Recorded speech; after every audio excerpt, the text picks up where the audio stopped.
Rich Dad, Poor Dad. What the rich teach their kids about money that the poor and middle class do not. By Robert T. Kiyosaki. To parents everywhere, a child's first and most important teachers, and to all those who educate, influence, and lead by example. Acknowledgements. How does a person say thank you when there are so many people to thank? Obviously, this book is a thank you to my two fathers, who were powerful role models, and to my mom, who taught me love and kindness. The person most responsible for this book becoming a reality is my wife, Kim, my partner in marriage, business, and in life. She makes my life complete. Introduction. Rich Dad, Poor Dad. Having two dads offered me the choice of contrasting points of view, one of a rich man and one of a poor man. I had two fathers, a rich one and a poor one. One was highly educated and intelligent. He had a PhD and completed 4 years of undergraduate work in less than 2 years. He then went on to Stanford University, the University of Chicago, and Northwestern University to do his advanced studies, all on full financial scholarships. The other father never finished the 8th grade. Both men were successful in their careers, working hard all their lives. Both earned substantial incomes, yet one always struggled financially. The other would become one of the richest men in Hawaii. One died, leaving tens of millions of dollars to his family, charities, and his church. The other left bills to be paid. Both men were strong, charismatic, and influential. Both men offered me advice, but they did not advise the same things. Both men believed strongly in education, but did not recommend the same course of study. If I had had only one dad, I would have had to accept or reject his advice. Having two dads offered me the choice of contrasting points of view, one of a rich man and one of a poor man. Instead of simply accepting or rejecting one or the other, I found myself thinking more, comparing, and then choosing for myself. The problem was that the rich man was not rich yet, and the poor man was not yet poor. Both were just starting out on their careers, and both were struggling with money and families. But they had very different points of view about money. For example, one dad would say, "The love of money is the root of all evil." The other said, "The lack of money is the root of all evil." As a young boy, having two strong fathers, both influencing me, was difficult. I wanted to be a good son and listen, but the two fathers did not say the same things. The contrast in their points of view, particularly about money, was so extreme that I grew curious and intrigued. I began to start thinking for long periods of time about what each was saying. Much of my private time was spent reflecting, asking myself questions such as, "Why does he say that?" and then asking the same question of the other dad's statement. It would have been much easier to simply say, "Yeah, he's right, I agree with that," or to simply reject the point of view by saying, "The old man doesn't know what he's talking about." Instead, having two dads whom I loved forced me to think and ultimately choose a way of thinking for myself. As a process, choosing for myself turned out to be much more valuable in the long run than simply accepting or rejecting a single point of view. One of the reasons the rich get richer, the poor get poorer, and the middle class struggles in debt is that the subject of money is taught at home, not in school. Most of us learn about money from our parents, so what can poor parents tell their child about money? They simply say, "Stay in school and study hard." The child may graduate with excellent grades, but with a poor person's financial programming and mindset.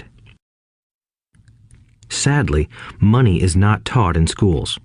Schools focus on scholastic and professional skills, but not on financial skills. This explains how smart bankers, doctors, and accountants who earned excellent grades may struggle financially all of their lives.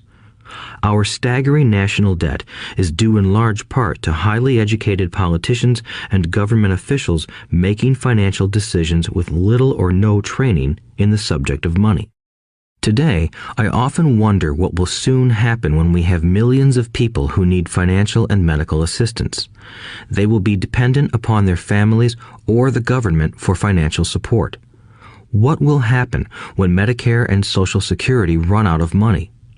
How will a nation survive if teaching children about money continues to be left to parents, most of whom will be, or already are, poor? Because I had two influential fathers, I learned from both of them. I had to think about each dad's advice, and in doing so, I gained valuable insight into the power and effect of one's thoughts on one's life. For example, one dad had a habit of saying, "I can't afford it."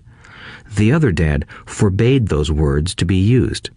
He insisted I ask, "How can I afford it?" One is a statement, and the other is a question. One lets you off the hook, and the other forces you to think. My soon-to-be rich dad would explain that by automatically saying the words, "I can't afford it," your brain stops working. By asking the question, "How can I afford it?" your brain is put to work. He did not mean that you should buy everything you want. He was fanatical about exercising your mind, the most powerful computer in the world. He'd say, "My brain gets stronger every day because I exercise it. The stronger it gets, the more money I can make." He believed that automatically saying, "I can't afford it," was a sign of mental laziness. Although both dads worked hard, I noticed that one dad had a habit of putting his brain to sleep when it came to finances, and the other had a habit of exercising his brain. The long-term result was that one dad grew stronger financially, and the other grew weaker. It is not much different from a person who goes to the gym to exercise on a regular basis versus someone who sits on the couch watching television. Proper physical exercise increases your chances for health, and proper mental exercise increases your chances for wealth. My two dads had opposing attitudes, and that affected the way they thought. One dad thought that the rich should pay more in taxes to take care of those less fortunate. The other said, taxes punish those who produce and reward those who don't produce. One dad recommended, study hard so you can find a good company to work for. The other recommended, study hard so you can find a good company to buy. One dad said, the reason I'm not rich is because I have you kids. The other said, the reason I must be rich is because I have you kids. One encouraged talking about money and business at the dinner table, while the other forbade the subject of money to be discussed over a meal. One said, when it comes to money, play it safe. Don't take risks. The other said, learn to manage risk. One believed, our home is our largest investment and our greatest asset. The other believed, my house is a liability, and if your house is your largest investment, you're in trouble. Both dads paid their bills on time, yet one paid his bills first while the other paid his bills last. One dad believed in a company or the government taking care of you and your needs. He was always concerned about pay raises, retirement plans, medical benefits, sick leave, vacation days, and other perks. He was impressed with two of his uncles who joined the military and earned a retirement and entitlement package for life after 20 years of active service. He loved the idea of medical benefits and PX privileges the military provided its retirees. He also loved the tenure system available through the university. The idea of job protection for life and job benefits seemed more important at times than the job. He would often say, I've worked hard for the government and I'm entitled to these benefits. The other believed in total financial self-reliance. He spoke out against the entitlement mentality and how it created weak and financially needy people. He was emphatic about being financially competent. One dad struggled to save a few dollars. The other created investments. One dad taught me how to write an impressive resume so I could find a good job. The other taught me how to write strong business and financial plans so I could create jobs. Being a product of two strong dads allowed me the luxury of observing the effects different thoughts have on one's life. I noticed that people really do shape their lives through their thoughts.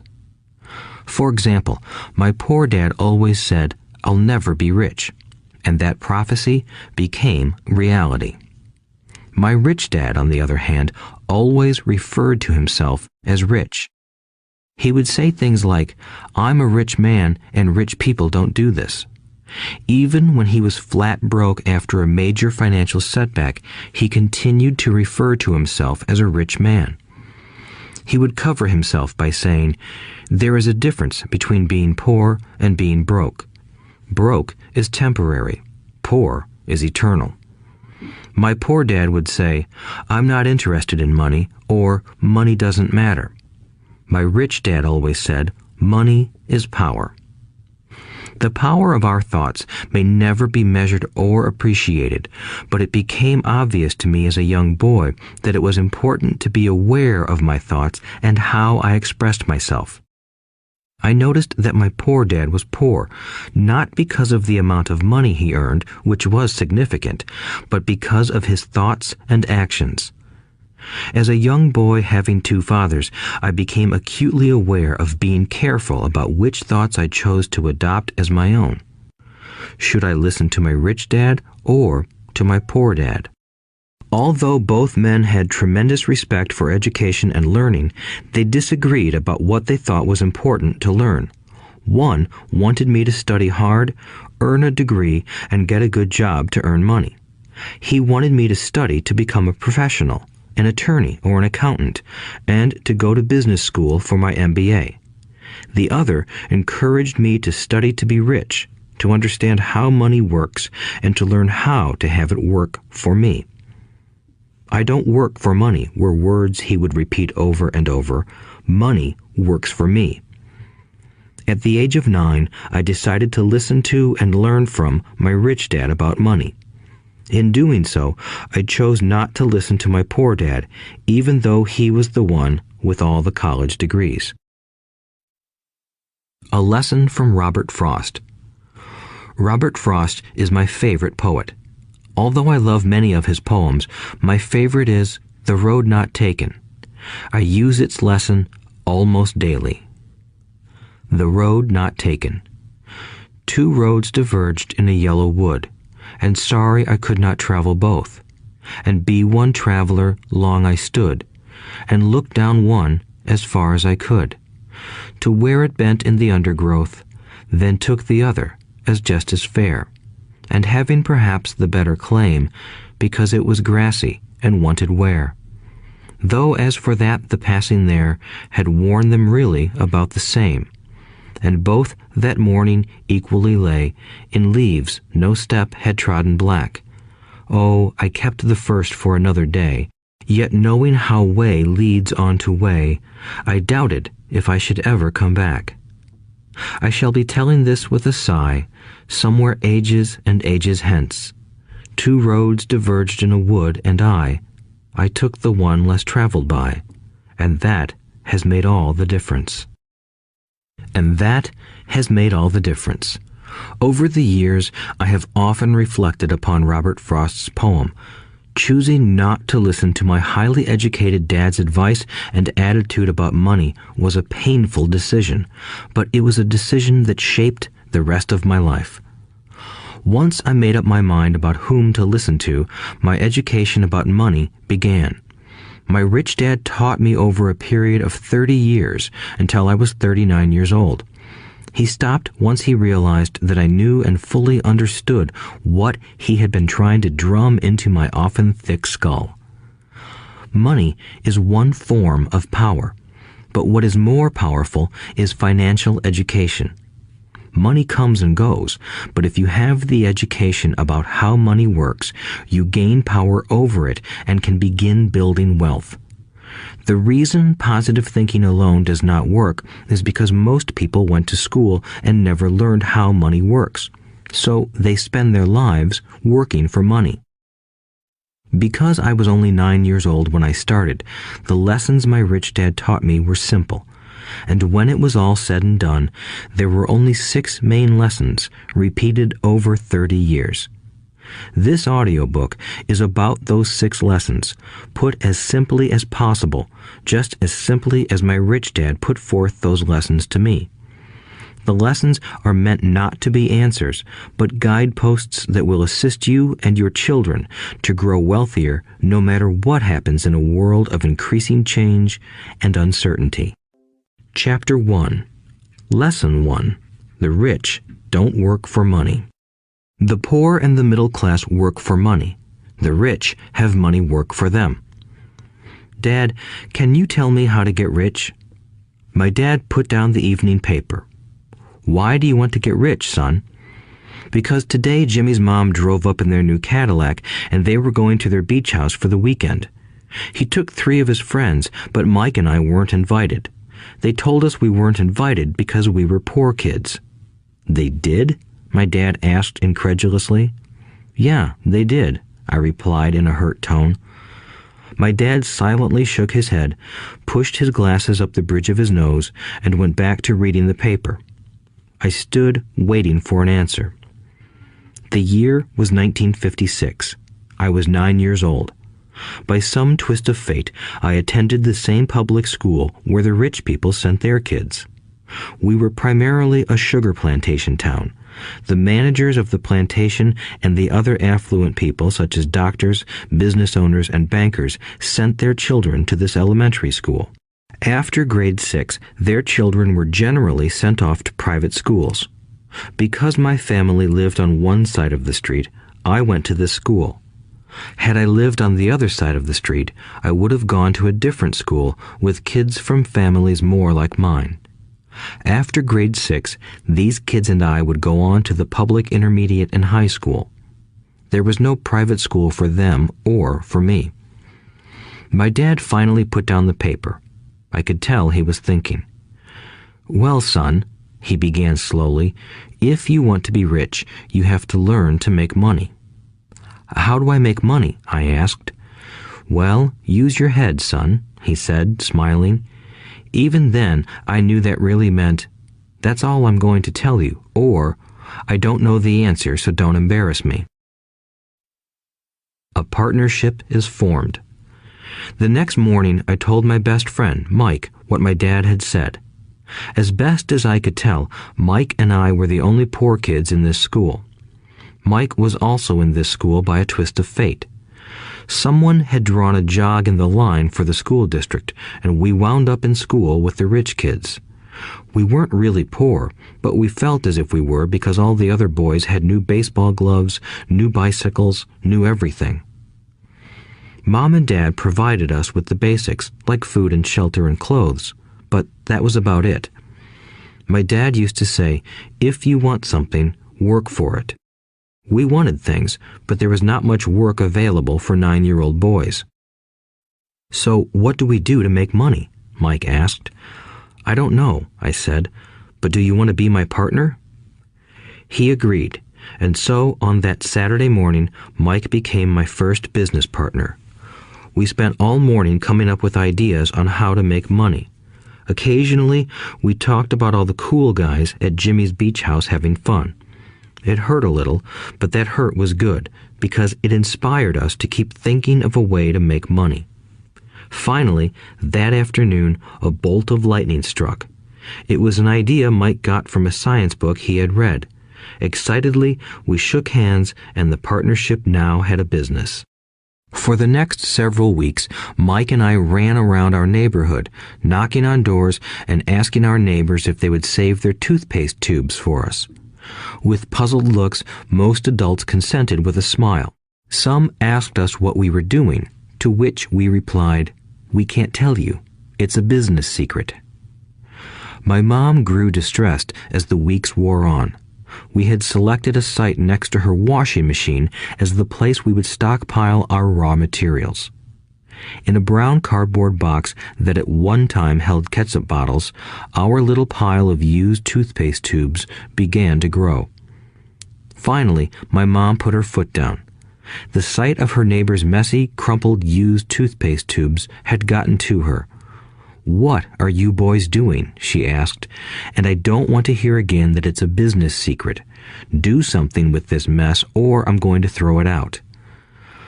Mike and I pleaded and begged, explaining that we would soon have enough and then we would begin production. We informed her that we were waiting on a couple of neighbors to finish their toothpaste so we could have their tubes. Mom granted us a 1-week extension. The date to begin production was moved up, and the pressure was on. My first partnership was already being threatened with an eviction notice by my own mom. It became Mike's job to tell the neighbors to quickly use up their toothpaste, saying their dentist wanted them to brush more often anyway. I began to put together the production line.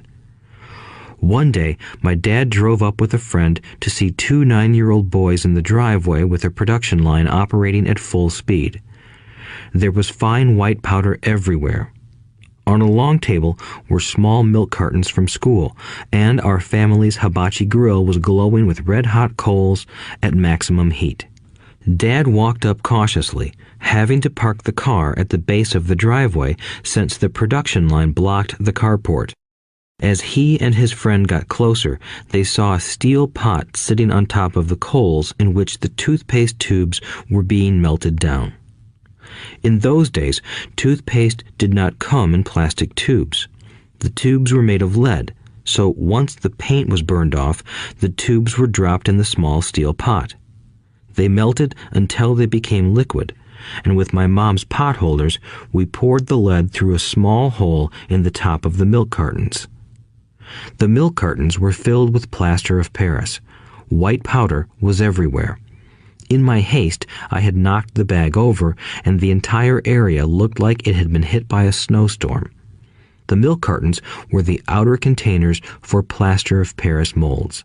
My dad and his friend watched as we carefully poured the molten lead through a small hole in the top of the plaster of Paris cube. "Careful," my dad said.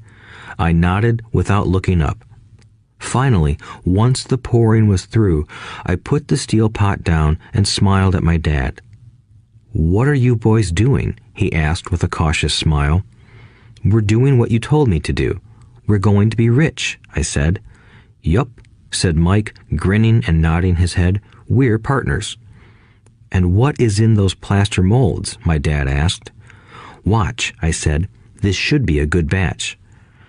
With a small hammer, I tapped at the seal that divided the cube in half. Cautiously, I pulled up the top half of the plaster mold, and a lead nickel fell out. "Oh my God," my dad said, "you're casting nickels out of lead." "That's right," Mike said. "We're doing as you told us to do. We're making money." My dad's friend turned and burst into laughter. My dad smiled and shook his head. Along with a fire and a box of spent toothpaste tubes, in front of him were 2 little boys covered with white dust, smiling from ear to ear. He asked us to put everything down and sit with him on the front step of our house. With a smile, he gently explained what the word counterfeiting meant. Our dreams were dashed. "You mean this is illegal?" asked Mike in a quivering voice. "Let them go," my dad's friend said. "They might be developing a natural talent." My dad glared at him. "Yes, it is illegal," my dad said gently, "but you boys have shown great creativity and original thought. Keep going. I'm really proud of you." Disappointed, Mike and I sat in silence for about 20 minutes before we began cleaning up our mess. The business was over on opening day. Sweeping the powder up, I looked at Mike and said, "I guess Jimmy and his friends are right. We are poor." My father was just leaving as I said that. "Boys," he said, "you're only poor if you give up. The most important thing is that you did something. Most people only talk and dream of getting rich. You've done something. I'm very proud of the two of you. I will say it again. Keep going. Don't quit." Mike and I stood there in silence. They were nice words, but we still did not know what to do. "So how come you're not rich, Dad?" I asked. "Because I chose to be a school teacher. School teachers really don't think about being rich. We just like to teach. I wish I could help you, but I really don't know how to make money." Mike and I turned and continued our cleanup. "I know," said my dad. "If you boys want to learn how to be rich, don't ask me. Talk to your dad, Mike." "My dad?" asked Mike with a scrunched-up face. "Yeah, your dad," repeated my dad with a smile. "Your dad and I have the same banker, and he raves about your father. He's told me several times that your father is brilliant when it comes to making money." "My dad?" Mike asked again in disbelief. "Then how come we don't have a nice car and a nice house like the rich kids at school?" "A nice car and a nice house don't necessarily mean you're rich or you know how to make money," my dad replied. "Jimmy's dad works for the sugar plantation. He's not much different from me. He works for a company and I work for the government. The company buys the car for him. The sugar company is in financial trouble, and Jimmy's dad may soon have nothing. Your dad is different, Mike. He seems to be building an empire, and I suspect in a few years he will be a very rich man." With that, Mike and I got excited again. With new vigor, we began cleaning up the mess caused by our now defunct first business. As we were cleaning, we made plans for how and when to talk to Mike's dad. The problem was that Mike's dad worked long hours and often did not come home until late. His father owned warehouses, a construction company, a chain of stores, and 3 restaurants. It was the restaurants that kept him out late. Mike caught the bus home after we had finished cleaning up. He was going to talk to his dad when he got home that night and ask him if he would teach us how to become rich. Mike promised to call as soon as he had talked to his dad, even if it was late. The phone rang at 8:30 p.m. "Okay," I said, "next Saturday." I put the phone down. Mike's dad had agreed to meet with us. On Saturday, I caught the 7:30 a.m. bus to the poor side of town. The lessons begin. Mike and I met with his dad that morning at 8 o'clock. He was already busy, having been at work for more than an hour. His construction supervisor was just leaving in his pickup truck as I walked up to his simple, small, and tidy home. Mike met me at the door. "Dad's on the phone, and he said to wait on the back porch," Mike said as he opened the door. The old wooden floor creaked as I stepped across the threshold of the aging house. There was a cheap mat just inside the door. The mat was there to hide the years of wear from countless footsteps that the floor had supported. Although clean, it needed to be replaced. I felt claustrophobic as I entered the narrow living room that was filled with old, musty, overstuffed furniture that today would be collector's items. Sitting on the couch were 2 women, both a little older than my mom. Across from the women sat a man in workman's clothes. He wore khaki slacks and a khaki shirt, neatly pressed but without starch, and polished work boots. He was about 10 years older than my dad. They smiled as Mike and I walked past them toward the back porch. I smiled back shyly. "Who are those people?" I asked. "Oh, they work for my dad. The older man runs his warehouses, and the women are the managers of the restaurants. And as you arrived, you saw the construction supervisor who was working on a road project about 50 miles from here. His other supervisor, who was building a track of houses, left before you got here." "Does this go on all the time?" I asked. "Not always, but quite often," said Mike, smiling as he pulled up a chair to sit down next to me. "I asked my dad if he would teach us to make money," Mike said. "Oh, and what did he say to that?" I asked with cautious curiosity. "Well, he had a funny look on his face at first, and then he said he would make us an offer." "Oh," I said, rocking my chair back against the wall. I sat there, perched on two rear legs of the chair. Mike did the same thing. "Do you know what the offer is?" I asked. "No, but we'll soon find out." Suddenly, Mike's dad burst through the rickety screen door and onto the porch. Mike and I jumped to our feet, not out of respect, but because we were startled. "Ready, boys?" he asked as he pulled up a chair to sit down with us. We nodded our heads as we pulled our chairs away from the wall to sit in front of him. He was a big man, about 6 feet tall and 200 pounds. My dad was taller, about the same weight, and 5 years older than Mike's dad. They sort of looked alike, though not of the same ethnic makeup. Maybe their energy was similar. "Mike says you want to learn to make money. Is that correct, Robert?" I nodded my head quickly, but with a little trepidation. He had a lot of power behind his words and smile. "Okay, here's my offer. I'll teach you, but I won't do it classroom style. You work for me, I'll teach you. You don't work for me, I won't teach you.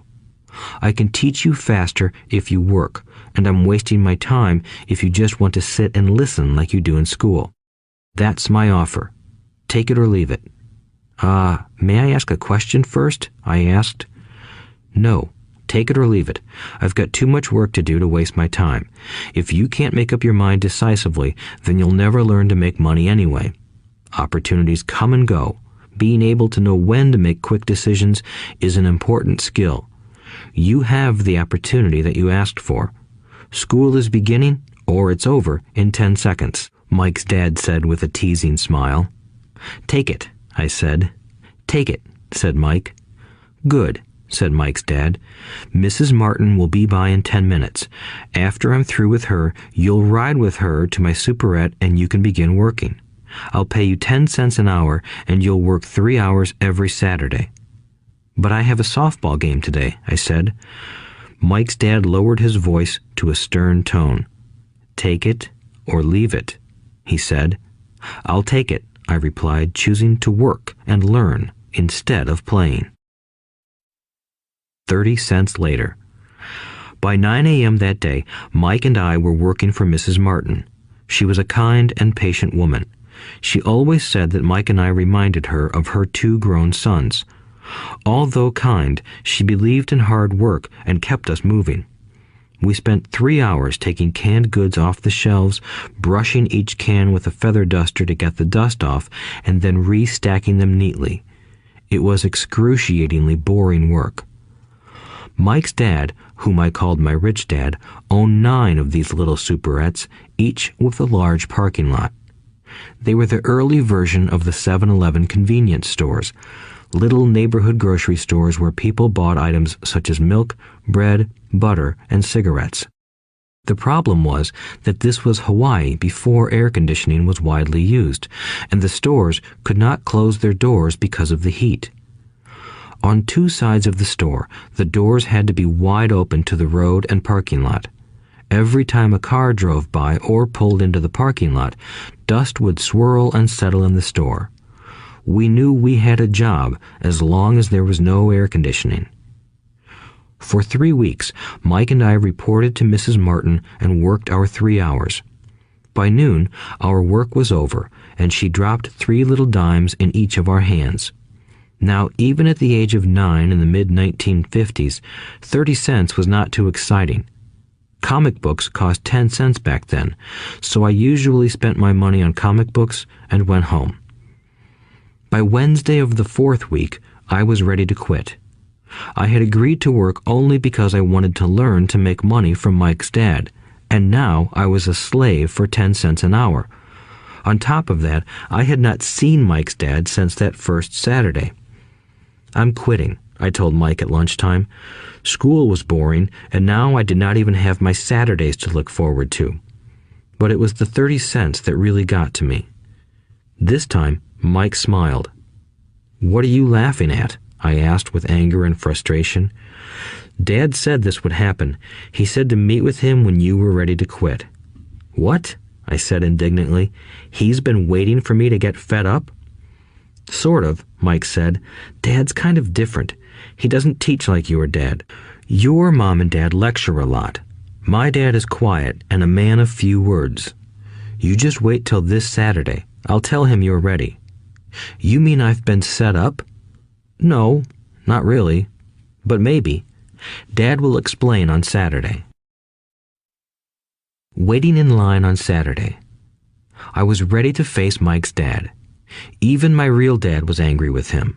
My real dad, the one I called the poor one, thought that my rich dad was violating child labor laws and should be investigated.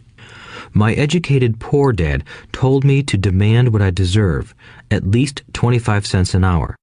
My poor dad told me that if I did not get a raise, I was to quit immediately.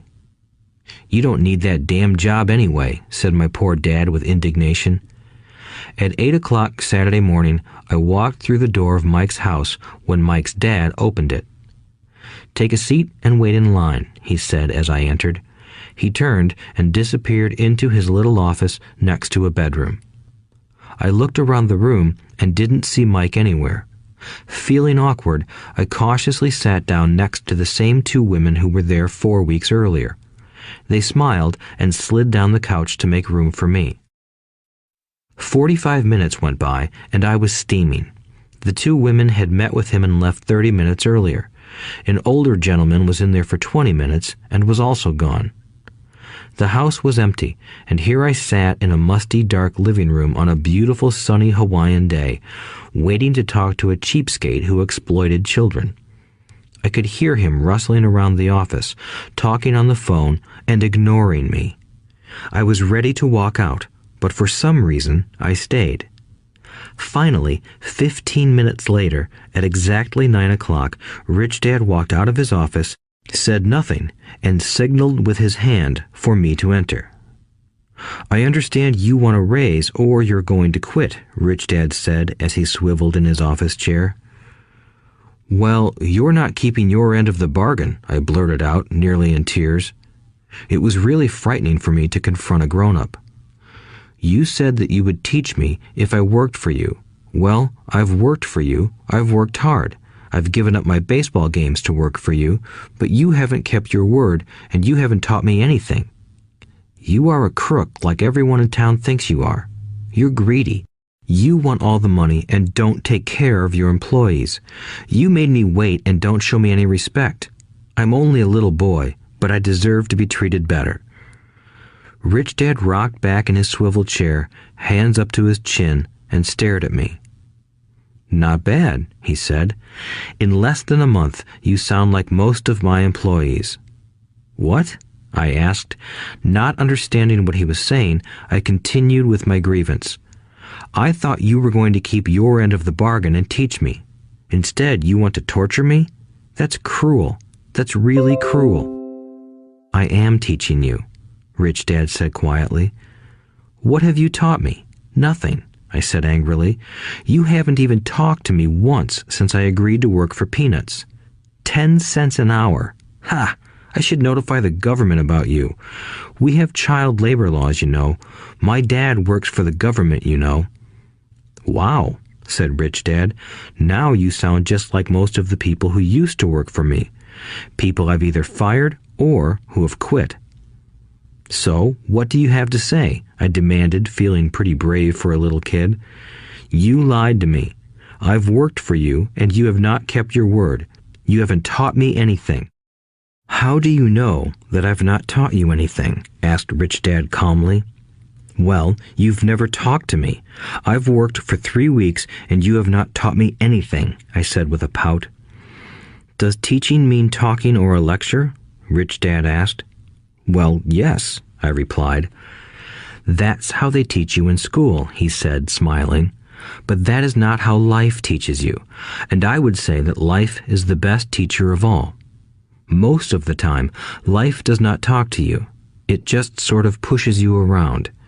Each push is life saying, wake up, there's something I want you to learn. What is this man talking about? I asked myself silently. Life pushing me around was life talking to me? Now I knew I had to quit my job. I was talking to someone who needed to be locked up.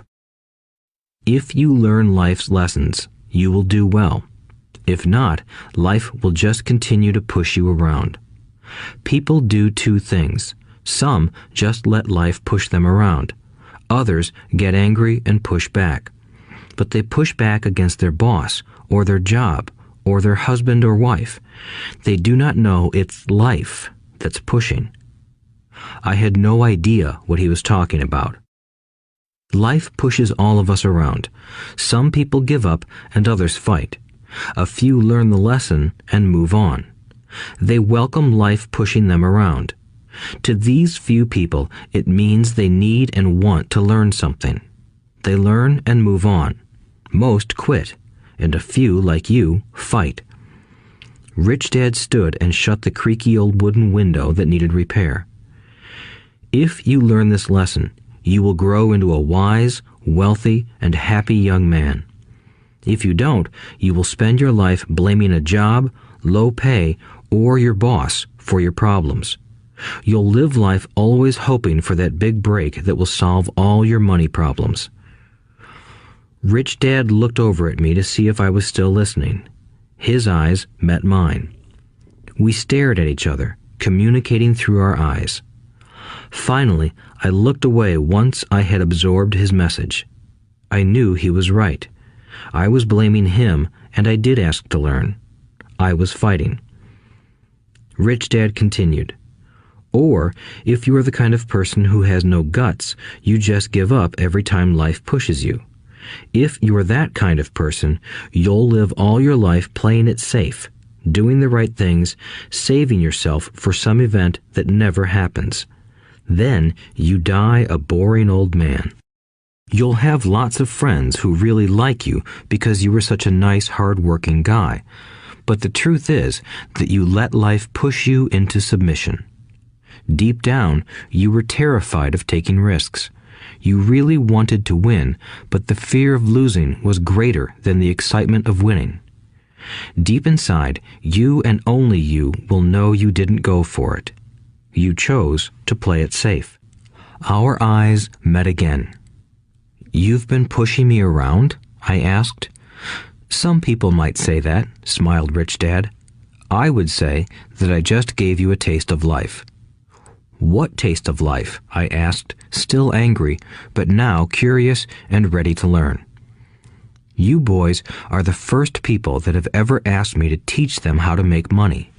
I have more than 150 employees, and not one of them has asked me what I know about money. They ask me for a job and a paycheck, but never to teach them about money.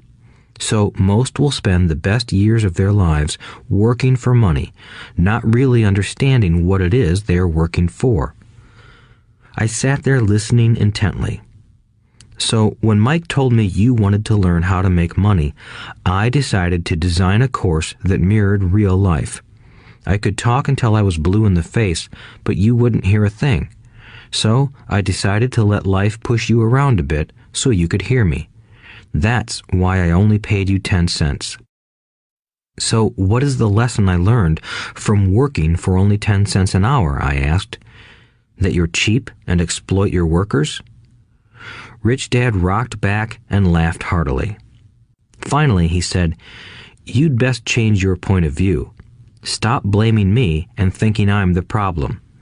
If you think I'm the problem, then you have to change me. If you realize that you're the problem, then you can change yourself, learn something, and grow wiser. Most people want everyone else in the world to change but themselves. Let me tell you, it's easier to change yourself than everyone else." "I don't understand," I said. "Don't blame me for your problems," Rich Dad said, growing impatient. "But you only pay me 10 cents. "So what are you learning?" Rich Dad asked, smiling. "That you're cheap," I said with a sly grin. "See, you think I'm the problem," said Rich Dad. "But you are. Well, keep that attitude and you'll learn nothing. Keep the attitude that I'm the problem, and what choices do you have?" "Well, if you don't pay me more or show me more respect and teach me, I'll quit." "Well put," Rich Dad said, "and that's exactly what most people do. They quit and go looking for another job, a better opportunity and higher pay, actually thinking that this will solve the problem. In most cases, it won't. So what should I do? I asked. Just take this measly 10 cents an hour and smile? Rich Dad smiled. That's what the other people do. But that's all they do, waiting for a raise, thinking that more money will solve their problems. Most just accept it, and some take a second job working harder, but again, accepting a small paycheck. I sat staring at the floor, beginning to understand the lesson Rich Dad was presenting. I could sense it was a taste of life. Finally, I looked up and asked, "So what will solve the problem?" "This," he said, leaning forward in his chair and tapping me gently on the head. "This stuff between your ears." It was at that moment that Rich Dad shared the pivotal point of view that separated him from his employees and my poor dad, and led him to eventually become one of the richest men in Hawaii, while my highly educated but poor dad struggled financially all his life. It was a singular point of view that made all the difference over a lifetime. Rich Dad said this point of view over and over, which I call lesson number 1. The poor and the middle class work for money. The rich have money work for them. On that bright Saturday morning, I learned a completely different point of view from what I had been taught by my poor dad. At the age of 9, I understood that both dads wanted me to learn. Both dads encouraged me to study, but not the same things. My highly educated dad recommended that I do what he did. "Son, I want you to study hard, get good grades so you can find a safe, secure job with a big company, and make sure it has excellent benefits." My rich dad wanted me to learn how money works so I could make it work for me. These lessons I would learn through life with his guidance, not because of a classroom. My rich dad continued my first lesson. "I'm glad you got angry about working for 10 cents an hour. If you hadn't got angry and had simply accepted it, I would have to tell you that I could not teach you. You see, true learning takes energy, passion, and a burning desire. Anger is a big part of that formula, for passion is anger and love combined. When it comes to money, most people want to play it safe and feel secure, so passion does not direct them. Fear does. So is that why they'll take jobs with low pay? I asked. Yes, said Rich Dad. Some people say I exploit people because I don't pay as much as the sugar plantation or the government. I say the people exploit themselves. It's their fear, not mine. But don't you feel you should pay them more? I asked. I don't have to. And besides, more money will not solve their problems. Just look at your dad. He makes a lot of money, and he still can't pay his bills. Most people, given more money, only get into more debt. So that's why the 10 cents an hour, I said, smiling. It's part of the lesson. That's right, smiled Rich Dad. You see, your dad went to school and got an excellent education so he could get a high-paying job. But he still has money problems because he never learned anything about money in school. On top of that, he believes in working for money. And you don't? I asked. No, not really, said Rich Dad. If you want to learn to work for money, then stay in school. That is a great place to learn to do that. But if you want to learn how to have money work for you, then I will teach you that. But only if you want to learn. Wouldn't everyone want to learn that? I asked. No, said Rich Dad, simply because it's easier to learn to work for money, especially if fear is your primary emotion when the subject of money is discussed. I don't understand, I said with a frown. Don't worry about that for now. Just know that it's fear that keeps most people working at a job. The fear of not paying their bills, the fear of being fired, the fear of not having enough money, and the fear of starting over. That's the price of studying to learn a profession or trade and then working for money. Most people become a slave to money and then get angry at their boss. Learning to have money work for you is a completely different course of study? I asked. Absolutely, Rich Dad answered. Absolutely. We sat in the silence on that beautiful Hawaiian Saturday morning. My friends had just started their Little League baseball game, but for some reason I was now thankful I had decided to work for 10 cents an hour.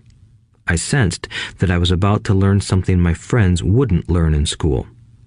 Ready to learn? Asked Rich Dad. Absolutely, I said with a grin. I have kept my promise. I've been teaching you from afar, my Rich Dad said. At 9 years old, you've gotten a taste of what it feels like to work for money. Just multiply your last month by 50 years, and you will have an idea of what most people spend their life doing. I don't understand, I said.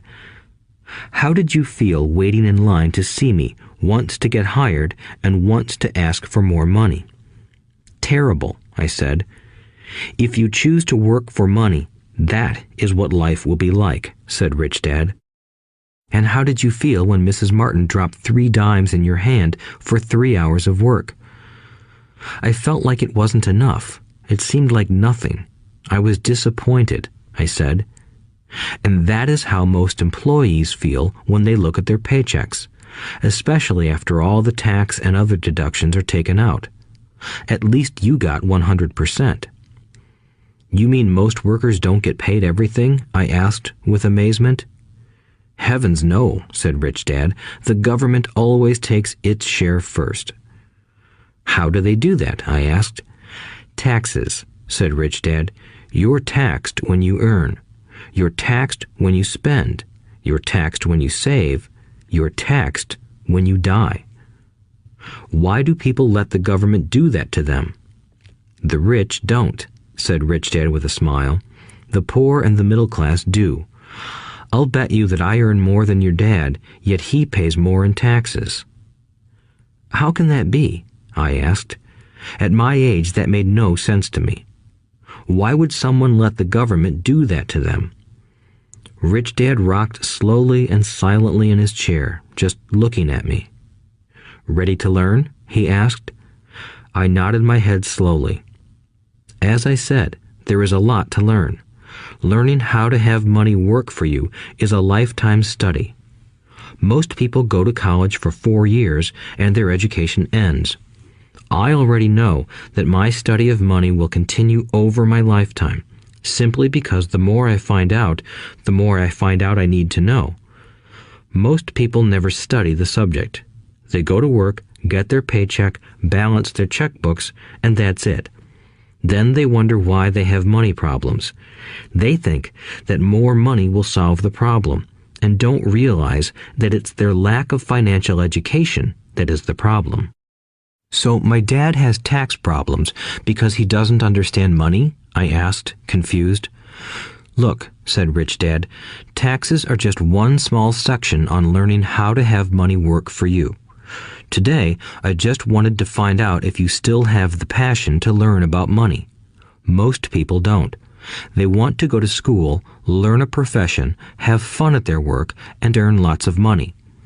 One day they wake up with big money problems, and then they can't stop working. That's the price of only knowing how to work for money instead of studying how to have money work for you. So, do you still have the passion to learn? Asked Rich Dad. I nodded my head. Good, said Rich Dad. Now get back to work. This time, I will pay you nothing. What? I asked in amazement. You heard me. Nothing.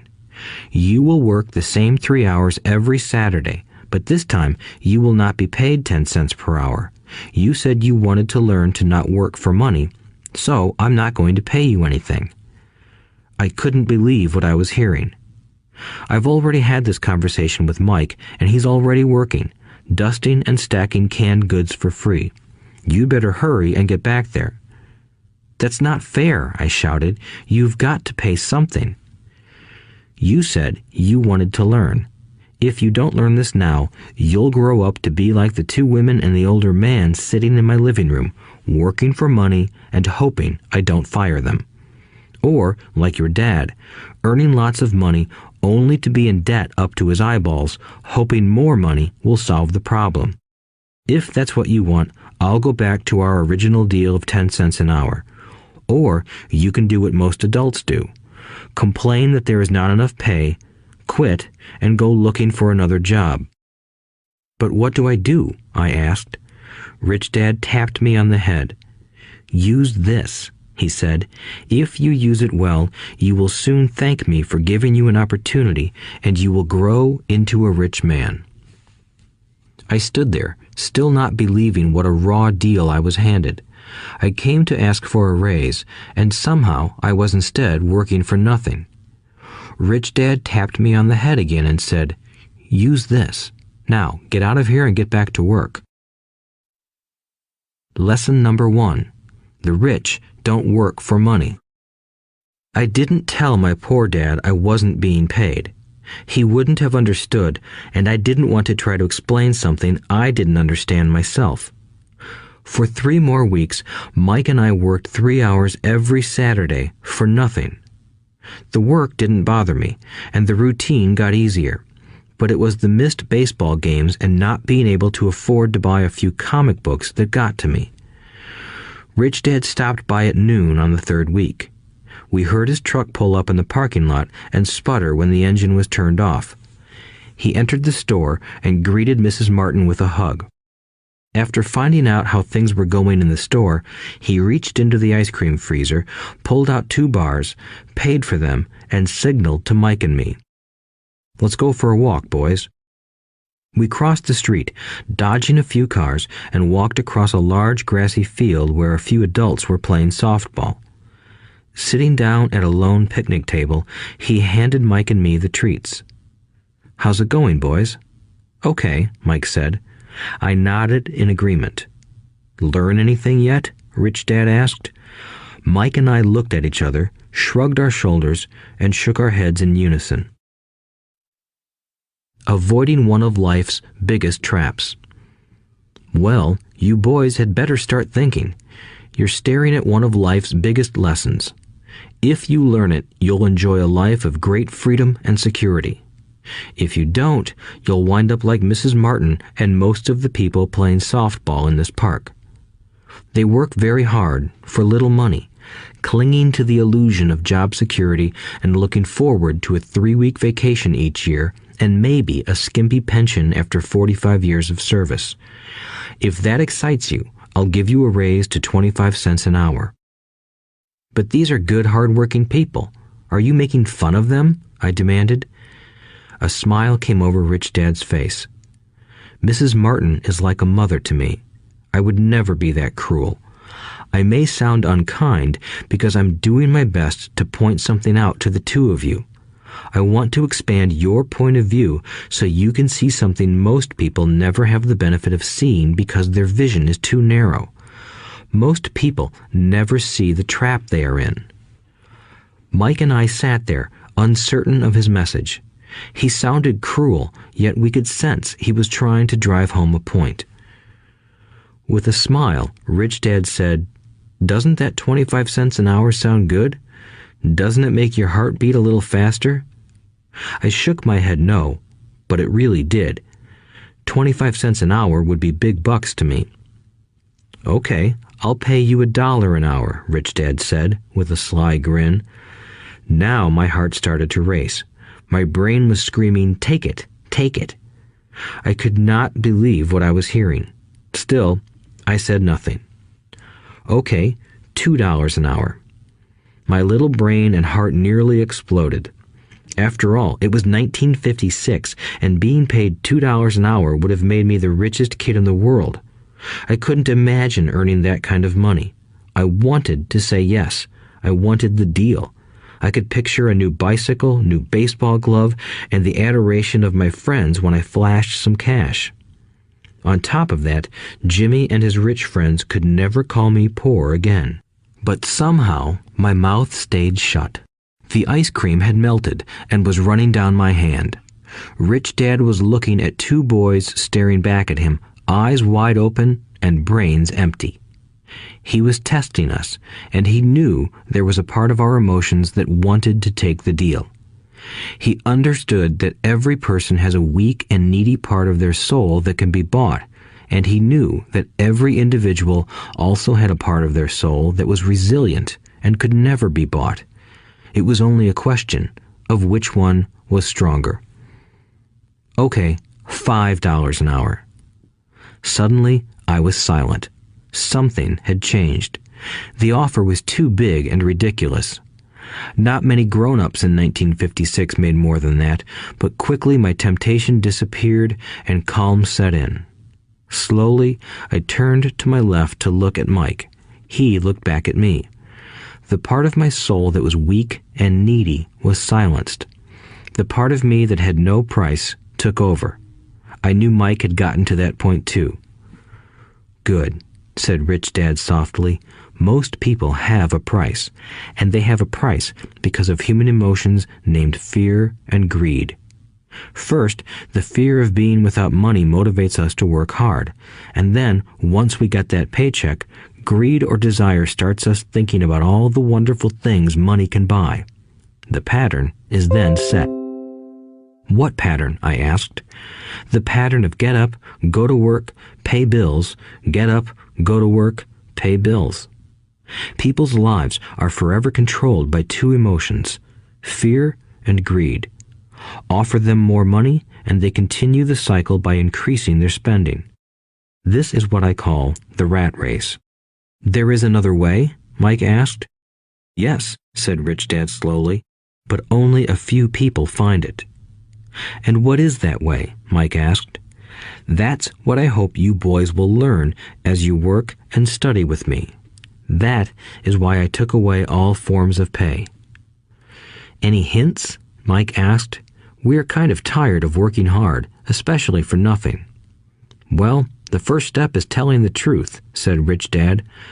"We haven't been lying," I said. "I did not say you were lying. I said to tell the truth," Rich Dad retorted. "The truth about what?" I asked. "How you're feeling," Rich Dad said. "You don't have to say it to anyone else. Just admit it to yourself." "You mean the people in this park, the people who work for you, Mrs. Martin, they don't do that?" I asked. "I doubt it," said Rich Dad. "Instead, they feel the fear of not having money. They don't confront it logically. They react emotionally instead of using their heads," Rich Dad said. "Then they get a few bucks in their hands, and again, the emotions of joy, desire, and greed take over. And again they react instead of think."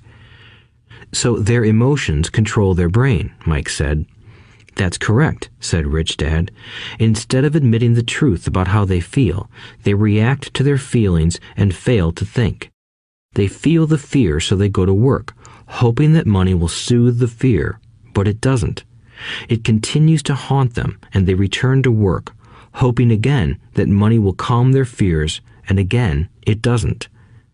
Fear keeps them in this trap of working, earning money, working, earning money, hoping the fear will go away. But every day they get up, and that old fear wakes up with them. For millions of people, that old fear keeps them awake all night, causing a night of turmoil and worry. So they get up and go to work, hoping that a paycheck will kill that fear gnawing at their souls.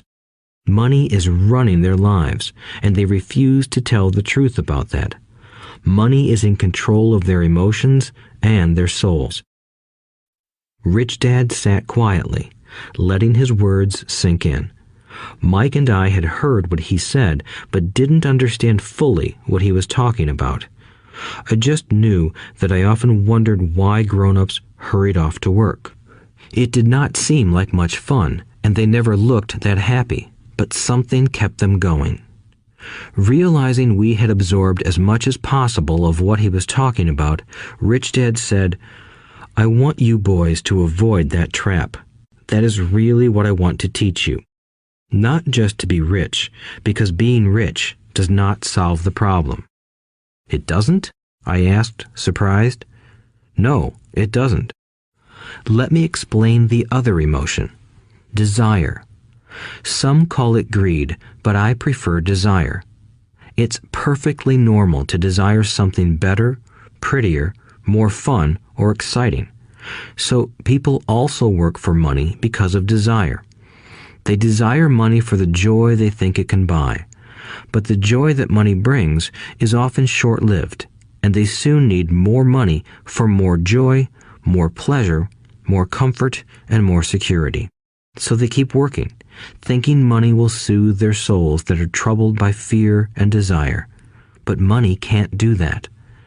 Even rich people do this? Mike asked. Rich people included, said Rich Dad. In fact, the reason many rich people are rich isn't because of desire, but because of fear. They believe that money can eliminate the fear of being poor, so they amass tons of it, only to find the fear gets worse. Now they fear losing the money. I have friends who keep working even though they have plenty. I know people who have millions who are more afraid now than when they were poor. They're terrified of losing it all. The fears that drove them to get rich got worse. That weak and needy part of their soul is actually screaming louder. They don't want to lose the big houses, the cars, and the high life money has bought them. They worry about what their friends would say if they lost all their money. Many are emotionally desperate and neurotic, although they look rich and have more money. So, is a poor man happier? I asked. No, I don't think so, replied Rich Dad. The avoidance of money is just as psychotic as being attached to money. As if on cue, the town derelict went past our table, stopping by the large rubbish can and rummaging around in it. The three of us watched him with great interest, when before we probably would have just ignored him. Rich Dad pulled $1 out of his wallet and gestured to the older man. Seeing the money, the derelict came over immediately, took the bill, thanked Rich Dad profusely, and hurried off, ecstatic with his good fortune. He's not much different from most of my employees, said Rich Dad. I've met so many people who say, "Oh, I'm not interested in money," yet they'll work at a job for 8 hours a day. That's a denial of truth. If they weren't interested in money, then why are they working? That kind of thinking is probably more psychotic than a person who hoards money. As I sat there listening to my Rich Dad, my mind flashed back to the countless times my own dad said, "I'm not interested in money." He said those words often. He also covered himself by always saying, "I work because I love my job." So, what do we do? I asked. Not work for money until all traces of fear and greed are gone? No, that would be a waste of time, said Rich Dad. Emotions are what make us human. The word emotion stands for energy in motion. Be truthful about your emotions and use your mind and emotions in your favor, not against yourself. Whoa, said Mike. Don't worry about what I just said. It will make more sense in years to come. Just be an observer, not a reactor to your emotions. Most people do not know that it's their emotions that are doing the thinking. Your emotions are your emotions, but you have got to learn to do your own thinking. Can you give me an example? I asked. Sure, replied Rich Dad. When a person says, "I need to find a job," it's most likely an emotion doing the thinking. Fear of not having money generates that thought. But people do need money if they have bills to pay, I said. Sure they do, smiled Rich Dad. All I'm saying is that it's fear that is all too often doing the thinking. I don't understand, said Mike. For example, said Rich Dad, if the fear of not having enough money arises, instead of immediately running out to get a job, they instead might ask themselves this question. Will a job be the best solution to this fear over the long run? In my opinion, the answer is no. A job is really a short-term solution to a long-term problem. But my dad is always saying, stay in school and get good grades so you can find a safe, secure job, I interjected, somewhat confused. Yes, I understand he says that, said Rich Dad, smiling. Most people recommend that, and it's a good path for most people. But people make that recommendation primarily out of fear. You mean my dad says that because he's afraid? Yes, said Rich Dad. He's terrified that you won't earn enough money and won't fit into society.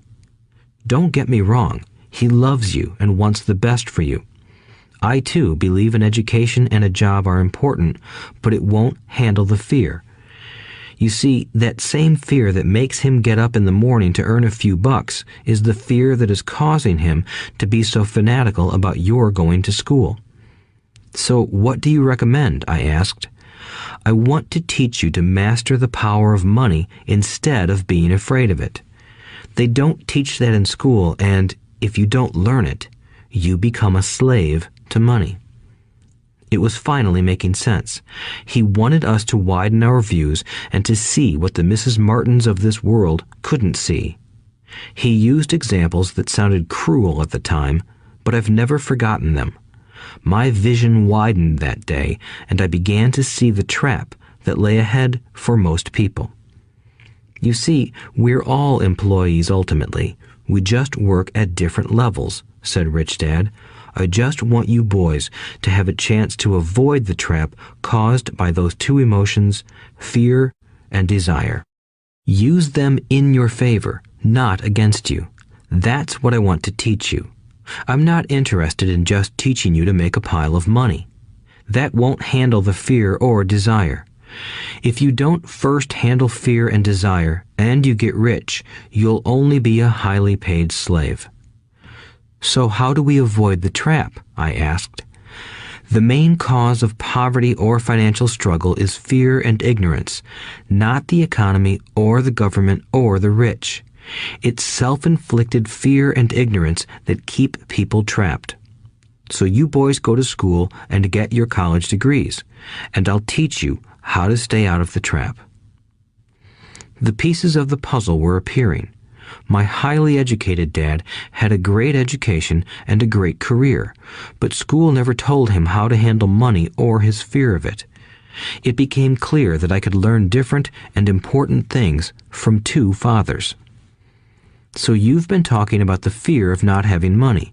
How does the desire for money affect our thinking? Mike asked. How did you feel when I tempted you with a pay raise? Did you notice your desires rising? We nodded our heads. By not giving in to your emotions, you were able to delay your reactions and think. That is important. We will always have emotions of fear and greed. From here on in, it's imperative for you to use those emotions to your advantage, and for the long term to not let your emotions control your thinking. Most people use fear and greed against themselves. That's the start of ignorance. Most people live their lives chasing paychecks, pay raises, and job security because of the emotions of desire and fear, not really questioning where those emotion-driven thoughts are leading them. It's just like the picture of a donkey dragging a cart with its owner dangling a carrot just in front of its nose. The donkey's owner may be going where he wants to, but the donkey is chasing an illusion. Tomorrow, there will only be another carrot for the donkey. You mean the moment I pictured a new baseball glove, candy, and toys, that's like a carrot to a donkey? Mike asked. Yes, and as you get older, your toys get more expensive. A new car, a boat, and a big house to impress your friends, said Rich Dad with a smile. Fear pushes you out the door, and desire calls to you. That's the trap. So what's the answer? Mike asked. What intensifies fear and desire is ignorance. That is why rich people with lots of money often have more fear the richer they get. Money is the carrot, the illusion. If the donkey could see the whole picture, it might rethink its choice to chase the carrot. Rich Dad went on to explain that a human's life is a struggle between ignorance and illumination. He explained that once a person stops searching for information and self-knowledge, ignorance sets in. That struggle is a moment-to-moment decision to learn to open or close one's mind. Look, school is very important. You go to school to learn a skill or profession to become a contributing member of society. Every culture needs teachers, doctors, mechanics, artists, cooks, business people, police officers, firefighters, and soldiers. Schools train them so society can thrive and flourish, said Rich Dad. Unfortunately, for many people, school is the end, not the beginning. There was a long silence. Rich Dad was smiling.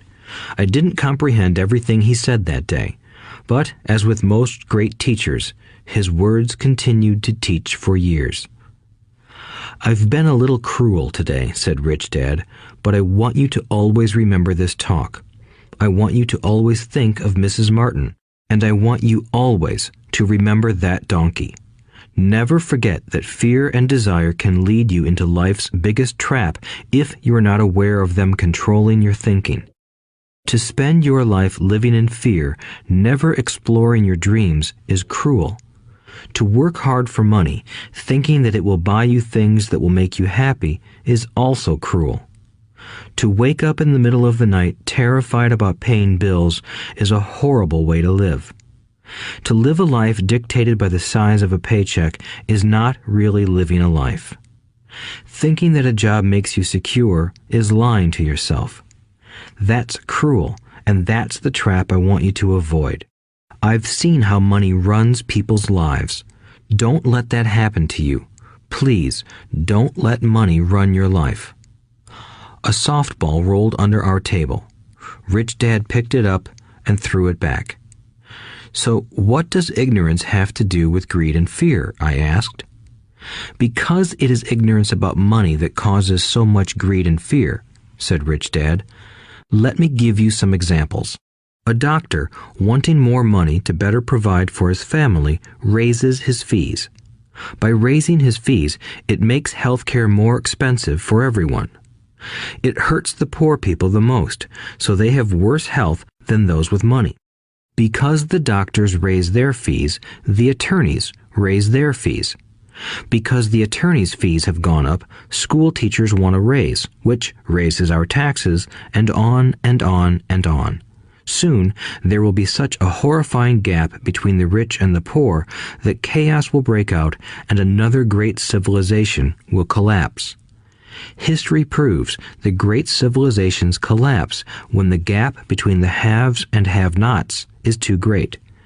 Sadly, America is on that same course because we haven't learned from history. We only memorize historical dates and names, not the lesson. Aren't prices supposed to go up? I asked. In an educated society with a well-run government, prices should actually come down. Of course, that is often only true in theory. Prices go up because of greed and fear caused by ignorance. If schools taught people about money, there would be more money and lower prices. But schools focus only on teaching people to work for money, not how to harness money's power. But don't we have business schools? Mike asked. And haven't you encouraged me to go for my MBA? Yes, said Rich Dad, but all too often business schools train employees to become sophisticated bean counters. Heaven forbid a bean counter takes over a business. All they do is look at the numbers, fire people, and kill the business. I know this because I hire bean counters. All they think about is cutting costs and raising prices, which cause more problems. Bean counting is important. I wish more people knew it, but it, too, is not the whole picture, added Rich Dad angrily. So, is there an answer? Asked Mike. Yes, said Rich Dad. Learn to use your emotions to think, not think with your emotions. When you boys mastered your emotions by agreeing to work for free, I knew there was hope. When you again resisted your emotions when I tempted you with more money, you were again learning to think in spite of being emotionally charged. That's the first step. Why is that step so important? I asked. Well, that's up to you to find out. If you want to learn, I'll take you boys into the briar patch, a place almost everyone else avoids. If you go with me, you'll let go of the idea of working for money and instead learn to have money work for you. And what will we get if we go with you? What if we agree to learn from you? What will we get? I asked. The same thing Brer Rabbit got, said Rich Dad, referring to the classic children's story. Is there a briar patch? I asked. Yes, said Rich Dad. The briar patch is our fear and greed. Confronting fear, weaknesses, and neediness by choosing our own thoughts is the way out. Choosing our thoughts? Mike asked, puzzled. Yes, choosing what we think rather than reacting to our emotions. Instead of just getting up and going to work because not having the money to pay your bills is scaring you, ask yourself, is working harder at this the best solution to this problem? Most people are too afraid to rationally think things through and instead run out the door to a job they hate. The tar baby is in control. That's what I mean by choosing your thoughts. And how do we do that? Mike asked. That's what I will teach you. I'll teach you to have a choice of thoughts rather than a knee-jerk reaction, like gulping down your morning coffee and running out the door. Remember what I said before. A job is only a short-term solution to a long-term problem. Most people have only one problem in mind, and it's short-term. It's the bills at the end of the month, the tar baby. Money controls their lives, or should I say the fear and ignorance about money controls it. So they do as their parents did. They get up every day and go work for money, not taking the time to ask the question, is there another way? Their emotions now control their thinking, not their heads. Can you tell the difference between emotions thinking and the head thinking? Mike asked. Oh yes, I hear it all the time, said Rich Dad. I hear things like, well, everyone has to work, or the rich are crooks, or I'll get another job, I deserve this raise, you can't push me around, or I like this job because it's secure. No one asks, is there something I'm missing here? Which would break through the emotional thought and give you time to think clearly. As we headed back to the store, Rich Dad explained that the rich really did make money. They did not work for it. He went on to explain that when Mike and I were casting 5-cent pieces out of lead, thinking we were making money, we were very close to thinking the way the rich think. The problem was that creating money is legal for the government and banks to do, but illegal for us to do. There are legal ways to create money from nothing, he told us. Rich Dad went on to explain that the rich know that money is an illusion, truly like the carrot for the donkey. It's only out of fear and greed that the illusion of money is held together by billions of people who believe that money is real. It's not. Money is really made up. It is only because of the illusion of confidence and the ignorance of the masses that this house of cards stands. He talked about the gold standard that America was on, and that each dollar bill was actually a silver certificate.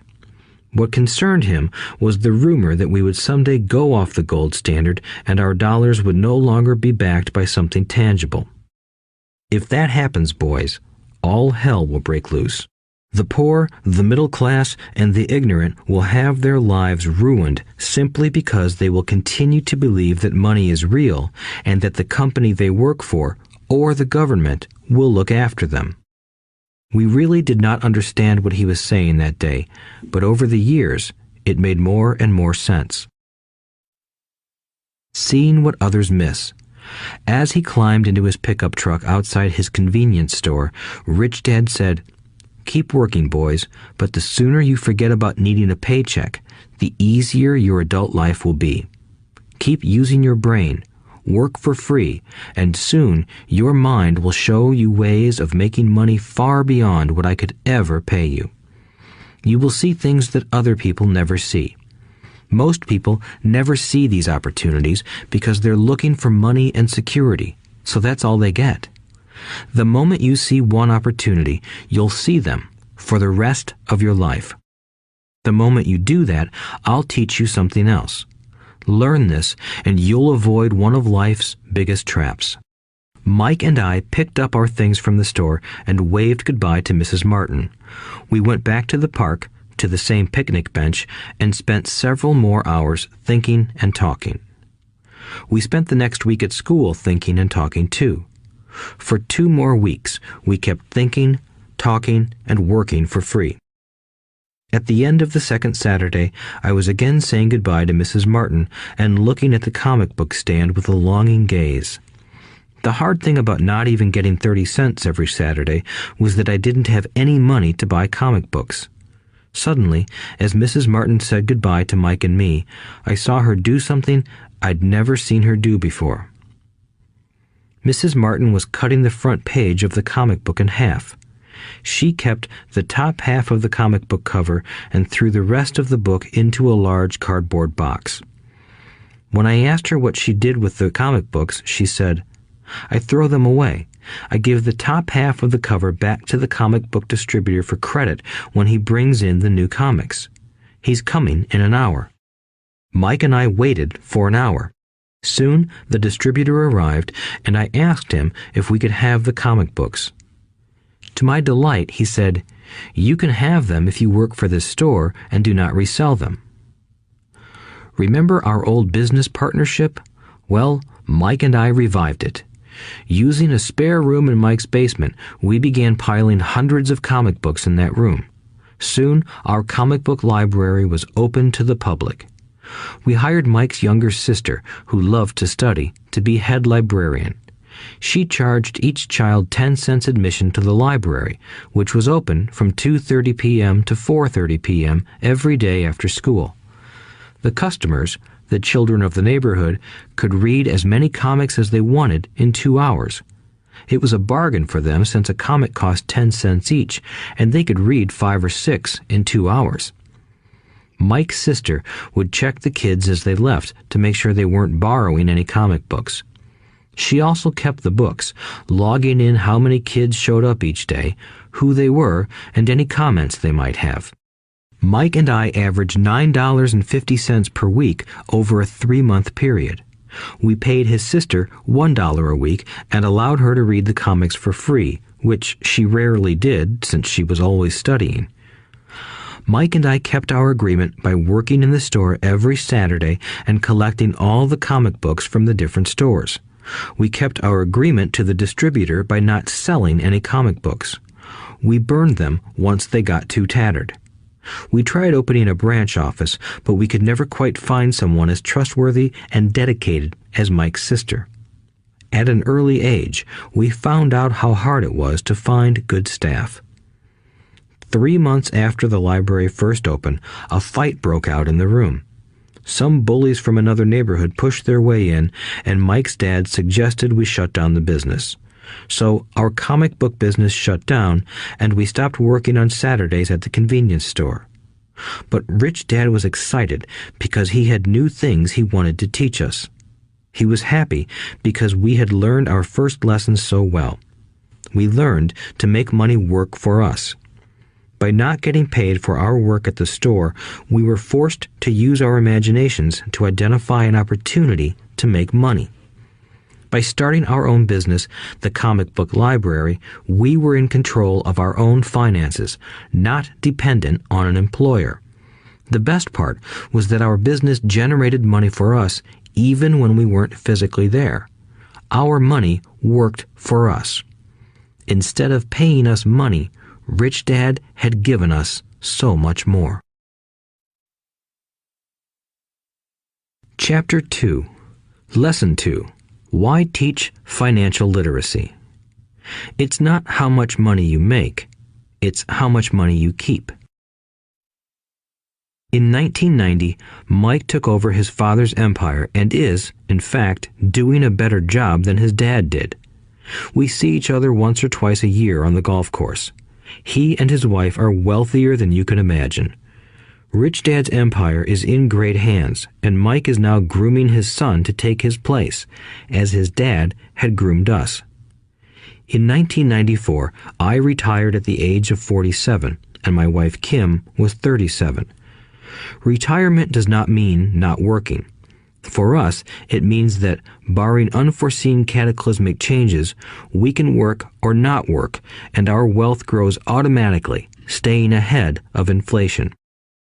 Our assets are large enough to grow by themselves. It's like planting a tree. You water it for years, and then one day it doesn't need you anymore. Its roots are implanted deep enough.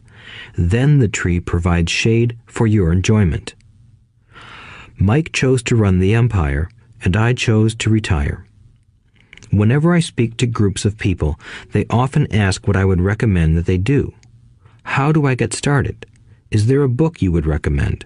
What should I do to prepare my children? What is your secret to success? How do I make millions? Whenever I hear one of these questions, I'm reminded of the following story. The Richest Businessmen. In 1923, a group of our greatest leaders and richest businessmen held a meeting at the Edgewater Beach Hotel in Chicago. Among them were Charles Schwab, head of the largest independent steel company; Samuel Insull, president of the world's largest utility; Howard Hobson, head of the largest gas company; Ivar Kruger, president of International Match Company, one of the world's largest companies at that time; Leon Fraser, president of the Bank of International Settlements; Richard Whitney, president of the New York Stock Exchange; Arthur Cotton and Jesse Livermore, two of the biggest stock speculators; and Albert Fall, a member of President Harding's cabinet. 25 years later, 9 of these titans ended their lives as follows. Schwab died penniless after living for 5 years on borrowed money. Insull died broke in a foreign land, and Kruger and Cotton also died broke. Hobson went insane. Whitney and Albert Fall were released from prison, and Fraser and Livermore committed suicide. I doubt if anyone can say what really happened to these men. If you look at the date, 1923, it was just before the 1929 market crash and the Great Depression, which I suspect had a great impact on these men and their lives. The point is this. Today, we live in times of greater and faster change than these men did. I suspect there will be many booms and busts in the coming years that will parallel the ups and downs these men faced. I am concerned that too many people are too focused on money and not on their greatest wealth, their education. If people are prepared to be flexible, keep an open mind, and learn, they will grow richer and richer despite tough changes. If they think money will solve problems, they will have a rough ride. Intelligence solves problems and produces money. Money without financial intelligence is money soon gone. Most people fail to realize that in life, it's not how much money you make, it's how much money you keep. We've all heard stories of lottery winners who are poor, then suddenly rich, and then poor again. They win millions, yet are soon back where they started. Or stories of professional athletes who at the age of 24 are earning millions, but are sleeping under a bridge 10 years later. I remember a story of a young basketball player who a year ago had millions. Today, at just 29, he claims his friends, attorney, and accountant took his money and he was forced to work at a car wash for minimum wage. He was fired from the car wash because he refused to take off his championship ring as he was wiping off the cars. His story made national news, and he is appealing his termination, claiming hardship and discrimination.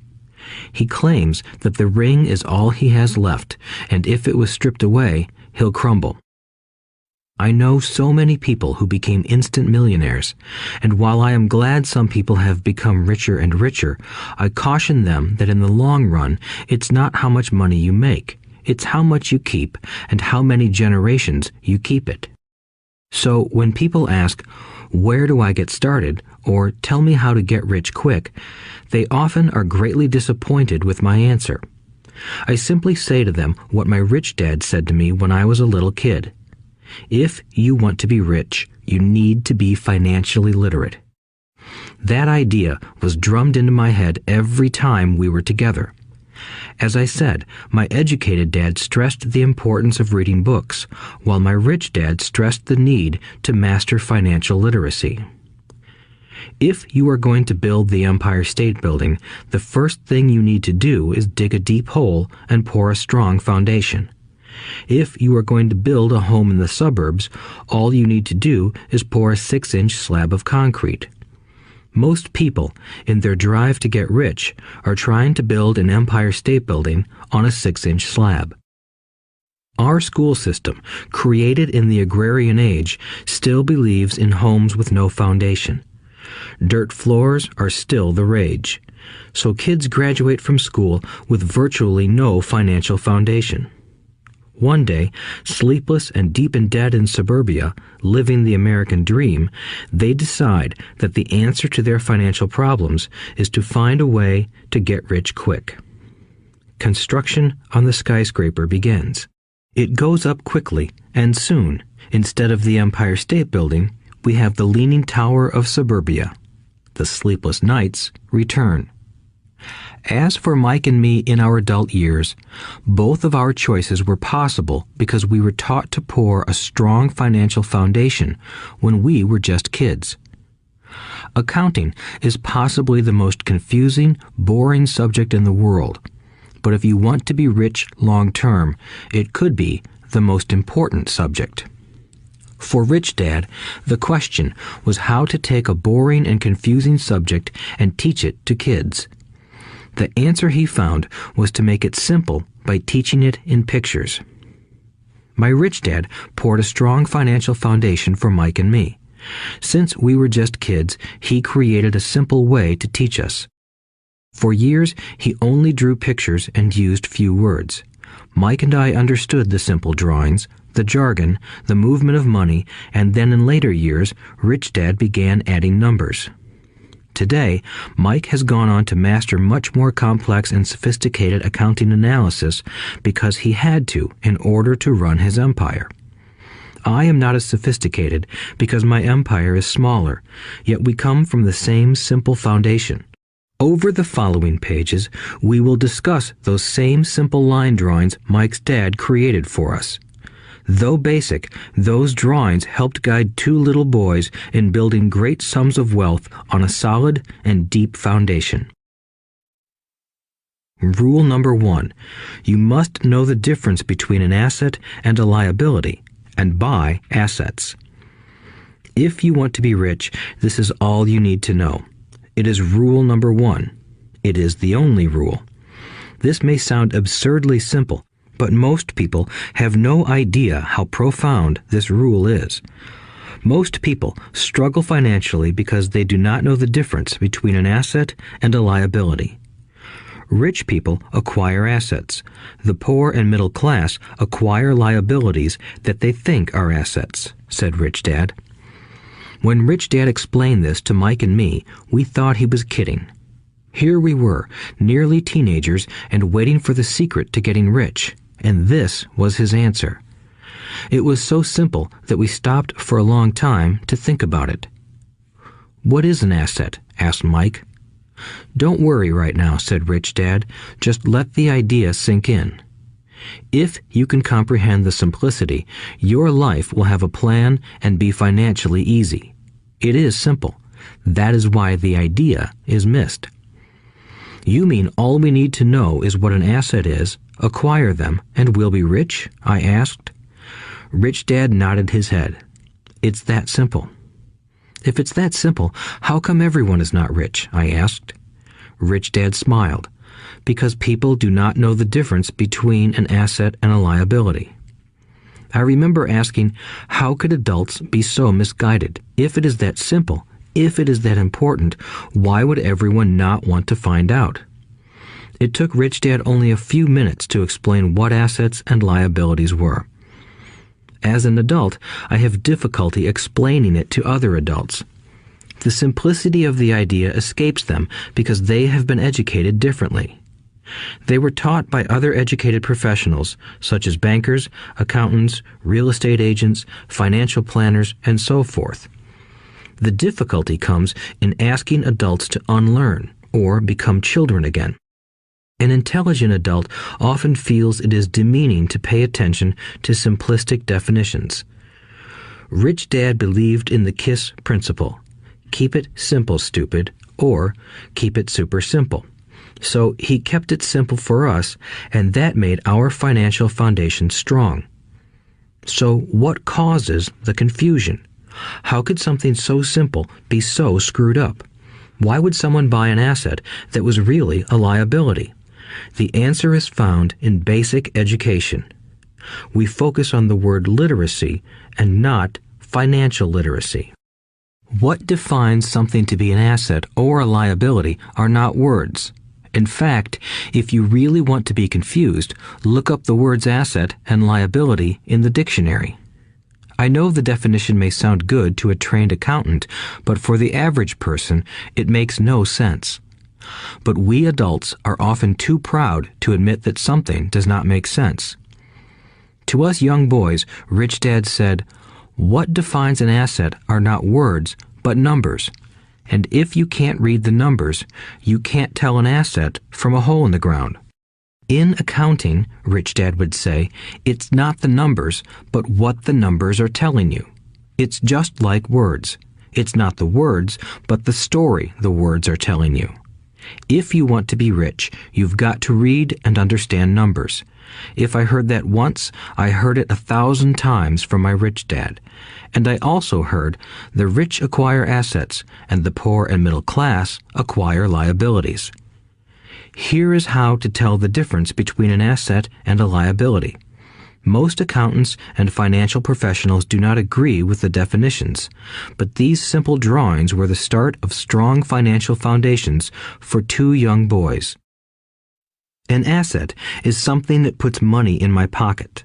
A liability is something that takes money out of my pocket. This is really all you need to know. If you want to be rich, simply spend your life buying assets.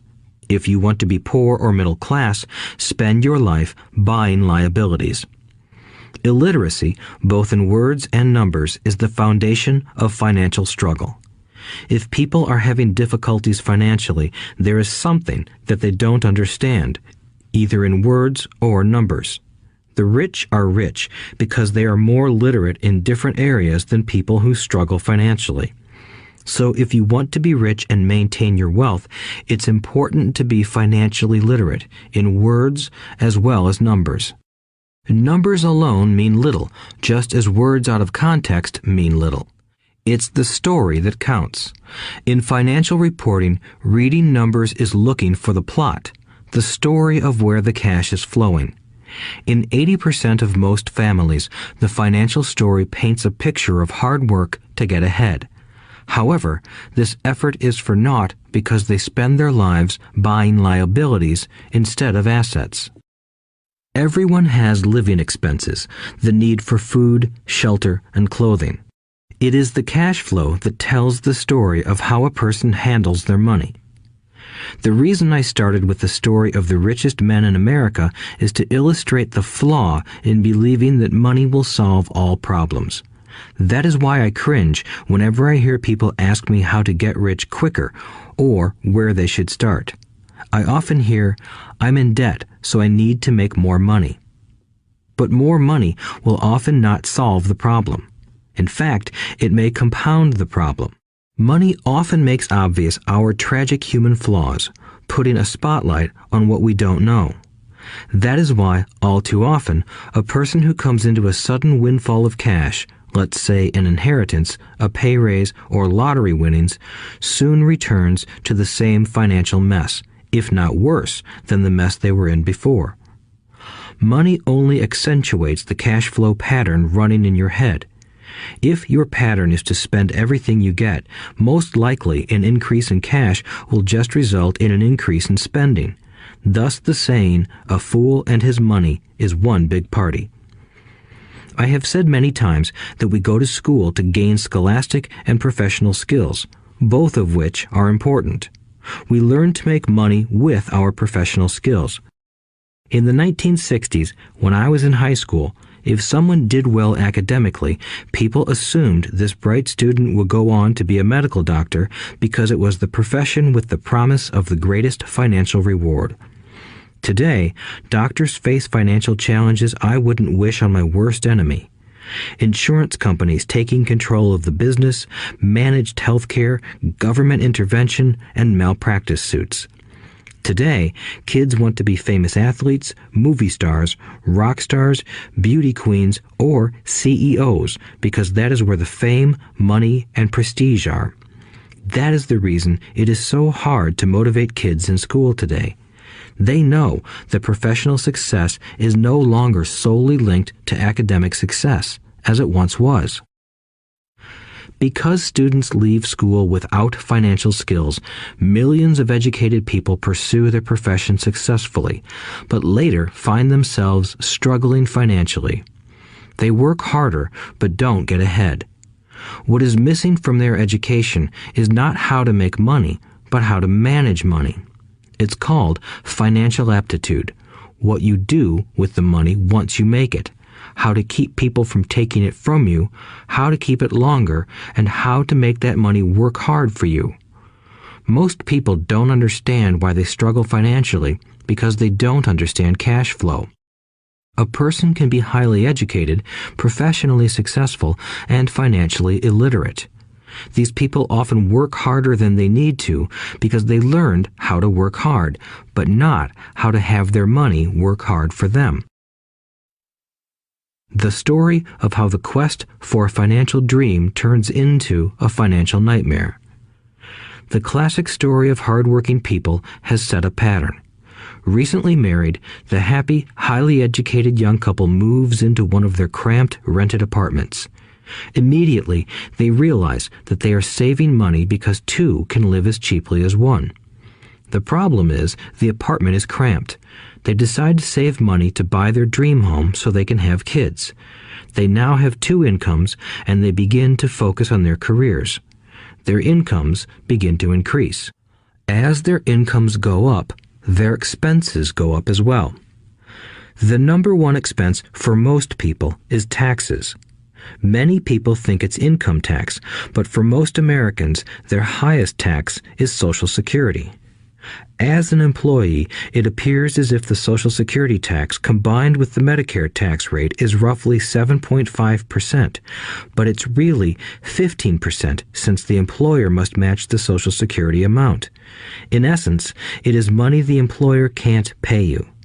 On top of that, you still have to pay income tax on the amount deducted from your wages for Social Security tax. Income you never received because it went directly to Social Security through withholding. Going back to the young couple, as a result of their incomes increasing, they decide to buy the house of their dreams. Once in their house, they have a new tax called property tax. Then they buy a new car, new furniture, and new appliances to match their new house. All of a sudden, they wake up and their liabilities column is full of mortgage and credit card debt. Their liabilities go up. They're now trapped in the rat race. Pretty soon, a baby comes along and they work harder. The process repeats itself. Higher incomes cause higher taxes, also called bracket creep. A credit card comes in the mail. They use it. It maxes out. A loan company calls and says their greatest asset, their home, has appreciated in value. Because their credit is so good, the company offers a bill consolidation loan and tells them the intelligent thing to do is clear off the high-interest consumer debt by paying off their credit card. And besides, interest on their home is a tax deduction. They go for it and pay off those high-interest credit cards. They breathe a sigh of relief. Their credit cards are paid off. They've now folded their consumer debt into their home mortgage. Their payments go down because they extend their debt over 30 years. It is the smart thing to do. Their neighbor calls to invite them to go shopping. The Memorial Day sale is on. They promise themselves they'll just window shop, but they take a credit card, just in case. I run into this young couple all the time. Their names change, but their financial dilemma is the same. They come to one of my talks to hear what I have to say.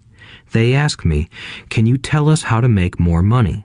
They don't understand that their trouble is really how they choose to spend the money they do have. It is caused by financial illiteracy and not understanding the difference between an asset and a liability. More money seldom solves someone's money problems. Intelligence solves problems. There is a saying a friend of mine says over and over to people in debt. If you find you have dug yourself into a hole, stop digging. As a child, my dad often told us that the Japanese were aware of 3 powers: the power of the sword, the jewel, and the mirror. The sword symbolizes the power of weapons. America has spent trillions of dollars on weapons, and because of this is a powerful military presence in the world. The jewel symbolizes the power of money. There is some degree of truth to the saying, "Remember the golden rule. He who has the gold makes the rules." The mirror symbolizes the power of self-knowledge. This self-knowledge, according to Japanese legend, was the most treasured of the 3. All too often, the poor and middle class allow the power of money to control them. By simply getting up and working harder, failing to ask themselves if what they do makes sense, they shoot themselves in the foot as they leave for work every morning. By not fully understanding money, the vast majority of people allow its awesome power to control them. If they used the power of the mirror, they would have asked themselves, "Does this make sense?" All too often, instead of trusting their inner wisdom, that genius inside, most people follow the crowd. They do things because everybody else does them. They conform rather than question. Often, they mindlessly repeat what they have been told. Diversify. Your home is an asset. Your home is your biggest investment. You get a tax break for going into greater debt. Get a safe job. Don't make mistakes. Don't take risks. It is said that the fear of public speaking is a fear greater than death for most people. According to psychiatrists, the fear of public speaking is caused by the fear of ostracism, the fear of standing out, the fear of criticism, the fear of ridicule, and the fear of being an outcast. The fear of being different prevents most people from seeking new ways to solve their problems. That is why my educated dad said the Japanese valued the power of the mirror the most, for it is only when we look into it that we find truth. Fear is the main reason that people say, "Play it safe." That goes for anything, be it sports, relationships, careers, or money. It is that same fear, the fear of ostracism, that causes people to conform to, and not question, commonly accepted opinions or popular trends. Your home is an asset. Get a bill consolidation loan and get out of debt. Work harder. It's a promotion. Someday I'll be a vice president. Save money. When I get a raise, I'll buy us a bigger house. Mutual funds are safe. Many financial problems are caused by trying to keep up with the Joneses. Occasionally, we all need to look in the mirror and be true to our inner wisdom rather than our fears. By the time Mike and I were 16 years old, we began to have problems in school. We were not bad kids. We just began to separate from the crowd. We worked for Mike's dad after school and on weekends. Mike and I often spent hours after work just sitting at a table with his dad while he held meetings with his bankers, attorneys, accountants, brokers, investors, managers, and employees. Here was a man who had left school at 13, who was now directing, instructing, ordering, and asking questions of educated people. They came at his beck and call and cringed when he didn't approve of them. Here was a man who had not gone along with the crowd. He was a man who did his own thinking and detested the words, "We have to do it this way because that's the way everyone else does it." He also hated the word can't. If you wanted him to do something, just say, "I don't think you can do it." Mike and I learned more sitting in on his meetings than we did in all our years of school, college included. Mike's dad was not book smart, but he was financially educated and successful as a result. He told us over and over again, an intelligent person hires people who are more intelligent than he is. So Mike and I had the benefit of spending hours listening to and learning from intelligent people. But because of this, Mike and I couldn't go along with the standard dogma our teachers preached, and that caused problems. Whenever the teacher said, "If you don't get good grades, you won't do well in the real world," Mike and I just raised our eyebrows. When we were told to follow set procedures and not deviate from the rules, we could see how school discouraged creativity. We started to understand why our rich dad told us that schools were designed to produce good employees instead of employers. Occasionally, Mike or I would ask our teachers how what we studied was applicable to the real world, or why we never studied money and how it worked. To the latter question, we often got the answer that money was not important, that if we excelled in our education, the money would follow. The more we knew about the power of money, the more distant we grew from the teachers and our classmates.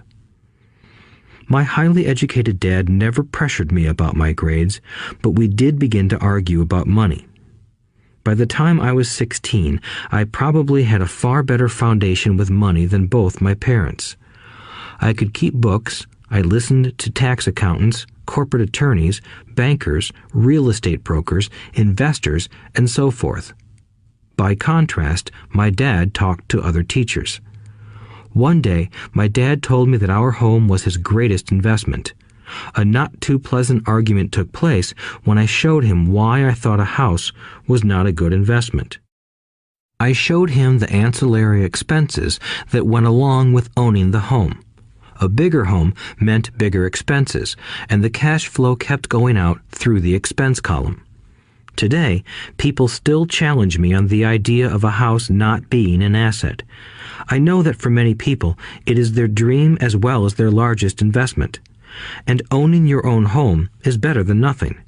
I simply offer an alternative way of looking at this popular dogma. If my wife and I were to buy a bigger, flashier house, we realize it wouldn't be an asset. It would be a liability since it would take money out of our pocket. So here is the argument I put forth. I really don't expect most people to agree with it because your home is an emotional thing, and when it comes to money, high emotions tend to lower financial intelligence. I know from personal experience that money has a way of making every decision emotional. 1. When it comes to houses, most people work all their lives paying for a home they never own. In other words, most people buy a new house every few years, each time incurring a new 30-year loan to pay off the previous one. 2. Even though people receive a tax deduction for interest on mortgage payments, they pay for all their other expenses with after-tax dollars, even after they pay off their mortgage. 3. My wife's parents were shocked when the property taxes on their home increased to $1,000 a month. This was after they had retired, so the increase put a strain on their retirement budget and they felt forced to move. 4. Houses do not always go up in value. I have friends who owe $1 million for a home that today would sell for far less. 5. The greatest losses of all are those from missed opportunities. If all your money is tied up in your house, you may be forced to work harder because your money continues blowing out of the expense column instead of adding to the asset column, the classic middle-class cash flow pattern. If a young couple would put more money into their asset column early on, their later years would be easier. Their assets would have grown and would be available to help cover expenses. All too often, a house only serves as a vehicle for incurring a home equity loan to pay for mounting expenses. In summary, the end result in making a decision to own a house that is too expensive in lieu of starting an investment portfolio impacts an individual in at least the following 3 ways. 1. Loss of time during which other assets could have grown in value. 2. Loss of additional capital which could have been invested instead of paying for high maintenance expenses related directly to the home. 3. Loss of education. Too often, people count their house and savings and retirement plans as all they have in their asset column. Because they have no money to invest, they simply don't invest. This costs them investment experience. Most never become what the investment world calls a sophisticated investor. And the best investments are usually first sold to sophisticated investors, who then turn around and sell them to the people playing it safe. I am not saying don't buy a house. What I'm saying is that you should understand the difference between an asset and a liability. When I want a bigger house, I first buy assets that will generate the cash flow to pay for the house. My educated dad's personal financial statement best demonstrates the life of someone caught in the rat race. His expenses match his income, never allowing him enough left over to invest in assets. As a result, his liabilities are larger than his assets. Why the rich get richer. A review of my rich dad's financial statement shows why the rich get richer. The asset column generates more than enough income to cover expenses, with the balance reinvested into the asset column. The asset column continues to grow, and therefore the income it produces grows with it. The result is that the rich get richer. Why the middle class struggle. The middle class finds itself in a constant state of financial struggle. Their primary income is through their salary. As their wages increase, so do their taxes. Their expenses tend to increase in proportion to their salary increase, hence the phrase, the rat race. They treat their home as their primary asset instead of investing in income-producing assets. This pattern of treating your home as an investment and the philosophy that a pay raise means you can buy a larger home or spend more is the foundation of today's debt-ridden society. Increased spending throws families into greater debt and into more financial uncertainty, even though they may be advancing in their jobs and receiving raises on a regular basis. This is high-risk living caused by weak financial education. The massive loss of jobs in recent times proves how shaky the middle class really is financially. Company pension plans are being replaced by 401k plans. Social Security is obviously in trouble and can't be relied upon as a source for retirement. Panic has set in for the middle class. Today, mutual funds are popular because they supposedly represent safety. Average mutual fund buyers are too busy working to pay taxes and mortgages, save for their children's college, and pay off credit cards. They do not have time to study investing, so they rely on the expertise of the manager of a mutual fund.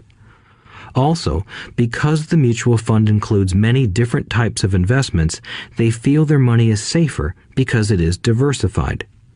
This educated middle class subscribes to the dogma put out by mutual fund brokers and financial planners.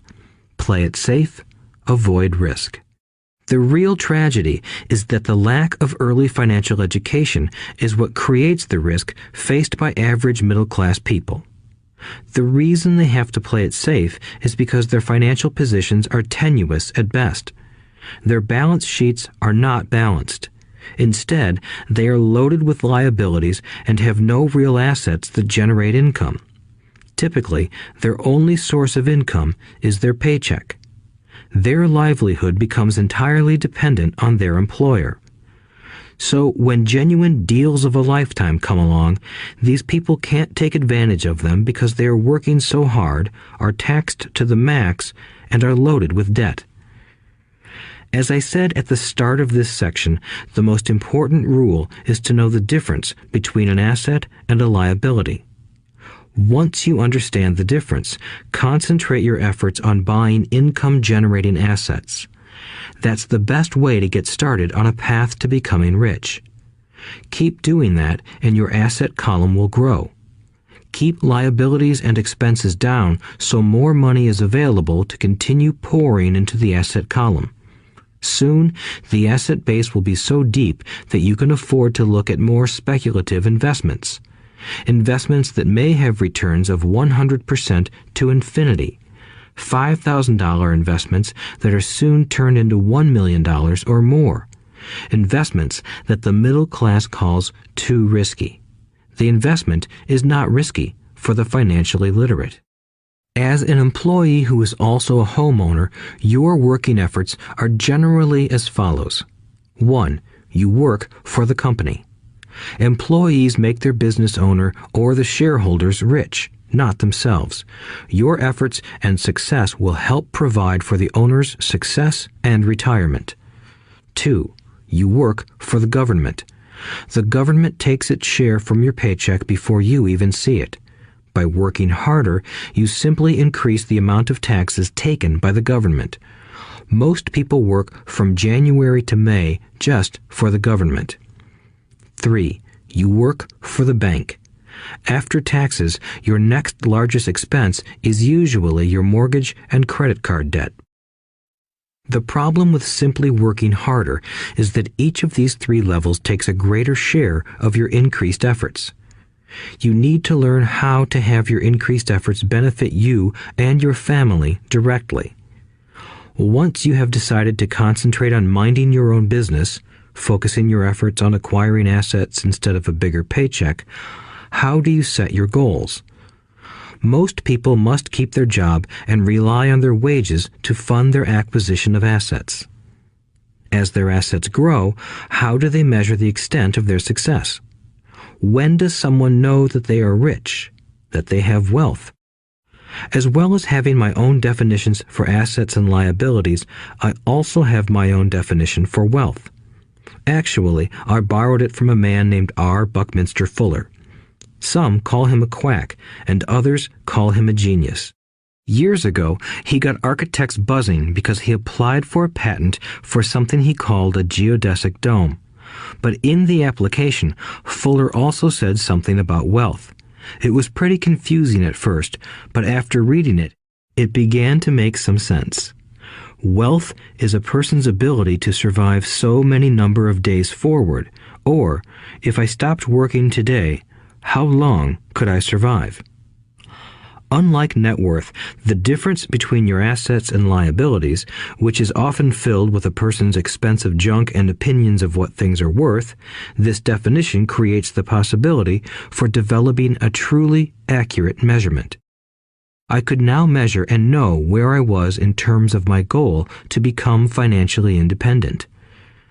Although net worth often includes non-cash producing assets, like stuff you bought that now sits in your garage, wealth measures how much money your money is making and, therefore, your financial survivability. Wealth is the measure of the cash flow from the asset column compared with the expense column. Let's use an example. Let's say I have cash flow from my asset column of $1,000 a month, and I have monthly expenses of $2,000 a month. What is my wealth? Let's go back to Buckminster Fuller's definition. Using his definition, how many days forward can I survive? Assuming a 30-day month, I have enough cash flow for half a month. When I achieve $2,000 a month cash flow from my assets, then I will be wealthy. So, while I'm not yet rich, I am wealthy.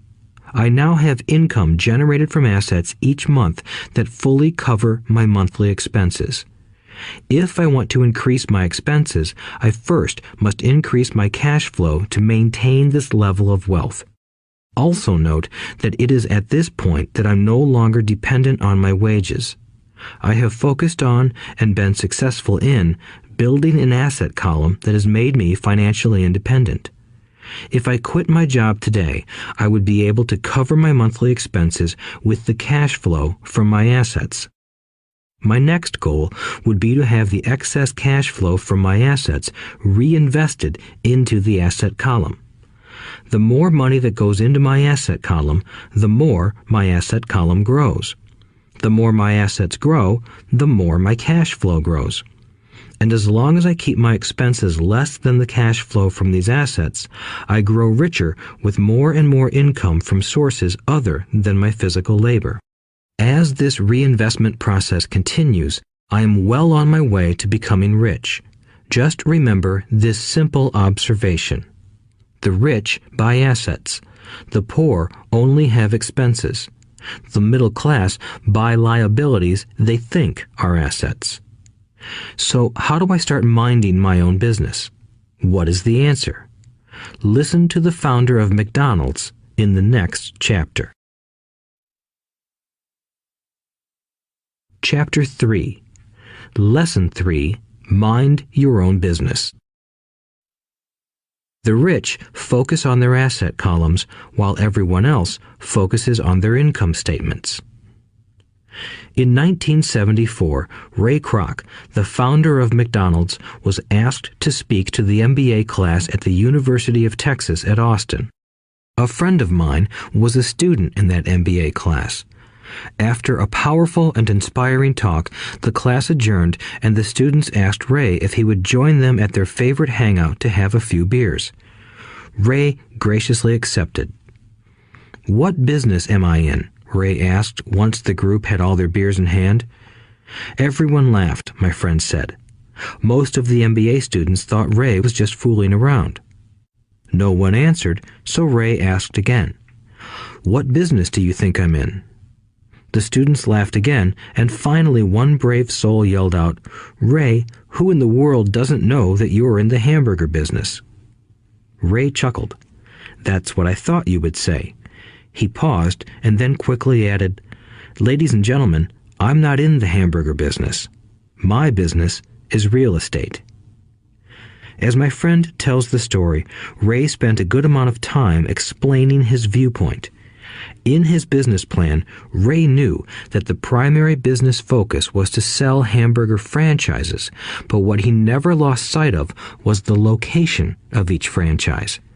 He knew that the land and its location were the most significant factors in the success of each franchise. Basically, the person who bought the franchise was also buying the real estate under the franchise for Ray Kroc's organization.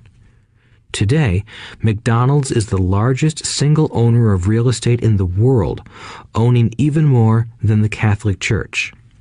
McDonald's owns some of the most valuable intersections and street corners in America and around the globe. My friend considers this as one of the most important lessons in his life. Today, he owns car washes, but his business is the real estate under those car washes. The previous chapter presented that most people work for everyone but themselves. They work first for the owners of the company, then for the government through taxes, and finally for the bank that owns their mortgage. When I was a young boy, we did not have a McDonald's nearby. Yet my rich dad was responsible for teaching Mike and me the same lesson that Ray Kroc talked about at the University of Texas. It is secret number 3 of the rich. The secret is mind your own business. Financial struggle is often directly the result of people working all their lives for someone else. Many people will simply have nothing at the end of their working days to show for their efforts. Our current educational system focuses on preparing today's youth to get good jobs by developing scholastic skills. Their lives will revolve around their wages or, as described earlier, their income column.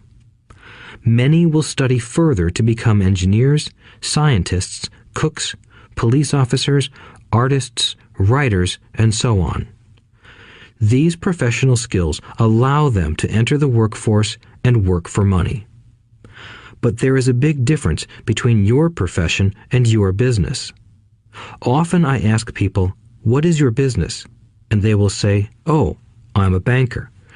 Then I ask them if they own the bank, and they usually respond, "No, I work there." In that instance, they have confused their profession with their business. Their profession may be a banker, but they still need their own business. A problem with school is that you often become what you study. So if you study cooking, you become a chef. If you study the law, you become an attorney. And a study of auto mechanics makes you a mechanic. The mistake in becoming what you study is that too many people forget to mind their own business. They spend their lives minding someone else's business and making that person rich. To become financially secure, a person needs to mind their own business. Your business revolves around your asset column, not your income column. As stated earlier, the number one rule is to know the difference between an asset and a liability and to buy assets. The rich focus on their asset columns, while everyone else focuses on their income statements. That is why we hear so often, "I need a raise. If only I had a promotion. I am going back to school to get more training so I can get a better job. I am going to work overtime. Maybe I can get a second job." In some circles, these are sensible ideas, but you are still not minding your own business. These ideas all still focus on the income column and will only help a person become more financially secure if the additional money is used to purchase income-generating assets. The primary reason the majority of the poor and middle class are fiscally conservative, which means I can't afford to take risks, is that they have no financial foundation. They have to cling to their jobs and play it safe. When downsizing became the in thing to do, millions of workers found out their largest so-called asset, their home, was eating them alive. Their asset was costing them money every month. Their car, another asset, was eating them alive. The golf clubs in the garage that cost $1,000 were not worth $1,000 anymore. Without job security, they had nothing to fall back on. What they thought were assets could not help them survive in a time of financial crisis. I assume most of us have filled out a credit application to buy a house or a car. It's always interesting to look at the net worth section because of what accepted banking and accounting practices allow a person to count as assets. One day when I wanted a loan, my financial position did not look too good. So I added my new golf clubs, my art collection, books, electronics, Armani suits, wristwatches, shoes, and other personal effects to boost the number in the asset column. But I was turned down because I had too much investment real estate. The loan committee didn't like that I made so much money from rent. They wanted to know why I did not have a normal job with a salary. They did not question the Armani suits, golf clubs, or art collection. Life is sometimes tough when you do not fit the standard profile. I cringe every time I hear someone say to me that their net worth is $1 million or $100,000 or whatever. One of the main reasons net worth is not accurate is simply because the moment you begin selling your assets, you are taxed for any gains. So many people have put themselves in deep financial trouble when they run short of income. To raise cash, they sell their assets. But their personal assets can generally be sold for only a fraction of the value that is listed on their personal balance sheet. Or, if there is a gain on the sale of the assets, they are taxed on the gain. So again, the government takes its share, thus reducing the amount available to help them out of debt. That is why I say someone's net worth is often worth less than they think. Start minding your own business. Keep your daytime job, but start buying real assets, not liabilities or personal effects that have no real value once you get them home. A new car loses nearly 25% of the price you pay for it the moment you drive it off the lot. It is not a true asset even if your banker lets you list it as one. My $400 new titanium driver was worth $150 the moment I teed off. Keep expenses low, reduce liabilities, and diligently build a base of solid assets. For young people who have not yet left home, it is important for parents to teach them the difference between an asset and a liability.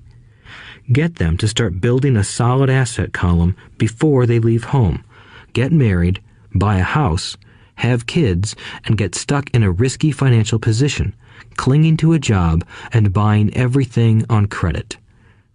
I see so many young couples who get married and trap themselves into a lifestyle that will not let them get out of debt for most of their working years.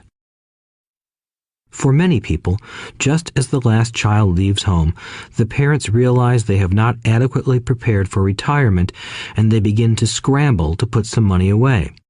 Then their own parents become ill and they find themselves with new responsibilities. So, what kind of assets am I suggesting that you or your children acquire? In my world, real assets fall into the following categories. Businesses that do not require my presence. I own them, but they are managed or run by other people. If I have to work there, it's not a business. It becomes my job. Stocks, bonds, income-generating real estate, notes, IOUs, royalties from intellectual property such as music, scripts, and patents. Anything else that has value, produces income, or appreciates, and has a ready market. As a young boy, my educated dad encouraged me to find a safe job, but my rich dad encouraged me to begin acquiring assets that I loved. If you don't love it, you won't take care of it. I collect real estate simply because I love buildings and land. I love shopping for them, and I could look at them all day long. When problems arise, the problems aren't so bad that it changes my love for real estate. For people who hate real estate, they shouldn't buy it. I also love stocks of small companies, especially startups, because I am an entrepreneur, not a corporate person. In my early years, I worked in large organizations such as Standard Oil of California, the U.S. Marine Corps, and Xerox Corporation. I enjoyed my time with those organizations and have fond memories, but I know deep down I am not a company man. I like starting companies, not running them.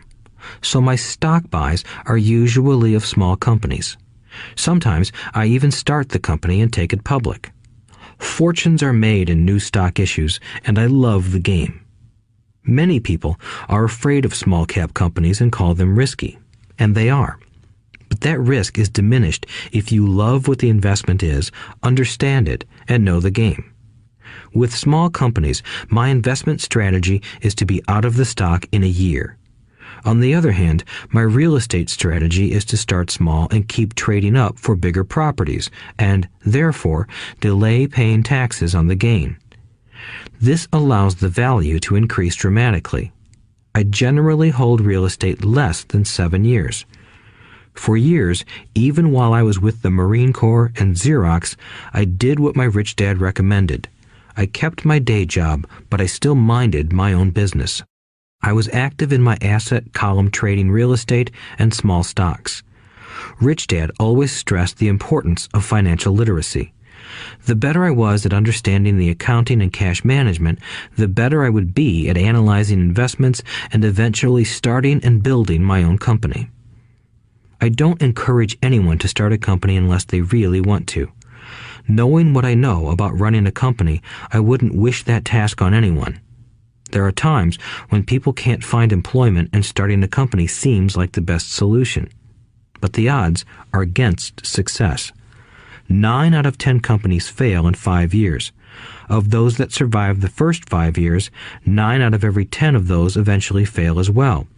So only if you really have the desire to own your own company do I recommend it. Otherwise, keep your day job and mind your own business. When I say mind your own business, I mean to build and keep your asset column strong. Once a dollar goes into it, never let it come out. Think of it this way.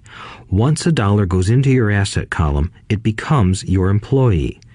The best thing about money is that it works 24 hours a day and can work for generations.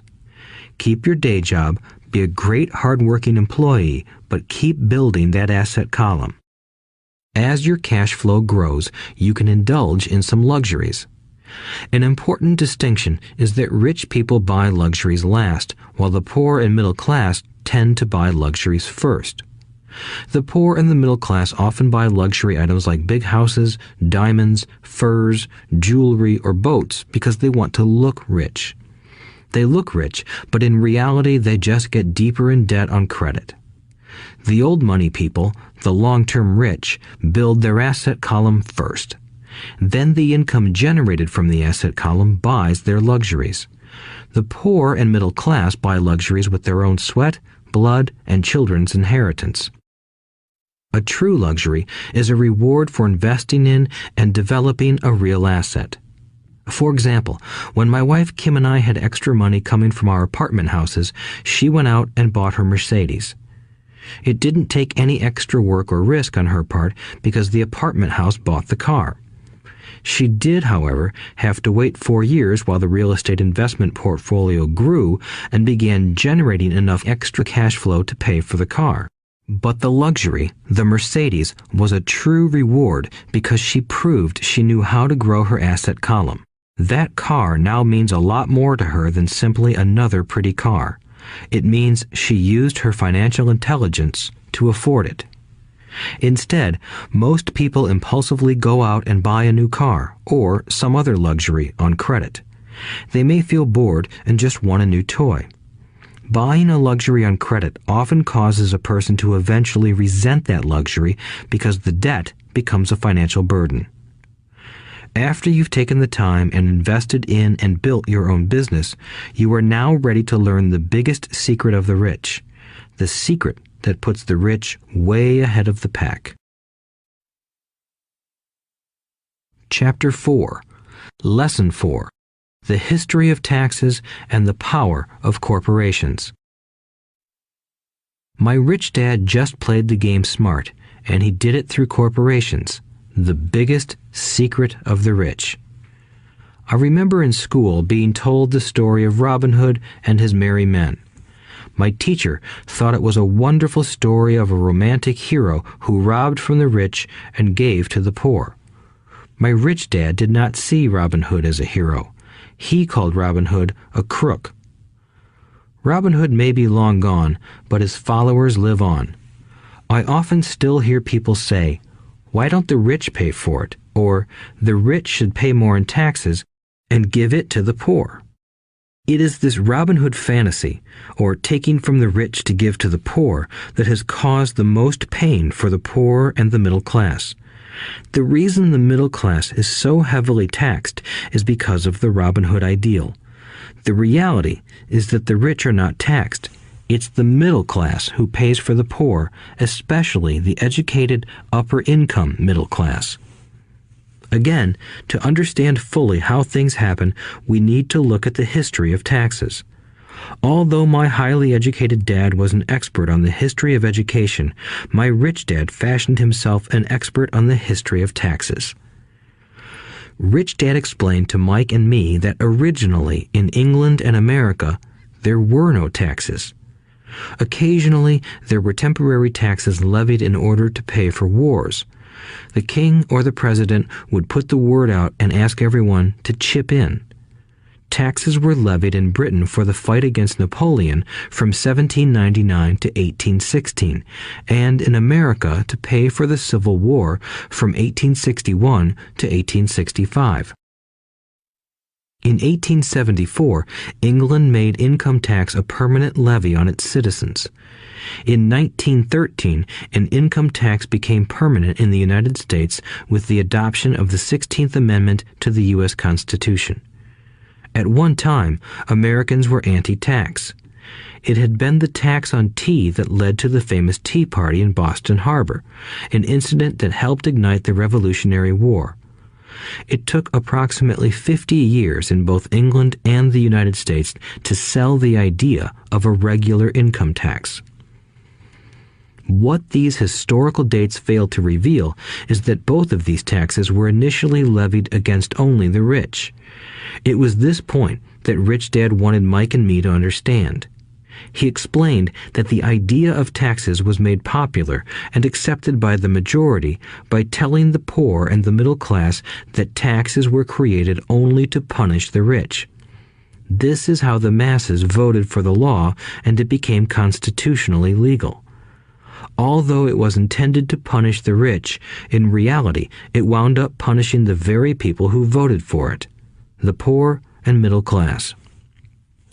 Once government got a taste of money, its appetite grew, said Rich Dad. Your dad and I are exactly opposite. He's a government bureaucrat, and I am a capitalist. We get paid, and our success is measured on opposite behaviors.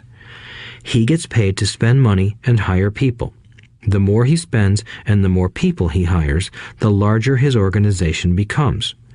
In the government, a large organization is a respected organization. On the other hand, within my organization, the fewer people I hire and the less money I spend, the more I am respected by my investors. That's why I don't like government people. They have different objectives than most business people. As the government grows, more and more tax dollars are needed to support it. My educated dad sincerely believed that government should help people. He loved John F. Kennedy and especially the idea of the Peace Corps. He loved the idea so much that both he and my mom worked for the Peace Corps, training volunteers to go to Malaysia, Thailand, and the Philippines. He always strived for additional grants and budget increases so he could hire more people, both in his job with the Education Department and in the Peace Corps. From the time I was about 10 years old, I would hear from my rich dad that government workers were a pack of lazy thieves, and from my poor dad, I would hear how the rich were greedy crooks who should be made to pay more taxes. Both sides had valid points. It was difficult to go to work for one of the biggest capitalists in town and come home to a father who was a prominent government leader. It was not easy to know which dad to believe. Yet, when you study the history of taxes, an interesting perspective emerges. As I said, the passage of taxes was only possible because the masses believed in the Robin Hood theory of economics. Take from the rich and give to everyone else. The problem was that the government's appetite for money was so great that taxes soon needed to be levied on the middle class, and from there it kept trickling down. However, the rich saw an opportunity because they don't play by the same set of rules. The rich knew about corporations, which became popular in the days of sailing ships. The rich created the corporation as a vehicle to limit their risk to the assets of each voyage. The rich put their money into a corporation to finance the voyage.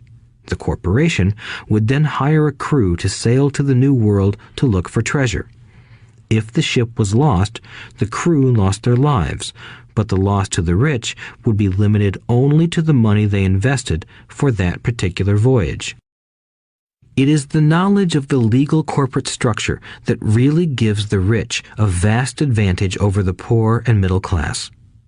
Having two fathers teaching me, one a socialist and the other a capitalist, I quickly began to realize that the philosophy of the capitalist made more financial sense to me. It seemed to me that the socialists ultimately penalized themselves due to their lack of financial education. No matter what the take from the rich crowd came up with, the rich always found a way to outsmart them. That is how taxes were eventually levied on the middle class. The rich outsmarted the intellectuals solely because they understood the power of money, a subject not taught in schools. How did the rich outsmart the intellectuals? Once the take from the rich tax was passed, cash started flowing into government coffers. Initially, people were happy. Money was handed out to government workers and the rich.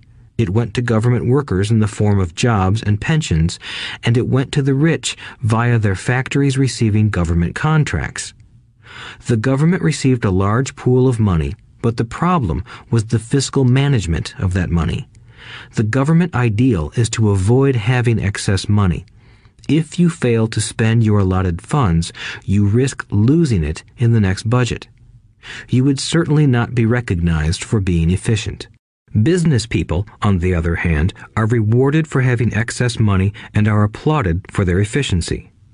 As this cycle of growing government spending continued, the demand for money increased, and the tax the rich idea was adjusted to include lower income levels down to the very people who voted it in, the poor and the middle class. True capitalists used their financial knowledge to simply find an escape. They headed back to the protection of a corporation. But what many people who have never formed a corporation don't know is that a corporation is not really a thing. A corporation is merely a file folder with some legal documents in it, sitting in some attorney's office and registered with a state government agency. It's not a big building or a factory or a group of people.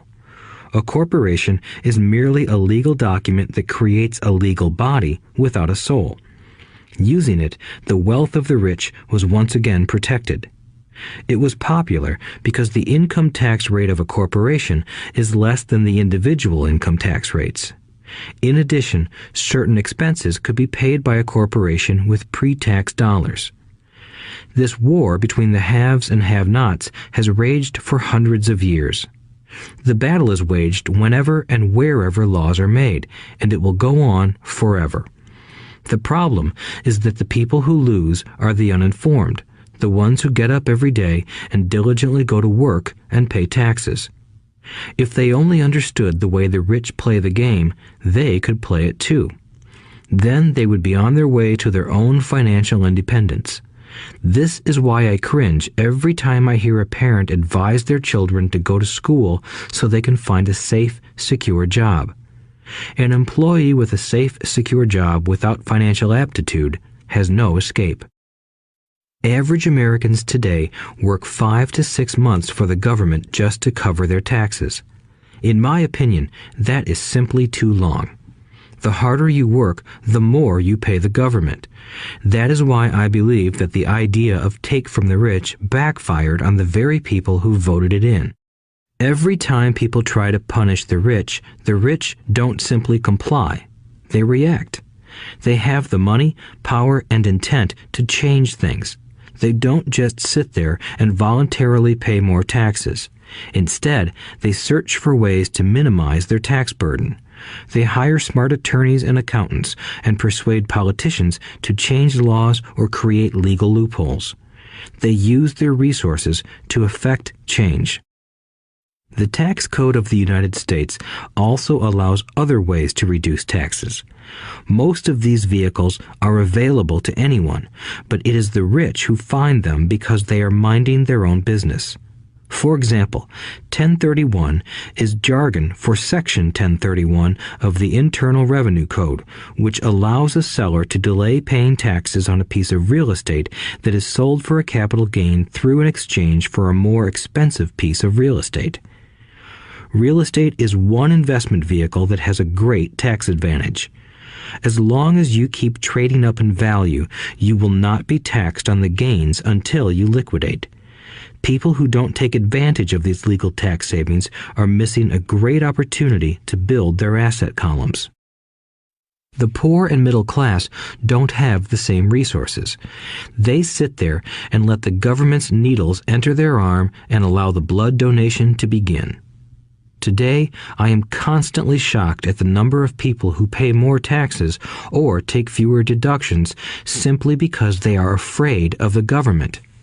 I have friends who have had their businesses shut down and destroyed, only to find out it was a mistake on the part of the government.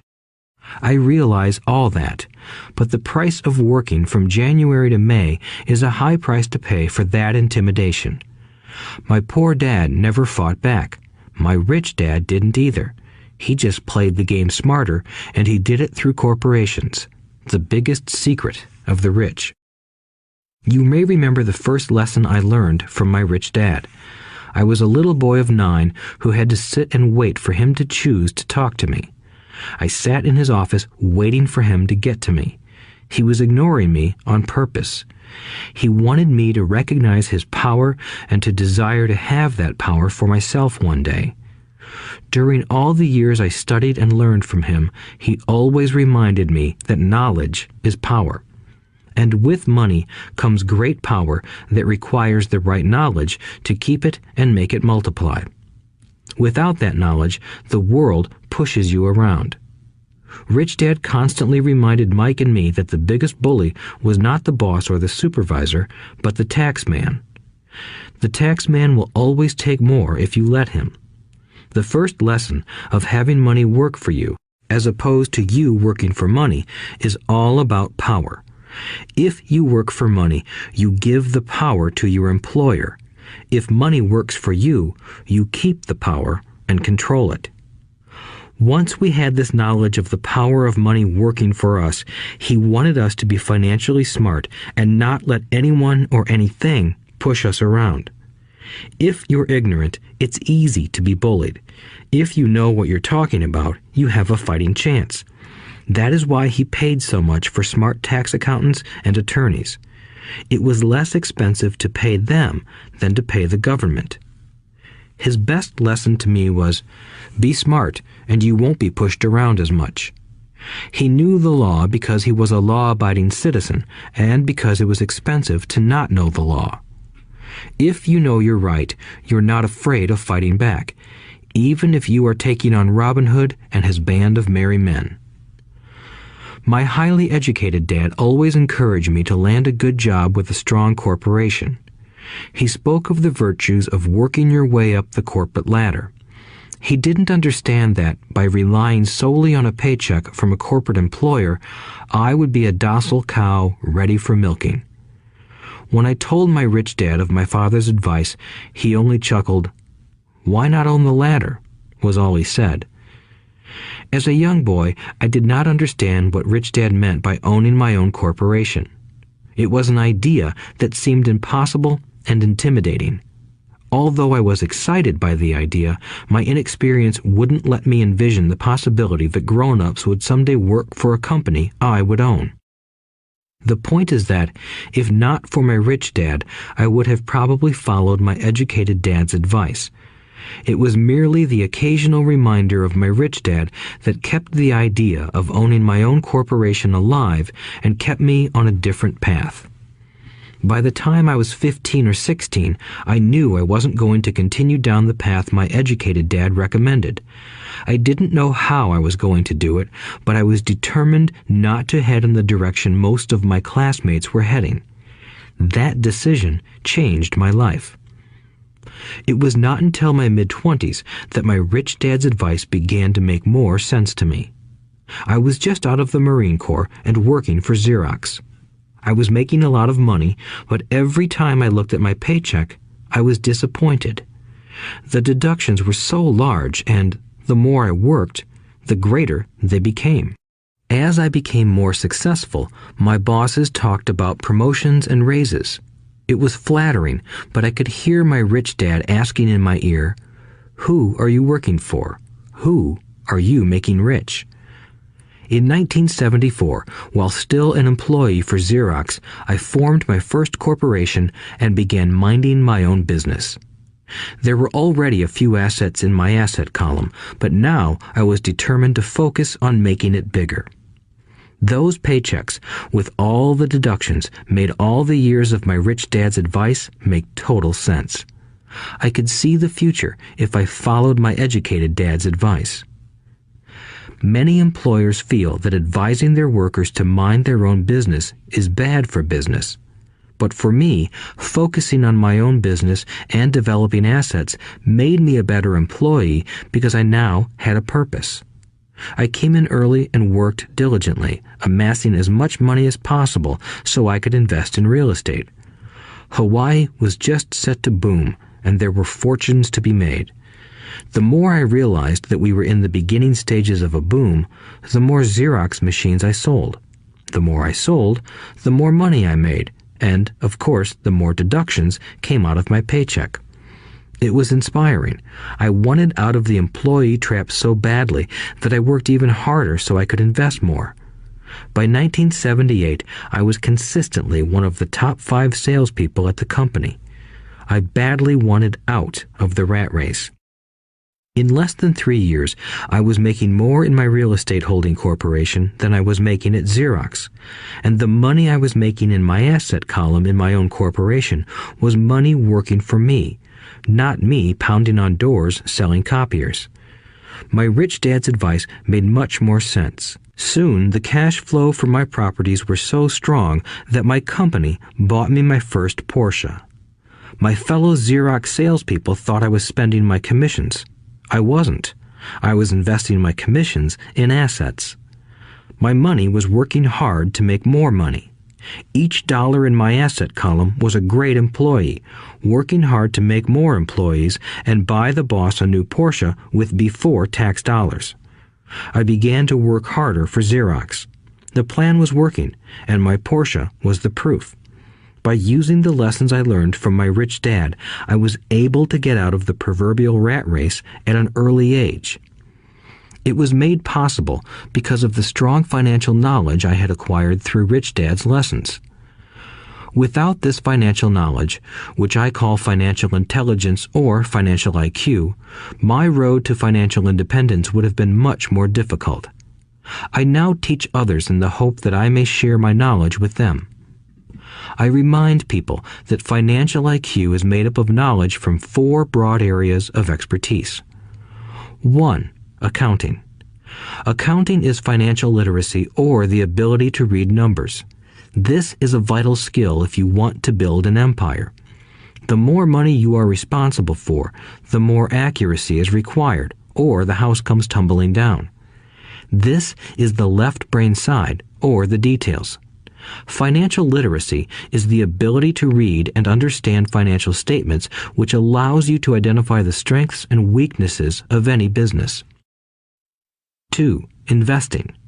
Investing is the science of money making money. This involves strategies and formulas which use the creative right brain side. 3. Understanding markets. Understanding markets is the science of supply and demand. You need to know the technical aspects of the market, which are emotion-driven, in addition to the fundamental or economic aspects of an investment. Does an investment make sense or does it not make sense based on current market conditions? 4. The law. A corporation wrapped around the technical skills of accounting, investing, and markets can contribute to explosive growth. A person who understands the tax advantages and protections provided by a corporation can get rich so much faster than someone who is an employee or a small business sole proprietor. It's like the difference between someone walking and someone flying. The difference is profound when it comes to long-term wealth. Tax advantages. A corporation can do many things that an employee cannot, like pay expenses before paying taxes. That is a whole area of expertise that is very exciting. Employees earn and get taxed and then try to live on what is left. A corporation earns, spends everything it can, and is taxed on anything that is left. It's one of the biggest legal tax loopholes that the rich use. They're easy to set up and are not expensive if you own investments that are producing good cash flow. For example, by owning your own corporation, your vacations can be board meetings in Hawaii. Car payments, insurance, repairs, and health club memberships are company expenses. Most restaurant meals are partial expenses and on. But it's done legally with pre-tax dollars. Protection from lawsuits. We live in a litigious society. Everybody wants a piece of your action. The rich hide much of their wealth using vehicles such as corporations and trusts to protect their assets from creditors. When someone sues a wealthy individual, they are often met with layers of legal protection and often find that the wealthy person actually owns nothing. They control everything, but own nothing. The poor and middle class try to own everything and lose it to the government or to fellow citizens who like to sue the rich. They learned it from the Robin Hood story. Take from the rich and give it to the poor. It is not the purpose of this audiobook to go into the specifics of owning a corporation. But I will say that if you own any kind of legitimate assets, I would consider finding out more about the benefits and protection offered by a corporation as soon as possible.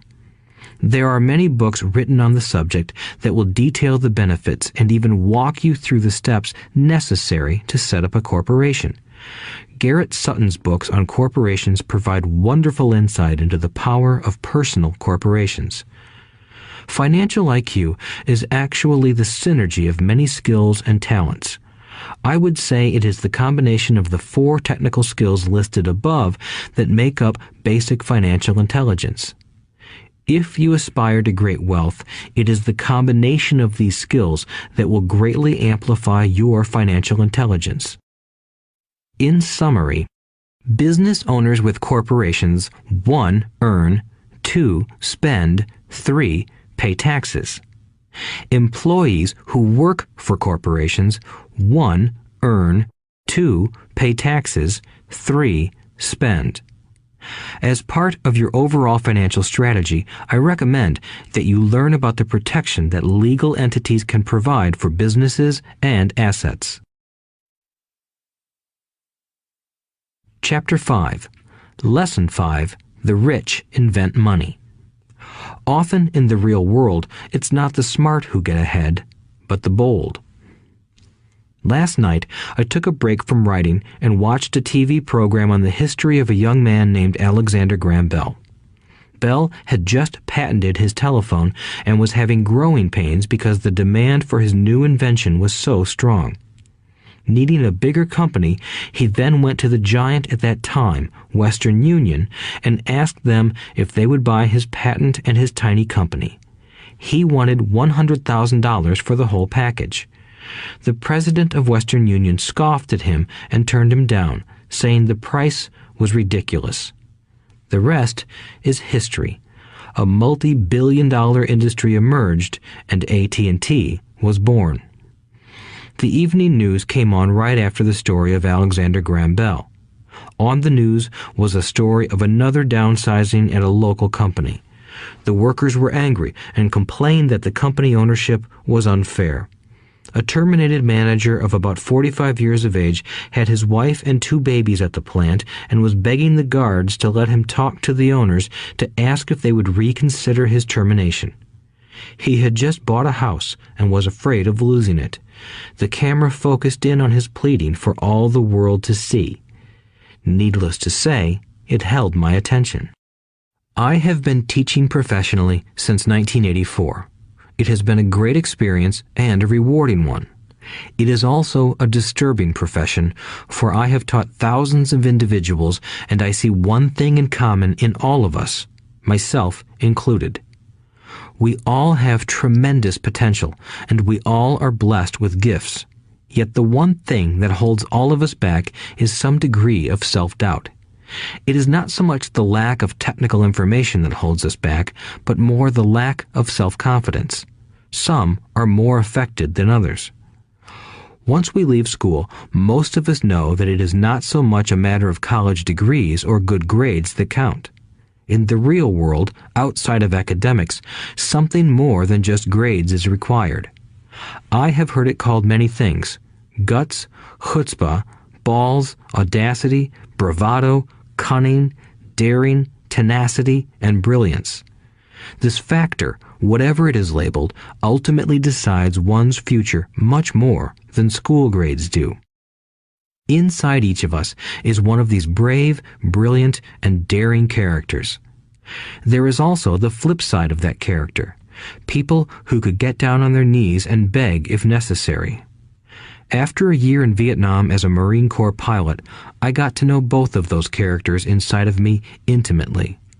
One is not better than the other. Yet, as a teacher, I recognized that it was excessive fear and self-doubt that were the greatest detractors of personal genius. It broke my heart to see students know the answers, yet lack the courage to act on the answer. Often in the real world, it's not the smart who get ahead, but the bold. In my personal experience, your financial genius requires both technical knowledge as well as courage. If fear is too strong, the genius is suppressed. In my classes, I strongly urge students to learn to take risks, to be bold, and to let their genius convert that fear into power and brilliance. It works for some and just terrifies others. I have come to realize that for most people, when it comes to the subject of money, they would rather play it safe. I have had to field questions such as, why take risks? Why should I bother developing my financial IQ? Why should I become financially literate? And I answer, just to have more options. There are huge changes up ahead. In the coming years, there will be more people just like the young inventor Alexander Graham Bell. There will be 100 people like Bill Gates and hugely successful companies like Microsoft created every year all over the world. And there will also be many more bankruptcies, layoffs, and downsizings. So why bother developing your financial IQ? No one can answer that but you. Yet I can tell you why I myself do it. I do it because it is the most exciting time to be alive. I'd rather be welcoming change than dreading change. I'd rather be excited about making millions than worrying about not getting a raise. This period we are in now is a most exciting time, unprecedented in our world's history. Generations from now, people will look back at this period of time and remark at what an exciting era it must have been. It was the death of the old and birth of the new. It was full of turmoil, and it was exciting. So why bother developing your financial IQ? Because if you do, you will prosper greatly. And if you don't, this period of time will be a frightening one. It will be a time of watching some people move boldly forward while others cling to worn-out life preservers. Land was wealth 300 years ago, so the person who owned the land owned the wealth. Later, wealth was in factories and production, and America rose to dominance. The industrialist owned the wealth. Today, wealth is in information, and the person who has the most timely information owns the wealth. The problem is that information flies around the world at the speed of light. The new wealth cannot be contained by boundaries and borders as land and factories were. The changes will be faster and more dramatic. There will be a dramatic increase in the number of new multimillionaires. There also will be those who are left behind. I find so many people struggling today, often working harder, simply because they cling to old ideas. They want things to be the way they were, and they resist change. I know people who are losing their jobs or their houses, and they blame technology or the economy or their boss. Sadly, they fail to realize that they might be the problem. Old ideas are their biggest liability. It is a liability simply because they fail to realize that while that idea or way of doing something was an asset yesterday, yesterday is gone. One afternoon, I was teaching how to invest using a board game I had invented, Cash Flow, as a teaching tool. A friend had brought someone along to attend the class. This friend of a friend was recently divorced, had been badly burned in the divorce settlement, and was now searching for some answers. Her friend thought the class might help. The game was designed to help people learn how money works. In playing the game, they learn about the interaction of the income statement with the balance sheet. They learn how cash flows between the two and how the road to wealth is through striving to increase your monthly cash flow from the asset column to the point that it exceeds your monthly expenses. Once you accomplish this, you are able to get out of the rat race and out onto the fast track. As I have said, some people hate the game, some love it, and others miss the point. This woman missed a valuable opportunity to learn something. In the opening round, she drew a doodad card with the boat on it. At first, she was happy. "Oh, I've got a boat." Then, as her friend tried to explain how the numbers worked on her income statement and balance sheet, she got frustrated because she had never liked math.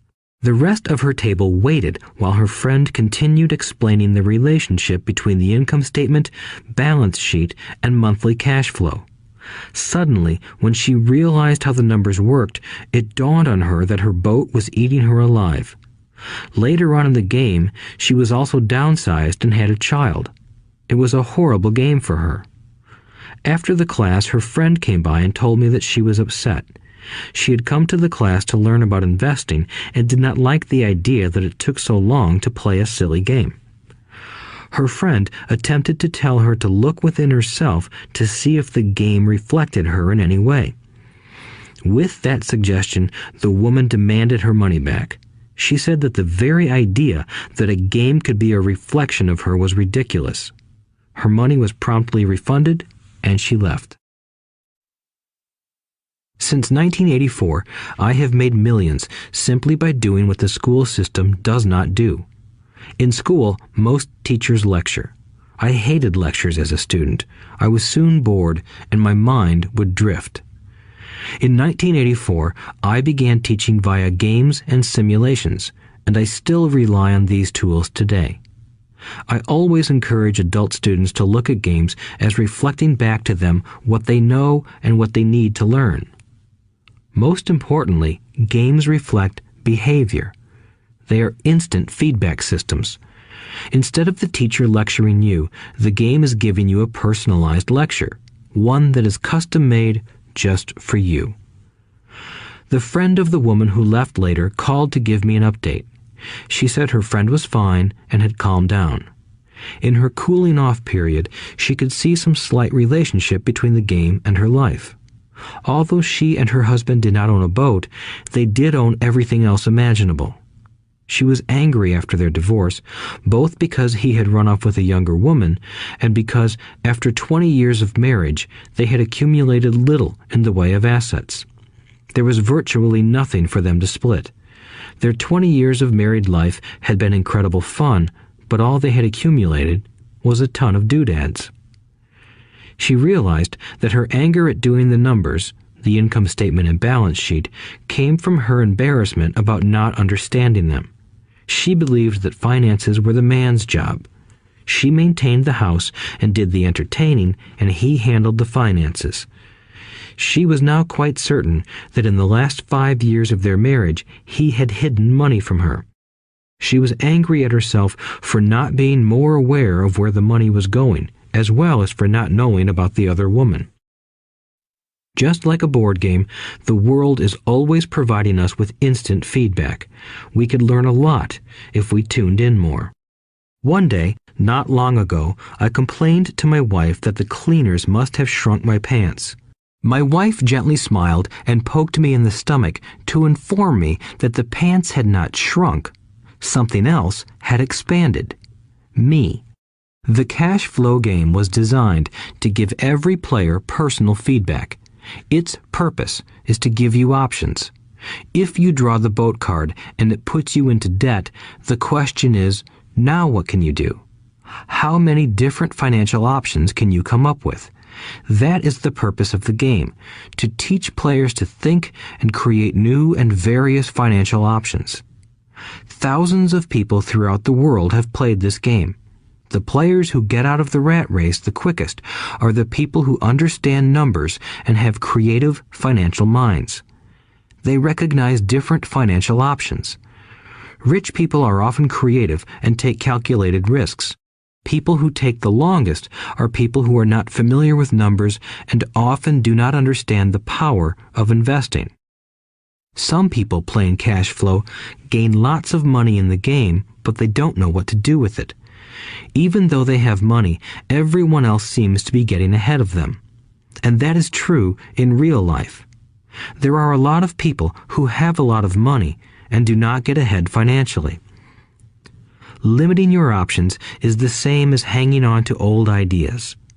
I have a friend from high school who now works at 3 jobs. Years ago, he was the richest of all my classmates. When the local sugar plantation closed, the company he worked for went down with the plantation.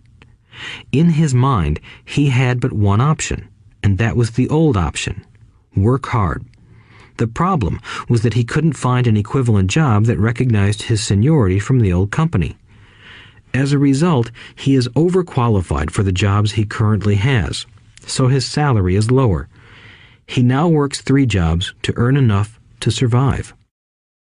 I have watched people playing cash flow complain that the right opportunity cards are not coming their way, so they sit there. I know people who do that in real life. They wait for the right opportunity. I have watched people get the right opportunity card and then not have enough money. Then they complain that they would have gotten out of the rat race if they had had more money. So they sit there. I know people in real life who do that also. They see all the great deals, but they have no money. And I have seen people pull a great opportunity card, read it out loud, and have no idea that it is a great opportunity. They have the money, the time is right, they have the card, but they can't see the opportunity staring them in the face. They fail to see how it fits into their financial plan for escaping the rat race. And I know more people like that than all the others combined. Most people have an opportunity of a lifetime flash right in front of them, and they fail to see it. A year later, they find out about it, after everyone else got rich. Financial intelligence is simply having more options. If the opportunities aren't coming your way, what else can you do to improve your financial position? If an opportunity lands in your lap and you have no money and the bank won't talk to you, what else can you do to get the opportunity to work in your favor? If your hunch is wrong and what you've been counting on doesn't happen, how can you turn a lemon into millions? That is financial intelligence. It is not so much what happens, but how many different financial solutions you can think of to turn a lemon into millions. It is how creative you are in solving financial problems.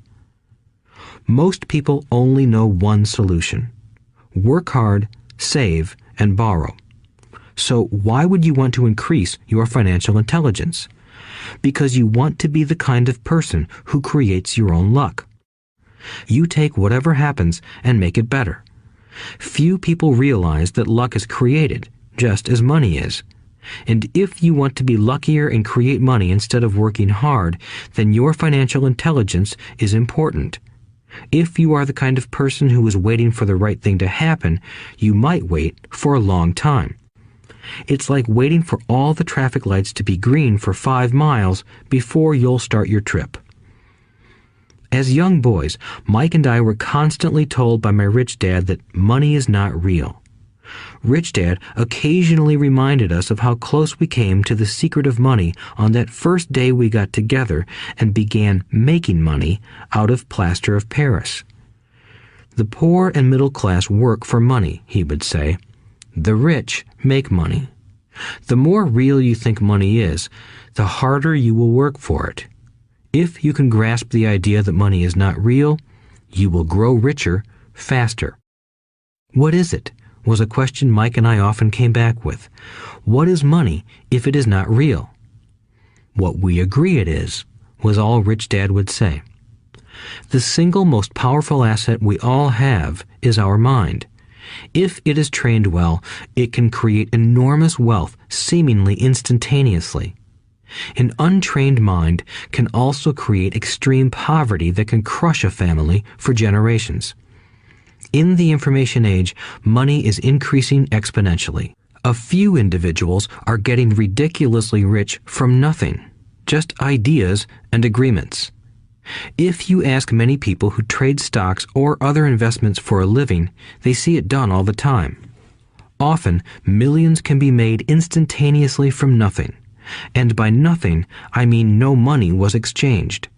It is done via agreement, a hand signal in a trading pit, a blip on a trader's screen in Lisbon from a trader's screen in Toronto and back to Lisbon, a call to my broker to buy and a moment later to sell.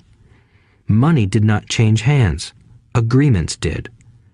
So why develop your financial genius? Only you can answer that. I can tell you why I have been developing this area of my intelligence. I do it because I want to make money fast. Not because I need to, but because I want to. It is a fascinating learning process. I develop my financial IQ because I want to participate in the fastest game and biggest game in the world. And, in my own small way, I would like to be part of this unprecedented evolution of humanity, the era where humans work purely with their minds and not with their bodies. Besides, it is where the action is. It is what is happening. It's hip, it's scary, and it's fun. That is why I invest in my financial intelligence, developing the most powerful asset I have. I want to be with people moving boldly forward. I do not want to be with those left behind. I will give you a simple example of creating money. In the early 1990s, the economy of Phoenix, Arizona was horrible. I was watching a TV show when a financial planner came on and began forecasting doom and gloom. His advice was to save money. Put $100 away every month, he said. In 40 years, you will be a multimillionaire. Well, putting money away every month is a sound idea. It is one option, the option most people subscribe to. The problem is this. It blinds the person to what is really going on. It causes them to miss major opportunities for much more significant growth of their money. The world is passing them by. As I said, the economy was terrible at that time. For investors, this is the perfect market condition. A chunk of my money was in the stock market and in apartment houses. I was short of cash. Because people were giving properties away, I was buying. I was not saving money. I was investing. Kim and I had more than $1 million in cash working in a market that was rising fast. It was the best opportunity to invest. The economy was terrible. I just could not pass up these small deals. Houses that were once $100,000 were now $75,000. But instead of shopping with local real estate agents, I began shopping at the bankruptcy attorney's office or the courthouse steps. In these shopping places, a $75,000 house could sometimes be bought for $20,000 or less. For $2,000, which was loaned to me from a friend for 90 days for $200, I gave an attorney a cashier's check as a down payment. While the acquisition was being processed, I ran an ad advertising a $75,000 house for only $60,000 and no money down. The phone rang hard and heavy. Prospective buyers were screened, and once the property was legally mine, all the prospective buyers were allowed to look at the house. It was a feeding frenzy. The house sold in a few minutes. I asked for a $2,500 processing fee, which they gladly handed over, and the escrow and title company took over from there. I returned the $2,000 to my friend with an additional $200. He was happy, the homebuyer was happy, the attorney was happy, and I was happy. I had sold a house for $60,000 that cost me $20,000. The $40,000 was created from money in my asset column in the form of a promissory note from the buyer. Total working time, 5 hours. So, now that you are on your way to becoming more financially literate and skilled at reading numbers, I will tell you why this is an example of money being invented. During this depressed market, Kim and I were able to do 6 of these simple transactions in our spare time. While the bulk of our money was in larger properties and the stock market, we were able to create more than $190,000 in assets, notes at 10% interest, in those 6 buy, create, and sell transactions. That comes to approximately $19,000 a year income, much of it sheltered through our private corporation. Much of that $19,000 a year goes to pay for our company cars, gas, trips, insurance, dinners with clients, and other things. By the time the government gets a chance to tax that income, it's been spent on legally allowed pre-tax expenses. This was a simple example of how money is invented, created, and protected using financial intelligence. Ask yourself, how long would it take to save $190,000? Would the bank pay you 10% interest on your money? And the promissory note is good for 30 years. I hope they never pay me the $190,000. I have to pay a tax if they pay me the principal, and besides, $19,000 paid over 30 years is a little over $500,000 in income. I have people ask what happens if the person doesn't pay. That does happen, and it's good news. That $60,000 home could be taken back and resold for $70,000 and another $2,500 collected as a loan processing fee. It would still be a zero-down transaction in the mind of the new buyer, and the process would go on. The first time I sold the house, I paid back the $2,000, so technically I have no money in the transaction. My return on investment, ROI, is infinity. It's an example of no money making a lot of money. In the second transaction, when resold, I would have put $2,000 in my pocket and re-extended the loan to 30 years. What would my ROI be if I got paid money to make money? I do not know, but it sure beats saving $100 a month, which actually starts out as $150 because it's after-tax income for 40 years earning low interest. And again, you're taxed on the interest. That is not too intelligent. It may be safe, but it's not smart. A few years later, as the Phoenix real estate market strengthened, those houses we sold for $60,000 became worth $110,000. Foreclosure opportunities were still available, but became rare. It cost a valuable asset, my time, to go out looking for them. Thousands of buyers were looking for the few available deals. The market had changed. It was time to move on and look for other opportunities to put in the asset column. You cannot do that here. That is against the law. You're lying. I hear those comments much more often than, "Can you show me how to do that?" The math is simple. You do not need algebra or calculus, and the escrow company handles the legal transaction and the servicing of the payments. I have no roofs to fix or toilets to unplug because the owners do that. It's their house. Occasionally, someone does not pay, and that is wonderful because there are late fees, or they move out and the property is sold again. The court system handles that. And it may not work in your area. The market conditions may be different, but the example illustrates how a simple financial process can create hundreds of thousands of dollars with little money and low risk. It is an example of money being only an agreement. Anyone with a high school education can do it. Yet most people won't. Most people listen to the standard advice of work hard and save money. For about 30 hours of work, approximately $190,000 was created in the asset column, and no taxes were paid. Which one sounds harder to you? 1. Work hard, pay 50% in taxes, save what is left, your savings, then earn 5%, which is also taxed. Or 2. Take the time to develop your financial intelligence, harness the power of your brain and the asset column. If you use option number 1, be sure to factor in how much time it takes you to save $190,000. Time is one of your greatest assets. Now, you may understand why I silently shake my head when I hear parents say, "My child is doing well in school and receiving a good education." It may be good, but is it adequate?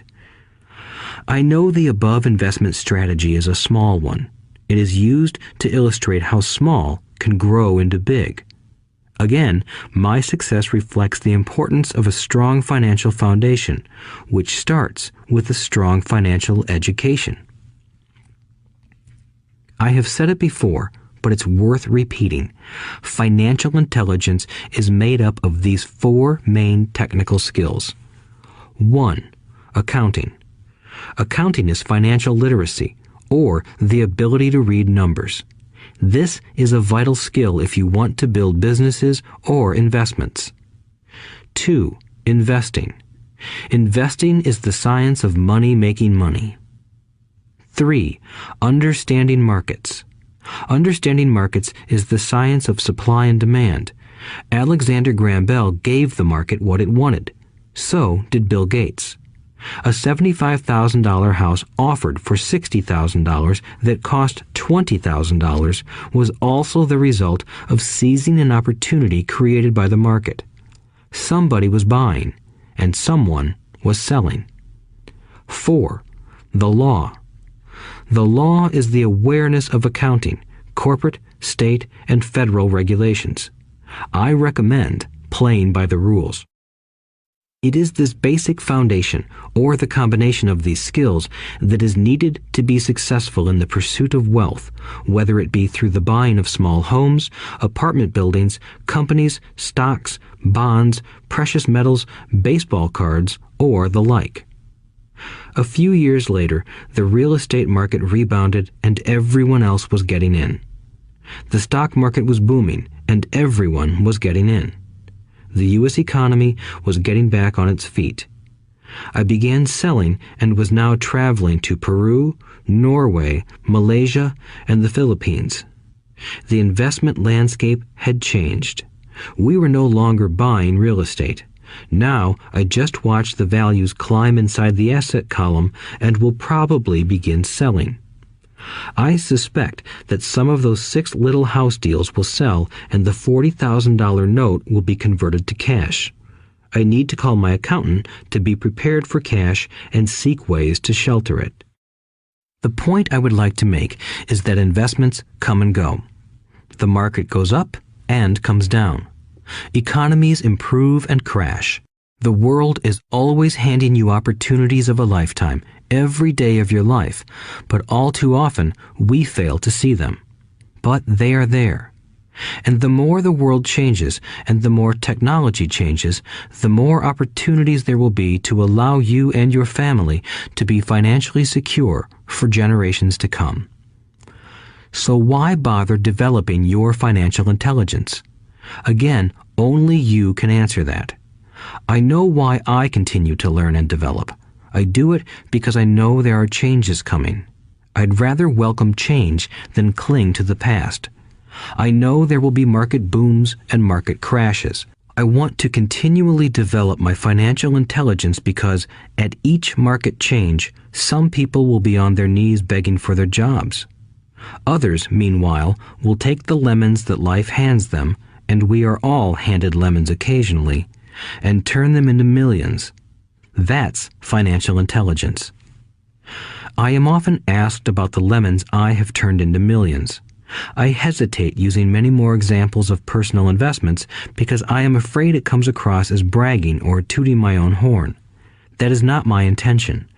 I use the examples only as numerical and chronological illustrations of actual and simple cases. I use the examples because I want you to know that it is easy.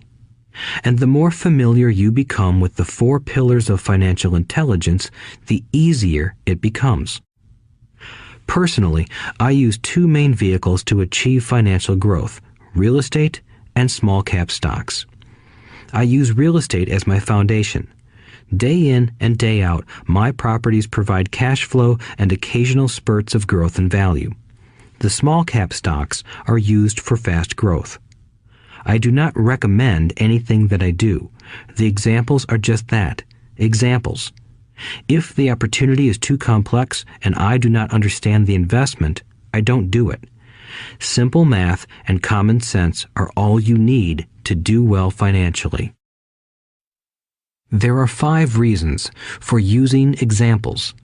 1. To inspire people to learn more. 2. To let people know it is easy if the foundation is strong. 3.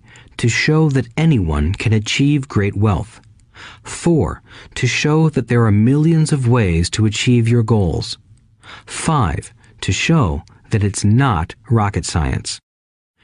In 1989, I used to jog through a lovely neighborhood in Portland, Oregon.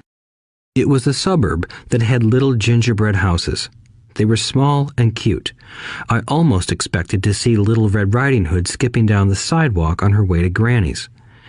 There were for sale signs everywhere. The timber market was terrible. The stock market had just crashed, and the economy was depressed. On one street, I noticed a for sale sign that was up longer than most. It looked old. Jogging past it one day, I ran into the owner, who looked troubled. "What are you asking for your house?" I asked. The owner turned and smiled weakly. "Make me an offer," he said. "It's been for sale for over a year. Nobody even comes by anymore to look at it." "I'll look," I said, and I bought the house a half hour later for $20,000 less than his asking price. It was a cute little 2-bedroom home with gingerbread trim on all the windows. It was light blue with gray accents and had been built in 1930. Inside, there was a beautiful rock fireplace, as well as 2 tiny bedrooms. It was a perfect rental house. I gave the owner $5,000 down for a $45,000 house that was really worth $65,000, except that no one wanted to buy it. The owner moved out in a week, happy to be free, and my first tenant moved in, a local college professor. After the mortgage, expenses, and management fees were paid, I put a little less than $40 in my pocket at the end of each month. Hardly exciting. A year later, the depressed Oregon real estate market had begun to pick up. California investors, flush with money from their still booming real estate market, were moving north and buying up Oregon and Washington. I sold that little house for $95,000 to a young couple from California who thought it was a bargain. My capital gains of approximately $40,000 were placed into a 1031 tax-deferred exchange, and I went shopping for a place to put my money. In about a month, I found a 12-unit apartment house right next to the Intel plant in Beaverton, Oregon. The owners lived in Germany, had no idea what the place was worth, and again, just wanted to get out of it. I offered $275,000 for a $450,000 building. They agreed to $300,000. I bought it and held it for 2 years.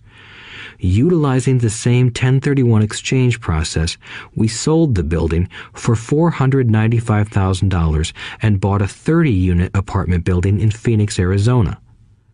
We had moved to Phoenix by then to get out of the rain and needed to sell anyway. Like the former Oregon market, the real estate market in Phoenix was depressed. The price of the 30-unit apartment building in Phoenix was $875,000, with $225,000 down. The cash flow from the 30 units was a little over $5,000 a month. The Arizona market began moving up, and a few years later, a Colorado investor offered us $1.2 million for the property. The point of this example is how a small amount can grow into a large amount. Again, it is a matter of understanding financial statements, investment strategies, a sense of the market, and the laws. If people are not versed in these subjects, then obviously they must follow standard dogma, which is to play it safe, diversify, and only invest in secure investments. The problem with secure investments is that they are often sanitized, that is, made so safe that the gains are less. Most large brokerage houses will not touch speculative transactions in order to protect themselves and their clients, and that is a wise policy. The really hot deals are not offered to people who are novices.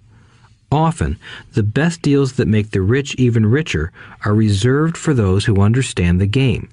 It is technically illegal to offer speculative deals to someone who is considered not sophisticated, but of course, it happens.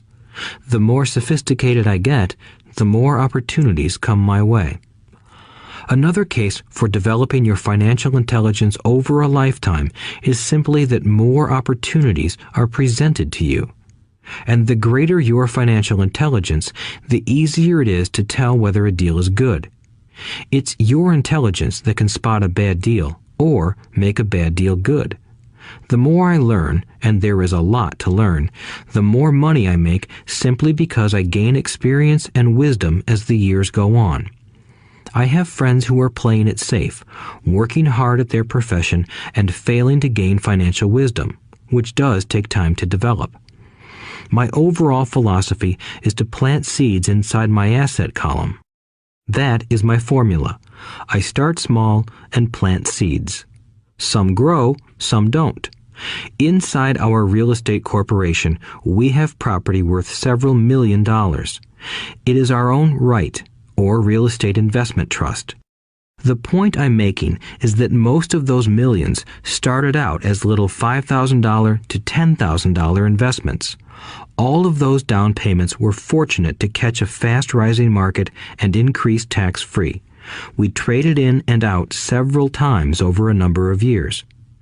We also own a stock portfolio, surrounded by a corporation that Kim and I call our personal mutual fund.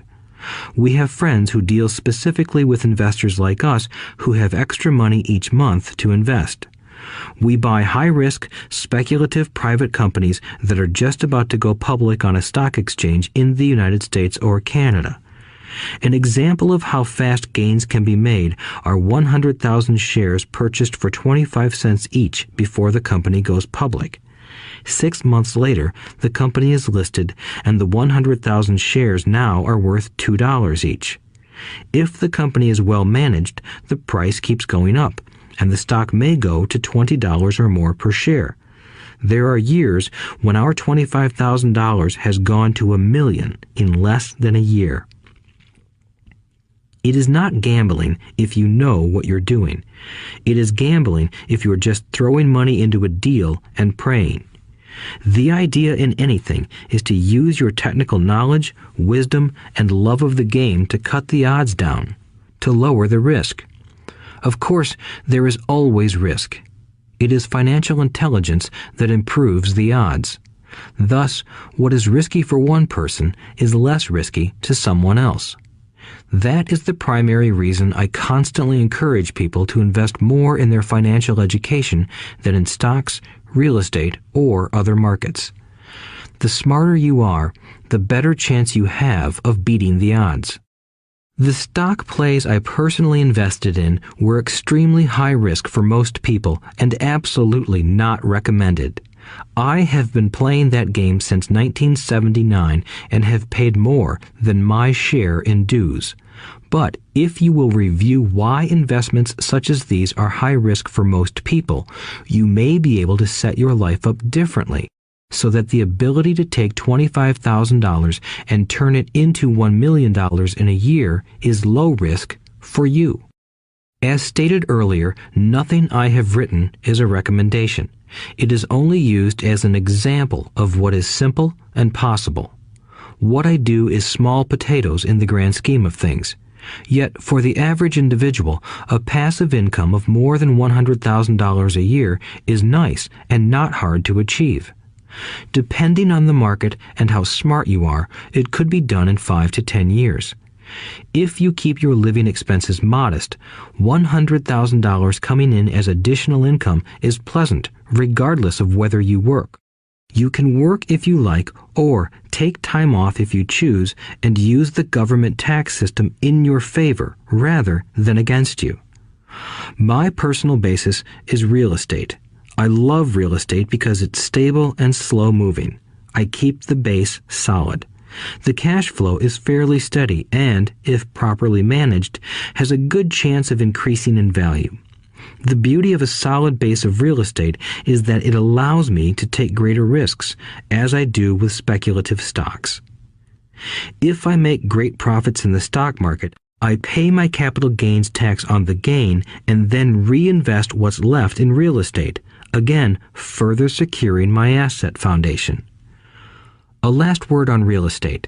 I have traveled all over the world and taught investing. In every city, I hear people say you cannot buy real estate cheap. That is not my experience. Even in New York or Tokyo, or just on the outskirts of the city, prime bargains are overlooked by most people. In Singapore, with their high real estate prices, there are still bargains to be found within a short driving distance. So whenever I hear someone say, "You can't do that here," pointing at me, I remind them that maybe the real statement is, "I don't know how to do that here. Yet." Great opportunities are not seen with your eyes. They are seen with your mind. Most people never get wealthy simply because they are not trained financially to recognize opportunities right in front of them. I am often asked, how do I start? In the final chapter of this audiobook, I offer 10 steps that I followed on the road to my financial freedom. But always remember to have fun. When you learn the rules and the vocabulary of investing and begin to build your asset column, I think you'll find that it's as fun a game as you've ever played. Sometimes you win, and sometimes you learn. But have fun. Most people never win because they're more afraid of losing. That is why I found school so silly. In school, we learn that mistakes are bad, and we are punished for making them. Yet if you look at the way humans are designed to learn, we learn by making mistakes. We learn to walk by falling down. If we never fell down, we would never walk. The same is true for learning to ride a bike. I still have scars on my knees, but today I can ride a bike without thinking. The same is true for getting rich. Unfortunately, the main reason most people are not rich is because they are terrified of losing. Winners are not afraid of losing, but losers are. Failure is part of the process of success. People who avoid failure also avoid success. I look at money much like my game of tennis. I play hard, make mistakes, correct, make more mistakes, correct, and I get better. If I lose the game, I reach across the net, shake my opponent's hand, smile, and say, "See you next Saturday." There are two kinds of investors. One, the first and most common type is a person who buys a packaged investment.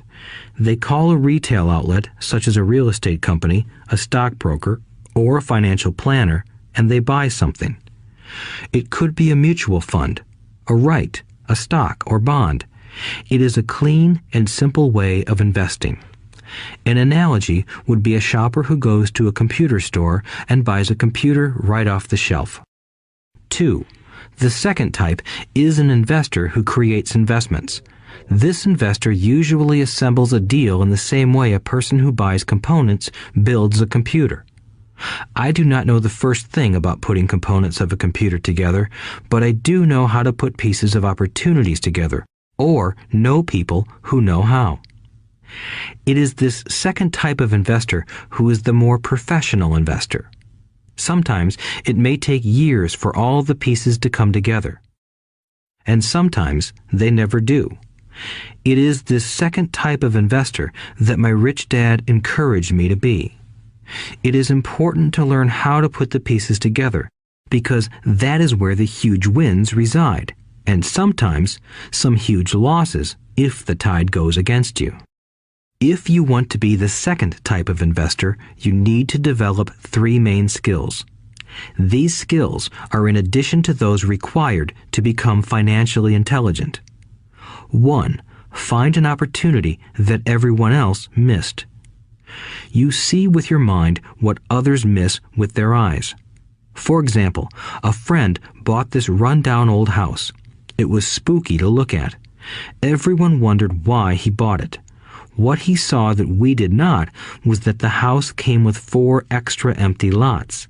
He discovered that after going to the title company. After buying the house, he tore the house down and sold the 5 lots to a builder for 3 times what he paid for the entire package. He made $75,000 for 2 months of work. It's not a lot of money, but it sure beats minimum wage, and it's not technically difficult. 2. Raise money. The average person only goes to the bank. This second type of investor needs to know how to raise capital, and there are many ways that don't require a bank. To get started, I learned how to buy houses without a bank. It was the learned skill of raising money more than the houses themselves that was priceless. All too often, I hear people say, "The bank won't lend me money," or "I don't have the money to buy it." If you want to be a Type 2 investor, you need to learn how to do that which stops most people. In other words, a majority of people let their lack of money stop them from making a deal. If you can avoid that obstacle, you will be millions ahead of those who don't learn those skills. There have been many times I have bought a house, a stock, or an apartment building without a penny in the bank. I once bought an apartment house for $1.2 million.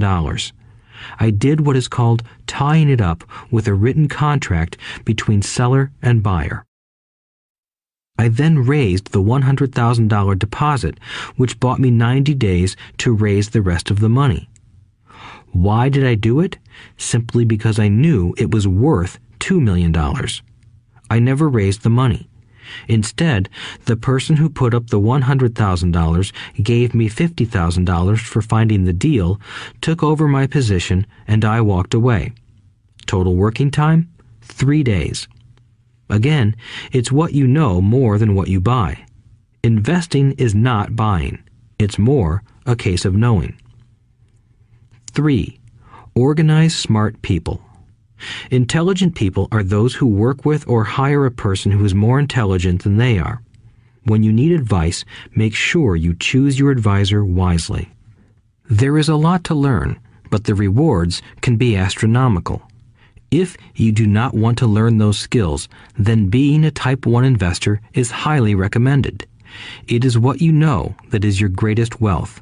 It is what you do not know that is your greatest risk. There is always risk, so learn to manage risk instead of avoiding it. Chapter 6. Lesson 6. Work to learn, don't work for money. Job security meant everything to my educated dad. Learning meant everything to my rich dad. A few years ago, I granted an interview with a newspaper in Singapore. The young female reporter was on time, and the interview got underway immediately. We sat in the lobby of a luxurious hotel, sipping coffee and discussing the purpose of my visit to Singapore. I was to share the platform with Zig Ziglar. He was speaking on motivation, and I was speaking on the secrets of the rich. Someday, I would like to be a best-selling author like you, she said. I had seen some of the articles she had written for the paper, and I was impressed. She had a tough, clear style of writing. Her articles held a reader's interest. You have a great style, I said in reply. What holds you back from achieving your dream? My work does not seem to go anywhere, she said quietly. Everyone says that my novels are excellent, but nothing happens. So I keep my job with the paper. At least it pays the bills. Do you have any suggestions? Yes, I do, I said brightly. A friend of mine here in Singapore runs a school that trains people to sell. He runs sales training courses for many of the top corporations here in Singapore, and I think attending one of his courses would greatly enhance your career. She stiffened. Are you saying I should go to school to learn to sell? I nodded. You aren't serious, are you? Again, I nodded. What is wrong with that? I was now backpedaling. She was offended by something, and now I was wishing I had not said anything. In my attempt to be helpful, I found myself defending my suggestion. I have a master's degree in English literature. Why would I go to school to learn to be a salesperson? I am a professional. I went to school to be trained in a profession so I would not have to be a salesperson. I hate salespeople. All they want is money. So tell me why I should study sales. She was packing her briefcase. The interview was over. On the coffee table sat a copy of an earlier best-selling book I wrote. I picked it up as well as the notes she had jotted down on her legal pad. Do you see this? I said, pointing to her notes. She looked down at her notes. What? She said, confused. Again, I pointed deliberately to her notes. On her pad she had written, Robert Kiyosaki, best-selling author. It says best-selling author, not best writing author, I said quietly. Her eyes widened. I am a terrible writer, I said. You are a great writer. I went to sales school. You have a master's degree. Put them together, and you get a best-selling author and a best-writing author. Anger flared from her eyes.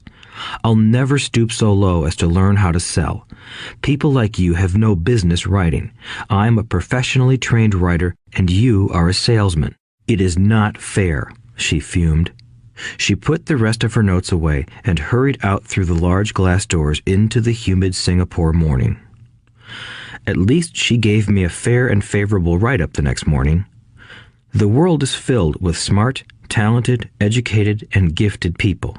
We meet them every day. They are all around us.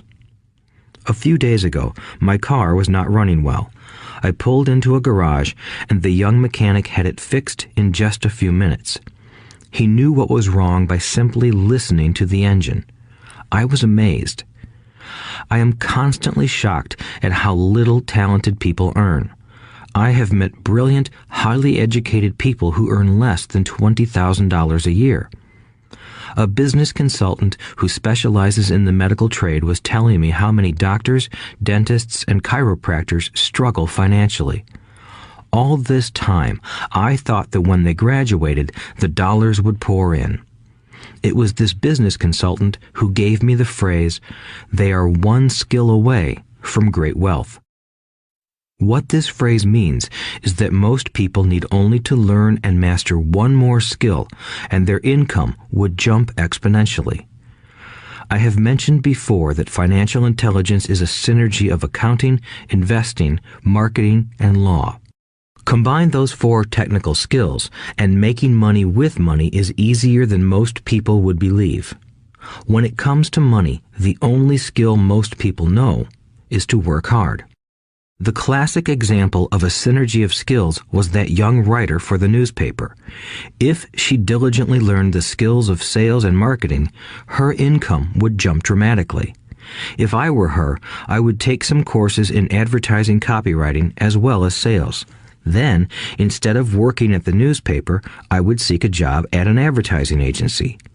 Even if it were a cut in pay, she would learn how to communicate in shortcuts that are used in successful advertising. She also would spend time learning public relations, an important skill. She would learn how to get millions in free publicity. Then, at night and on weekends, she could be writing her great novel. When it was finished, she would be better able to sell her book. Then, in a short while, she could be a best-selling author. When I came out with my first book, If You Want to Be Rich and Happy, Don't Go to School, a publisher suggested I change the title to The Economics of Education. I told the publisher that, with a title like that, I would sell 2 books, one to my family and one to my best friend. The problem is that they would expect it for free. The obnoxious title, If You Want to Be Rich and Happy, Don't Go to School, was chosen because we knew it would get tons of publicity. I am pro-education and believe in education reform. If I were not pro-education, why would I continue to press for changing our antiquated educational system? So I chose a title that would get me on more TV and radio shows simply because I was willing to be controversial. Many people thought I was a fruitcake, but the book sold and sold. When I graduated from the U.S. Merchant Marine Academy in 1969, my educated dad was happy. Standard Oil of California had hired me for its oil tanker fleet as a third mate. The pay was low compared with my classmates, but it was okay for a first real job after college. My starting pay was about $42,000 a year, including overtime, and I only had to work for 7 months. I had 5 months of vacation. If I had wanted to, I could have taken the run to Vietnam with a subsidiary shipping company and easily doubled my pay instead of taking 5 months of vacation. I had a great career ahead of me, yet I resigned after 6 months with the company and joined the Marine Corps to learn how to fly. My educated dad was devastated. Rich Dad congratulated me. In school and in the workplace, the popular opinion is the idea of specialization. That is, in order to make more money or get promoted, you need to specialize. That is why medical doctors immediately begin to seek a specialty such as orthopedics or pediatrics. The same is true for accountants, architects, lawyers, pilots, and others. My educated dad believed in the same dogma. That is why he was thrilled when he eventually achieved his doctorate. He often admitted that schools reward people who study more and more about less and less. Rich Dad encouraged me to do exactly the opposite. You want to know a little about a lot, was his suggestion. That is why for years I worked in different areas of his companies. For a while, I worked in his accounting department. Although I would probably never have been an accountant, he wanted me to learn via osmosis. Rich Dad knew I would pick up jargon and a sense of what is important and what is not. I also worked as a busboy and construction worker as well as in sales, reservations, and marketing. He was grooming Mike and me. That is why he insisted we sit in on the meetings with his bankers, lawyers, accountants, and brokers. He wanted us to know a little about every aspect of his empire. When I quit my high-paying job with Standard Oil, my educated dad had a heart-to-heart talk with me. He was bewildered. He could not understand my decision to resign from a career that offered high pay, great benefits, lots of time off, and opportunity for promotion. When he asked me one evening, "Why did you quit?" I could not explain it to him, though I tried hard to. My logic did not fit his logic. The big problem was that my logic was my rich dad's logic. Job security meant everything to my educated dad. Learning meant everything to my rich dad. Educated dad thought I went to school to learn to be a ship's officer. Rich dad knew that I went to school to study international trade. So as a student, I made cargo runs, navigating large freighters, oil tankers, and passenger ships to the Far East and the South Pacific. Rich Dad emphasized that I should stay in the Pacific instead of taking ships to Europe because he knew that the emerging nations were in Asia, not Europe.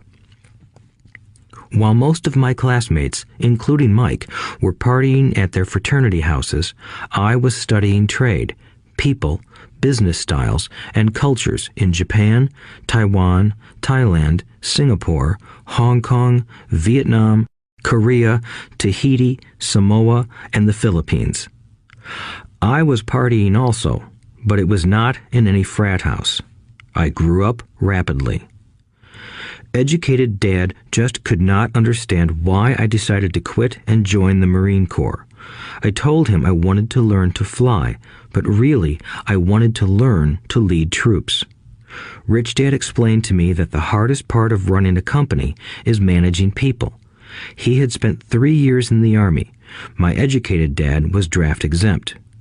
Rich Dad valued learning to lead men into dangerous situations. Leadership is what you need to learn next, he said. If you are not a good leader, you'll get shot in the back, just like they do in business. Returning from Vietnam in 1973, I resigned my commission, even though I loved flying. I found a job with Xerox Corporation. I joined it for one reason, and it was not for the benefits. I was a shy person, and the thought of selling was the most frightening subject in the world. Xerox has one of the best sales trainings programs in America. Rich Dad was proud of me. My educated dad was ashamed. Being an intellectual, he thought that salespeople were below him. I worked with Xerox for 4 years until I overcame my fear of knocking on doors and being rejected. Once I could consistently be in the top 5 in sales, I again resigned and moved on, leaving behind another great career with an excellent company. In 1977, I formed my first company. Rich Dad had groomed Mike and me to take over companies, so I now had to learn to form them and put them together. My first product, the nylon and Velcro wallet, was manufactured in the Far East and shipped to a warehouse in New York, near where I had gone to school. My formal education was complete, and it was time to test my wings. If I failed, I would go broke. Rich Dad thought it best to go broke before 30. You still have time to recover, was his advice. On the eve of my 30th birthday, my first shipment left Korea for New York. Today, I still do business internationally, and as my rich dad encouraged me to do, I keep seeking the emerging nations. Today, my investment company invests in South American countries and Asian countries, as well as in Norway and Russia. There is an old cliche that goes, "Job is an acronym for just over broke." Unfortunately, I would say that applies to millions of people. Because school does not think financial intelligence is an intelligence, most workers live within their means. They work and they pay bills. There is another horrible management theory that goes, workers work hard enough to not be fired, and owners pay just enough so that workers won't quit. And if you look at the pay scales of most companies, again, I would say there is a degree of truth to that statement. The net result is that most workers never get ahead. They do what they've been taught to do, get a secure job. Most workers focus on working for pay and benefits that reward them in the short term, but are often disastrous in the long run. Instead, I recommend to young people to seek work for what they will learn more than what they will earn. Look down the road at what skills they want to acquire before choosing a specific profession and before getting trapped in the rat race. Once people are trapped in the lifelong process of bill paying, they become like those little hamsters running around in those metal wheels. Their little furry legs are spinning furiously. The wheel is turning furiously, but come tomorrow morning, they'll still be in the same cage. Great job. In the movie Jerry Maguire, starring Tom Cruise, there are many great one-liners. Probably the most memorable is, "Show me the money." But there is one line I thought most truthful. It comes from the scene where Tom Cruise is leaving the firm. He has just been fired, and he is asking the entire company, "Who wants to come with me?" And the whole place is silent and frozen. Only one woman speaks up and says, "I'd like to, but I'm due for a promotion in 3 months." That statement is probably the most truthful statement in the whole movie.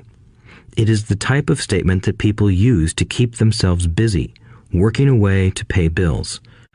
I know my educated dad looked forward to his pay raise every year, and every year he was disappointed. So he would go back to school to earn more qualifications so he could get another raise. Then, once again, there would be another disappointment. The question I often ask people is, where is this daily activity taking you? Just like the little hamster, I wonder if people look at where their hard work is taking them. What does the future hold? In his book, The Retirement Myth, Craig S. Carpel writes, "I visited the headquarters of a major national pension consulting firm and met with a managing director who specializes in designing lush retirement plans for top management.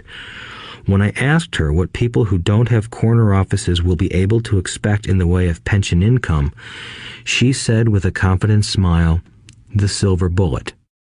"What," I asked, "is the silver bullet?" She shrugged and said, "If baby boomers discover they don't have enough money to live on when they're older, they can always blow their brains out." Carpel goes on to explain the difference between the old defined benefit retirement plans and the new 401k plans that are riskier. It is not a pretty picture for most people working today, and that is just for retirement.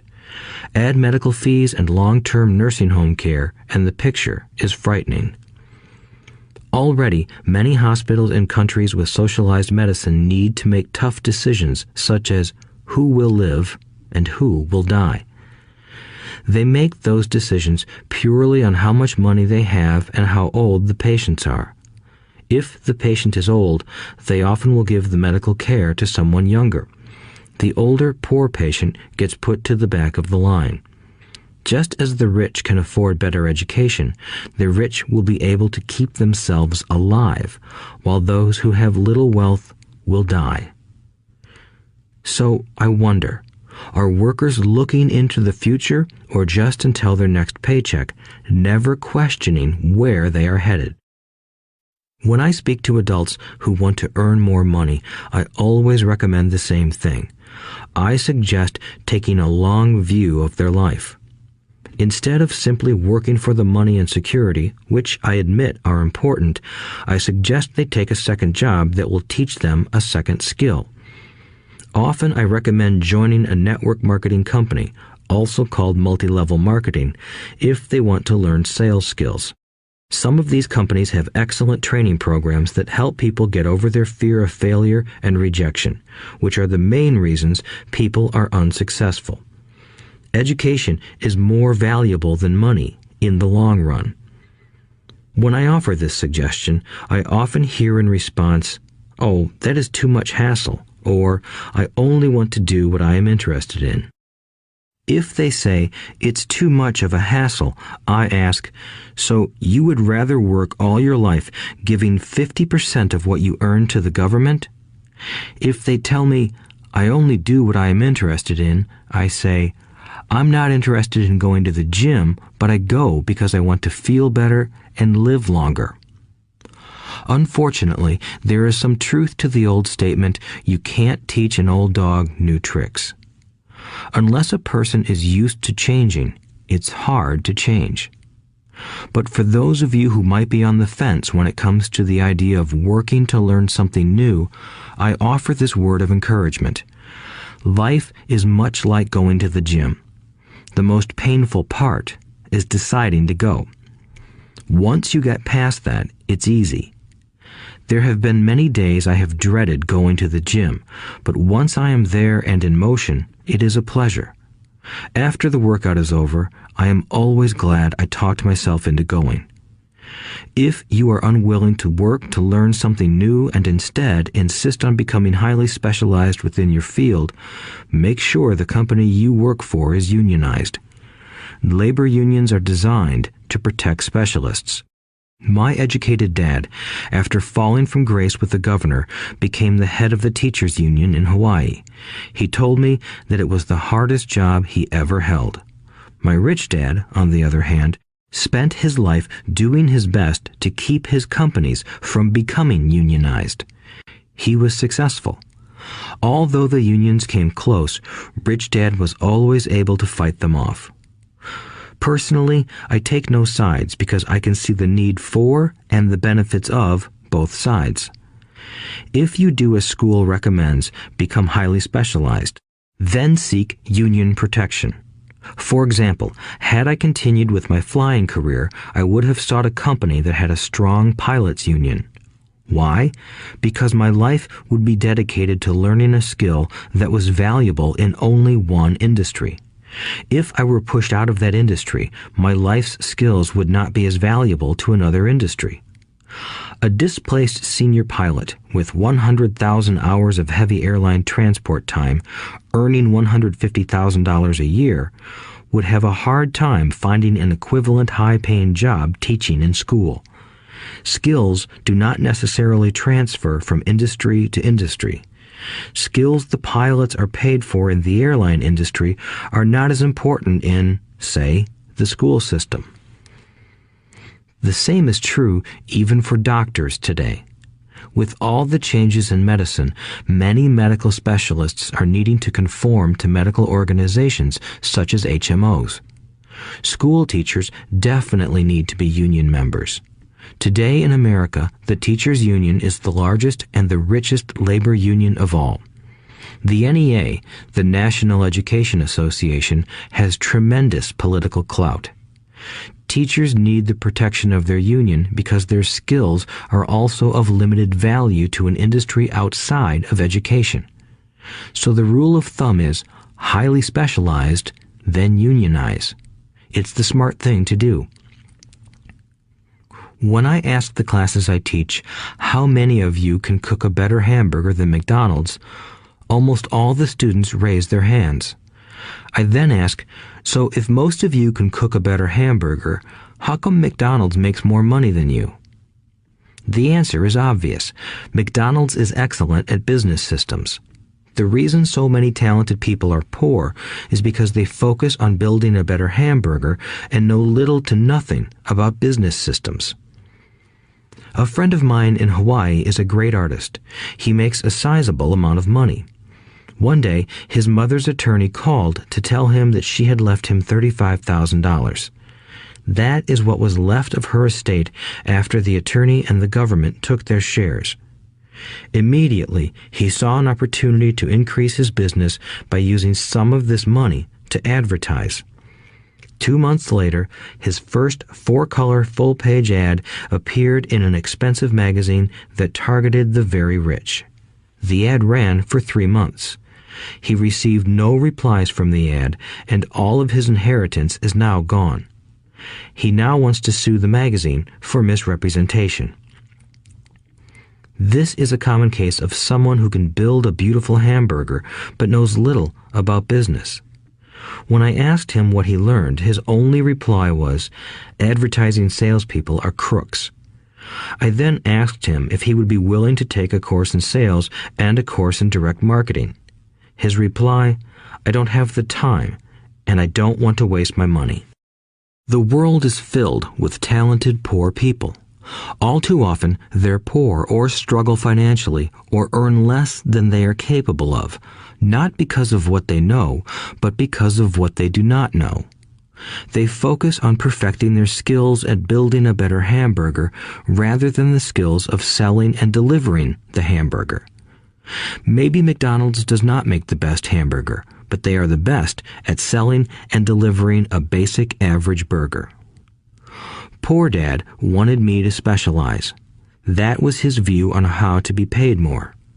Even after being told by the governor of Hawaii that he could no longer work in state government, my educated dad continued to encourage me to get specialized. Educated Dad then took up the cause of the teachers' union, campaigning for further protection and benefits for these highly skilled and educated professionals. We argued often, but I know he never agreed that over-specialization is what caused the need for union protection. He never understood that the more specialized you become, the more you are trapped and dependent on that specialty. Rich Dad advised that Mike and I groom ourselves. Many corporations do the same thing. They find a young, bright student just out of business school and begin grooming that person to someday take over the company. So these bright young employees do not specialize in one department. They are moved from department to department to learn all the aspects of business systems. The rich often groom their children or the children of others. By doing so, their children gain an overall knowledge of the operations of the business and how the various departments interrelate. For the World War II generation, it was considered bad to skip from company to company. Today, it is considered smart. Since people will skip from company to company rather than seek greater specialization in skills, why not seek to learn more than to earn? In the short term, it may earn you less, but it will pay dividends in the long term.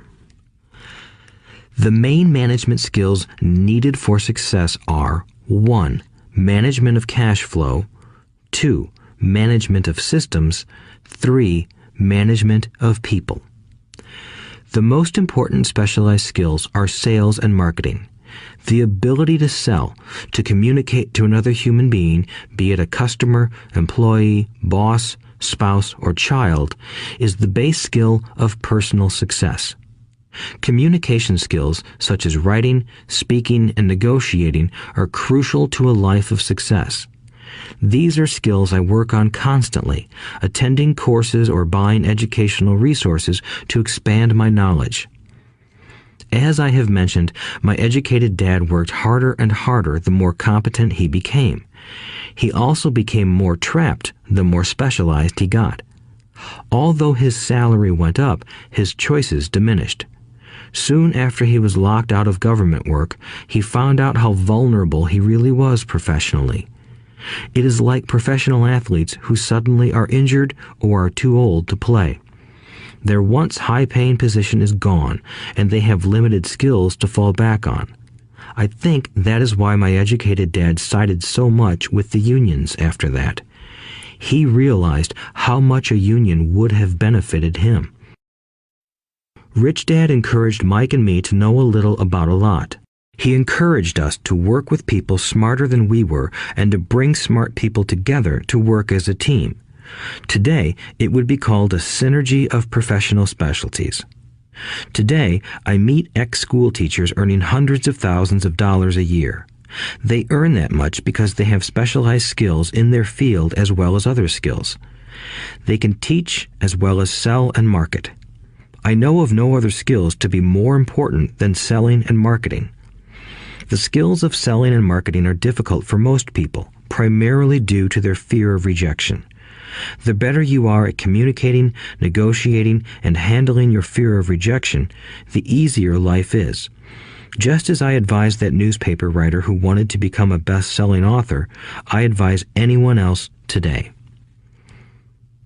Being technically specialized has its strengths as well as its weaknesses. I have friends who are geniuses, but they cannot communicate effectively with other human beings, and, as a result, their earnings are pitiful. I advise them to just spend a year learning to sell. Even if they earn nothing, their communication skills will improve, and that is priceless. In addition to being good learners, sellers, and marketers, we need to be good teachers as well as good students. To be truly rich, we need to be able to give as well as to receive. In cases of financial or professional struggle, there is often a lack of giving and receiving. I know many people who are poor because they are neither good students nor good teachers. Both of my dads were generous men. Both made it a practice to give first.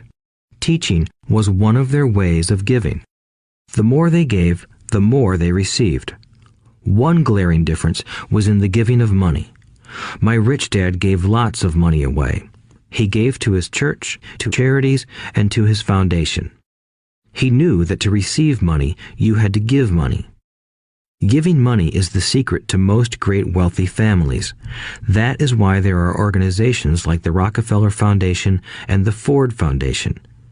These are organizations designed to take their wealth and increase it, as well as give it away in perpetuity. My educated dad always said, "When I have some extra money, I'll give it." The problem was that there was never any extra.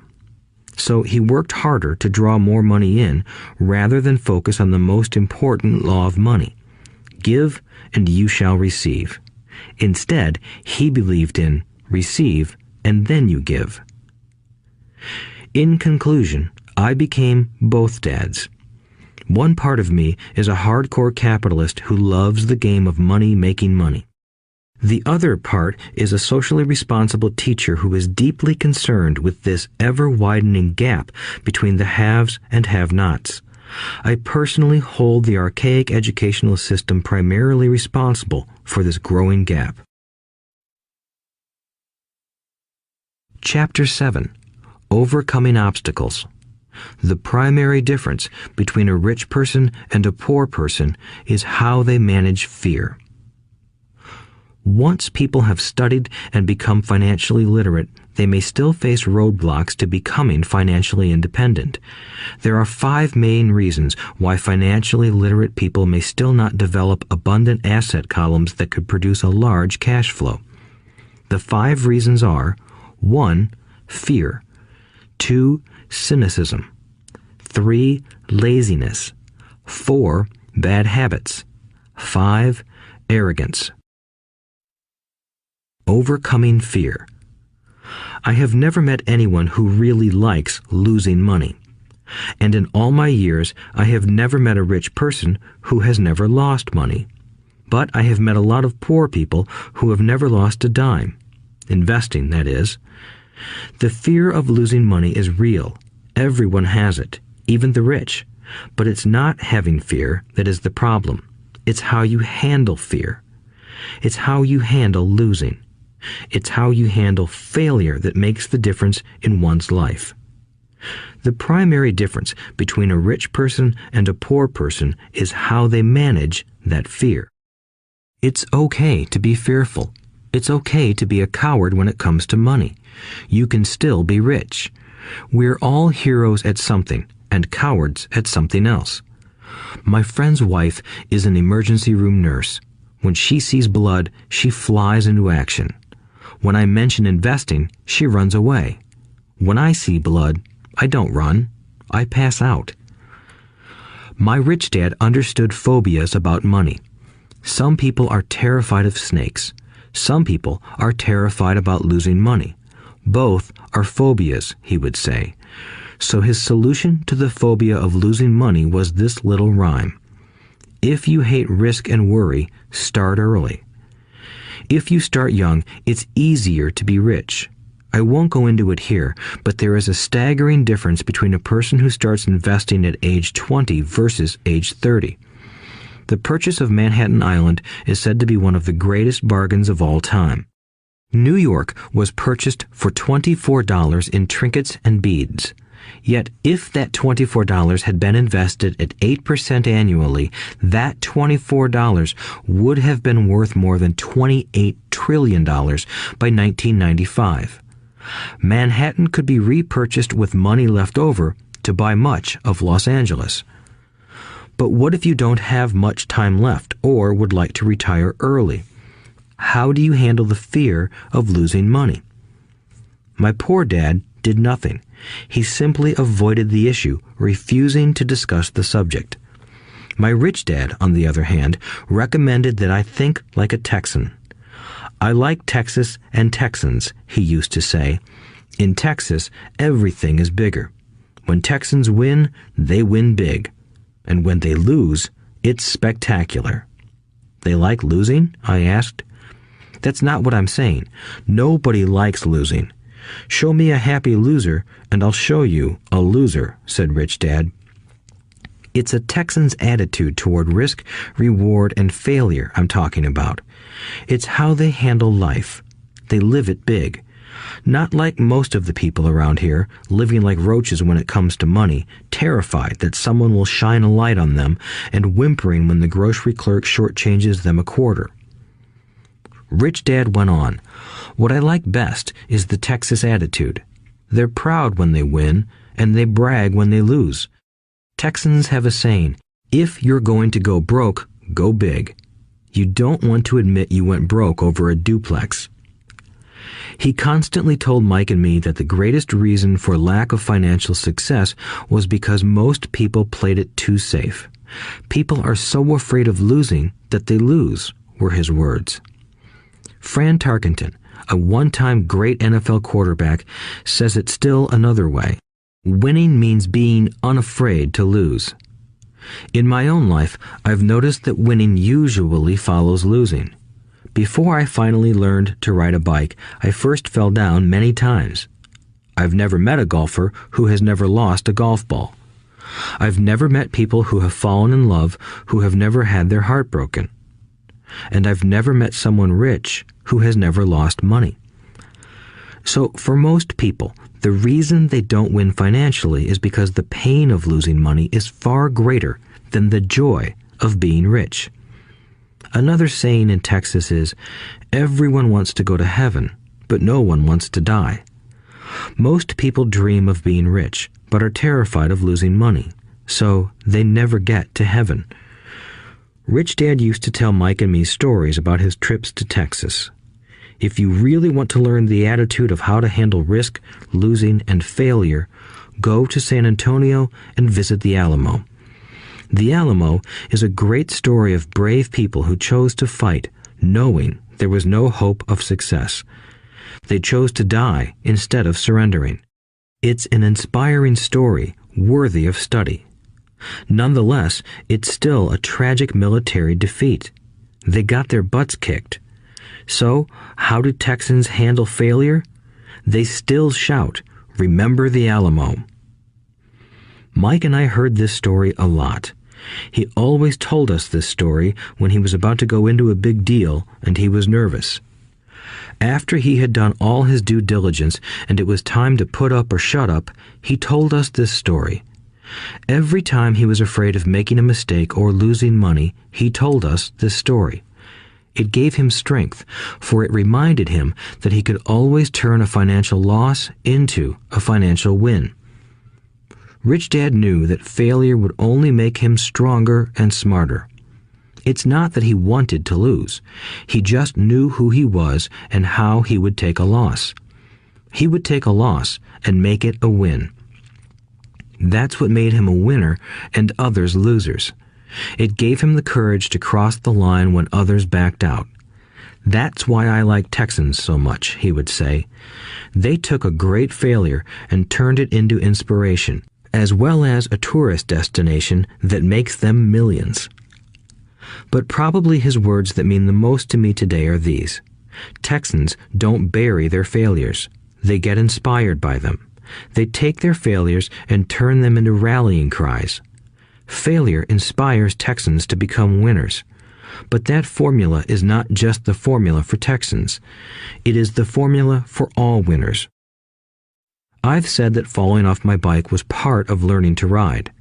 I remember falling off only made me more determined to learn to ride, not less. I also said that I have never met a golfer who has never lost a ball. For top professional golfers, losing a ball or a tournament provides the inspiration to be better, to practice harder, to study more. That's what makes them better. For winners, losing inspires them. For losers, losing defeats them. I like to quote John D. Rockefeller, who said, "I always tried to turn every disaster into an opportunity." And being Japanese American, I can say this. Many people say that Pearl Harbor was an American mistake. I say it was a Japanese mistake. From the movie Tora, Tora, Tora, a somber Japanese admiral says to his cheering subordinates, "I am afraid we have awakened a sleeping giant." Remember Pearl Harbor became a rallying cry. It turned one of America's greatest losses into the reason to win. This great defeat gave America strength, and America soon emerged as a world power. Failure inspires winners, and failure defeats losers. It is the biggest secret of winners. It's the secret that losers do not know. The greatest secret of winners is that failure inspires winning. Thus, they're not afraid of losing. Repeating Fran Tarkenton's quote, "Winning means being unafraid to lose." People like Fran Tarkenton are not afraid of losing because they know who they are. They hate losing, so they know that losing will only inspire them to become better. There is a big difference between hating losing and being afraid to lose. Most people are so afraid of losing money that they lose. They go broke over a duplex. Financially, they play life too safe and too small. They buy big houses and big cars, but not big investments. The main reason that over 90% of the American public struggles financially is because they play not to lose. They don't play to win. They go to their financial planners or accountants or stockbrokers and buy a balanced portfolio. Most have lots of cash in CDs, low-yield bonds, mutual funds that can be traded within a mutual fund family, and a few individual stocks. It is a safe and sensible portfolio, but it is not a winning portfolio. It is a portfolio of someone playing not to lose. Don't get me wrong, it's probably a better portfolio than more than 70% of the population has, and that's frightening. It's a great portfolio for someone who loves safety. But playing it safe and balanced on your investment portfolio is not the way successful investors play the game. If you have little money and you want to be rich, you must first be focused, not balanced. If you look at any successful person, at the start, they were not balanced. Balanced people go nowhere. They stay in one spot. To make progress, you must first go unbalanced. Just look at how you make progress walking. Thomas Edison was not balanced. He was focused. Bill Gates was not balanced. He was focused. Donald Trump is focused. George Soros is focused. George Patton did not take his tanks wide. He focused them and blew through the weak spots in the German line. The French went wide with the Maginot Line, and you know what happened to them. If you have any desire to be rich, you must focus. Do not do what poor and middle-class people do, put their few eggs in many baskets. Put a lot of your eggs in a few baskets and focus. Follow one course until successful. If you hate losing, play it safe. If losing makes you weak, play it safe. Go with balanced investments. If you're over 25 years old and are terrified of taking risks, don't change. Play it safe, but start early. Start accumulating your nest egg early because it will take time. But if you have dreams of freedom, of getting out of the rat race, the first question to ask yourself is, how do I respond to failure? If failure inspires you to win, maybe you should go for it, but only maybe. If failure makes you weak or causes you to throw temper tantrums, like spoiled brats who call attorneys to file lawsuits every time something doesn't go their way, then play it safe. Keep your daytime job, or buy bonds or mutual funds. But remember, there is risk in those financial instruments also, even though they may appear safe. I say all this, mentioning Texas and Fran Tarkenton, because stacking the asset column is easy. It's really a low-aptitude game. It doesn't take much education. 5th grade math will do. But building your asset column is a game in which attitude plays a major role. It takes guts, patience, and a great attitude toward failure. Losers avoid failing, and failure turns losers into winners. Just remember the Alamo. Overcoming cynicism. The sky is falling. The sky is falling. Most of us know the story of Chicken Little, who ran around warning the barnyard of impending doom. We all know people who are that way. There's a Chicken Little inside each of us. As I stated earlier, the cynic is really a little chicken. We all get a little chicken when fear and doubt cloud our thoughts. All of us have doubts. I'm not smart. I'm not good enough. So-and-so is better than me. Our doubts often paralyze us. We play the what-if game. What if the economy crashes right after I invest? What if I lose control and I can't pay the money back? What if things don't go as I planned? Or we have friends or loved ones who will remind us of our shortcomings. They often say, "What makes you think you can do that? If it's such a good idea, how come someone else hasn't done it? That will never work. You don't know what you're talking about." These words of doubt often get so loud that we fail to act. A horrible feeling builds in our stomach. Sometimes we can't sleep. We fail to move forward. So we stay with what is safe, and opportunities pass us by. We watch life passing by as we sit immobilized with a cold knot in our body. We have all felt this at one time in our lives, some more than others.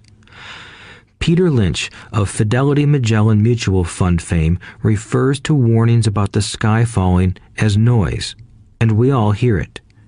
Noise is either created inside our heads or comes from outside, often from friends, family, co-workers, and the media.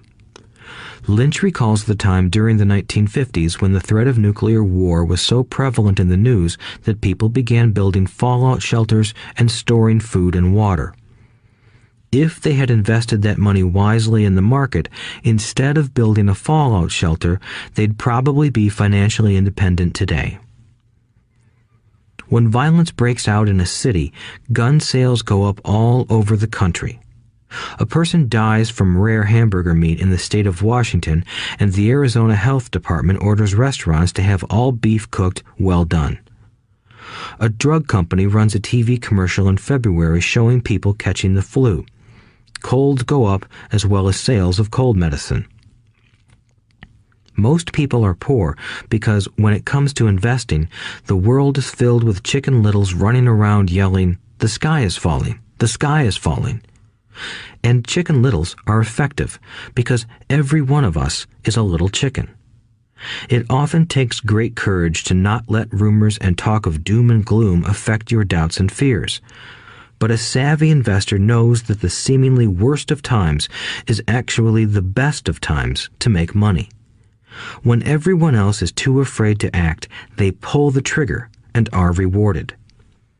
Some time ago, a friend named Richard came from Boston to visit Kim and me in Phoenix. He was impressed with what we had done through stocks and real estate.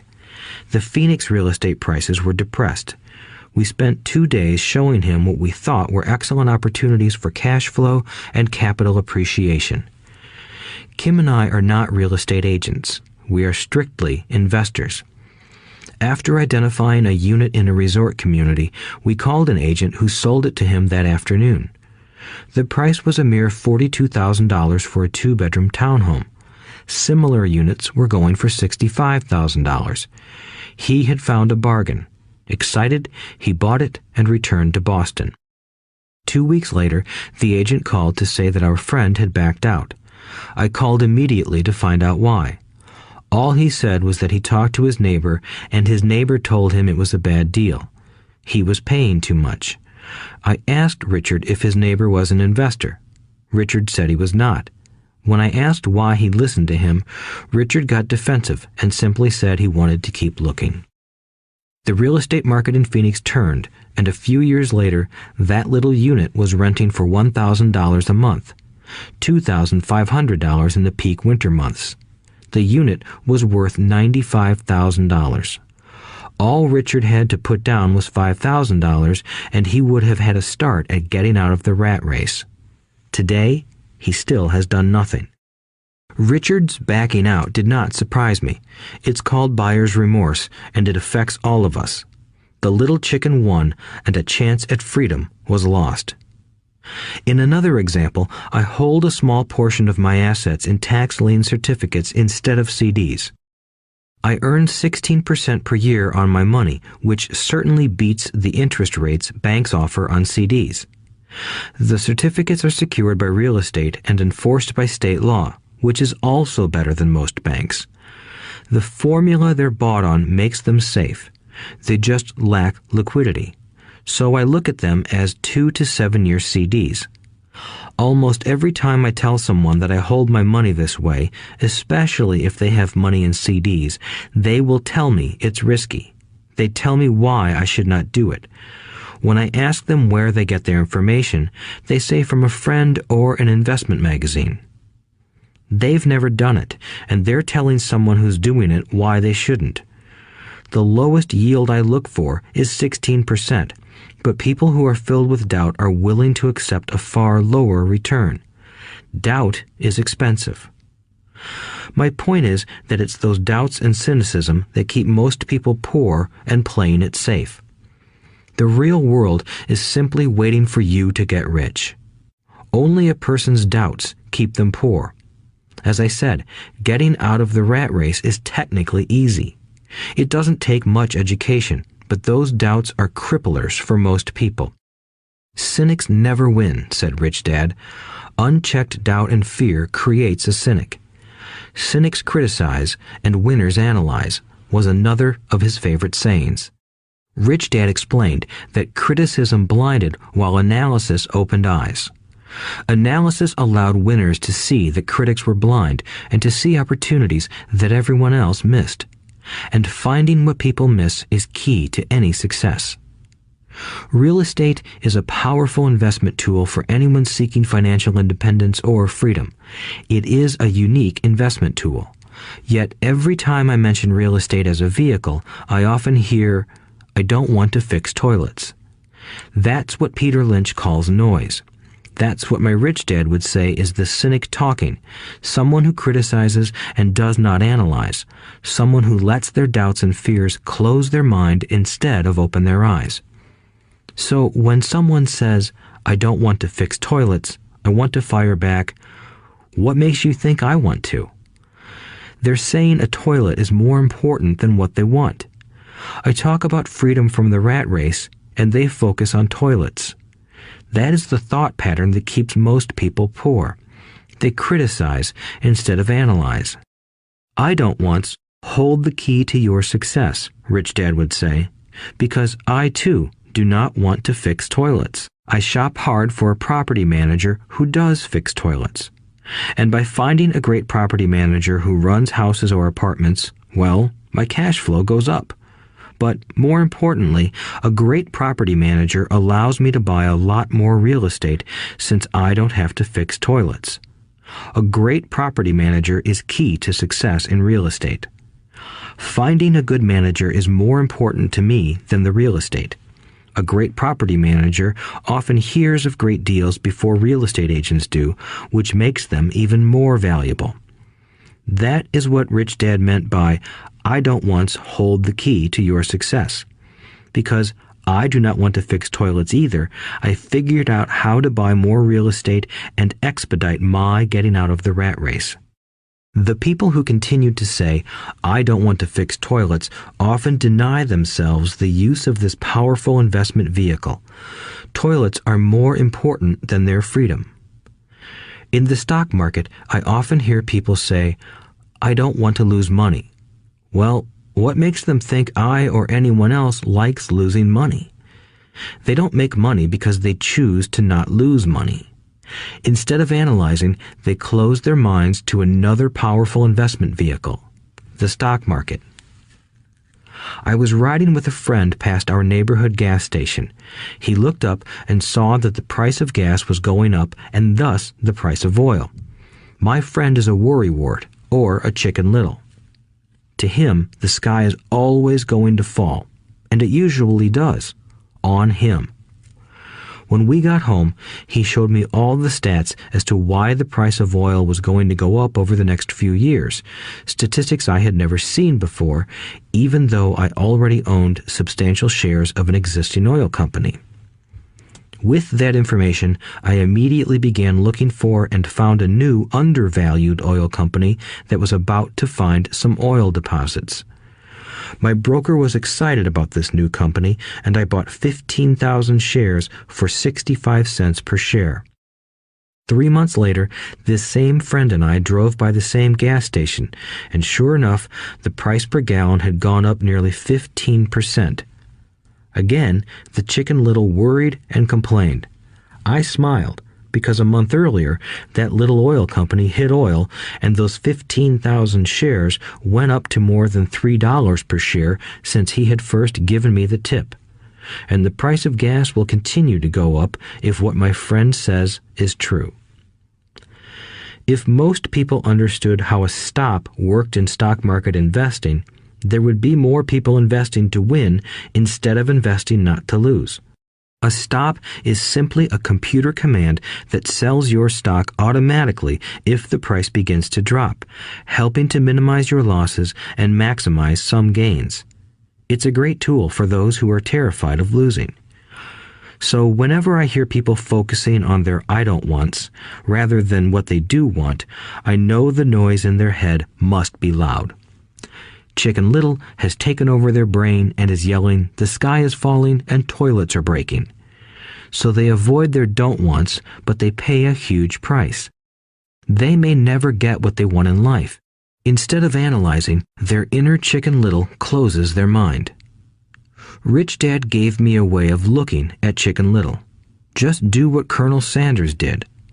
At the age of 66, he lost his business and began to live on his Social Security check. It wasn't enough. He went around the country selling his recipe for fried chicken. He was turned down 1,009 times before someone said yes, and he went on to become a multimillionaire at an age when most people are quitting. He was a brave and tenacious man, Rich Dad said of Harlan Sanders. So when you're in doubt and feeling a little afraid, just do what Colonel Sanders did to his little chicken. He fried it. Overcoming laziness. Busy people are often the most lazy. We have all heard stories of a businessman who works hard to earn money. He works hard to be a good provider for his wife and children. He spends long hours at the office and brings work home on weekends. One day he comes home to an empty house. His wife has left with the kids. He knew he and his wife had problems, but rather than work to make the relationship strong, he stayed busy at work. Dismayed, his performance at work slips and he loses his job. Today, I often meet people who are too busy to take care of their wealth, and there are people too busy to take care of their health. The cause is the same. They're busy, and they stay busy as a way of avoiding something they do not want to face. Nobody has to tell them. Deep down, they know. In fact, if you remind them, they often respond with anger or irritation. If they aren't busy at work or with the kids, they're often busy watching TV, fishing, playing golf, or shopping. Yet deep down, they know they are avoiding something important. That's the most common form of laziness. Laziness by staying busy. So, what is the cure for laziness? The answer is a little greed. For many of us, we were raised thinking of greed or desire as bad. Greedy people are bad people, my mom used to say, yet we all have inside of us this yearning to have nice, new, or exciting things. So, to keep that emotion of desire under control, often parents find ways of suppressing that desire with guilt. You only think about yourself. Don't you know you have brothers and sisters? Was one of my mom's favorites. You want me to buy you what? Was a favorite of my dad. Do you think we're made of money? Do you think money grows on trees? We're not rich people, you know.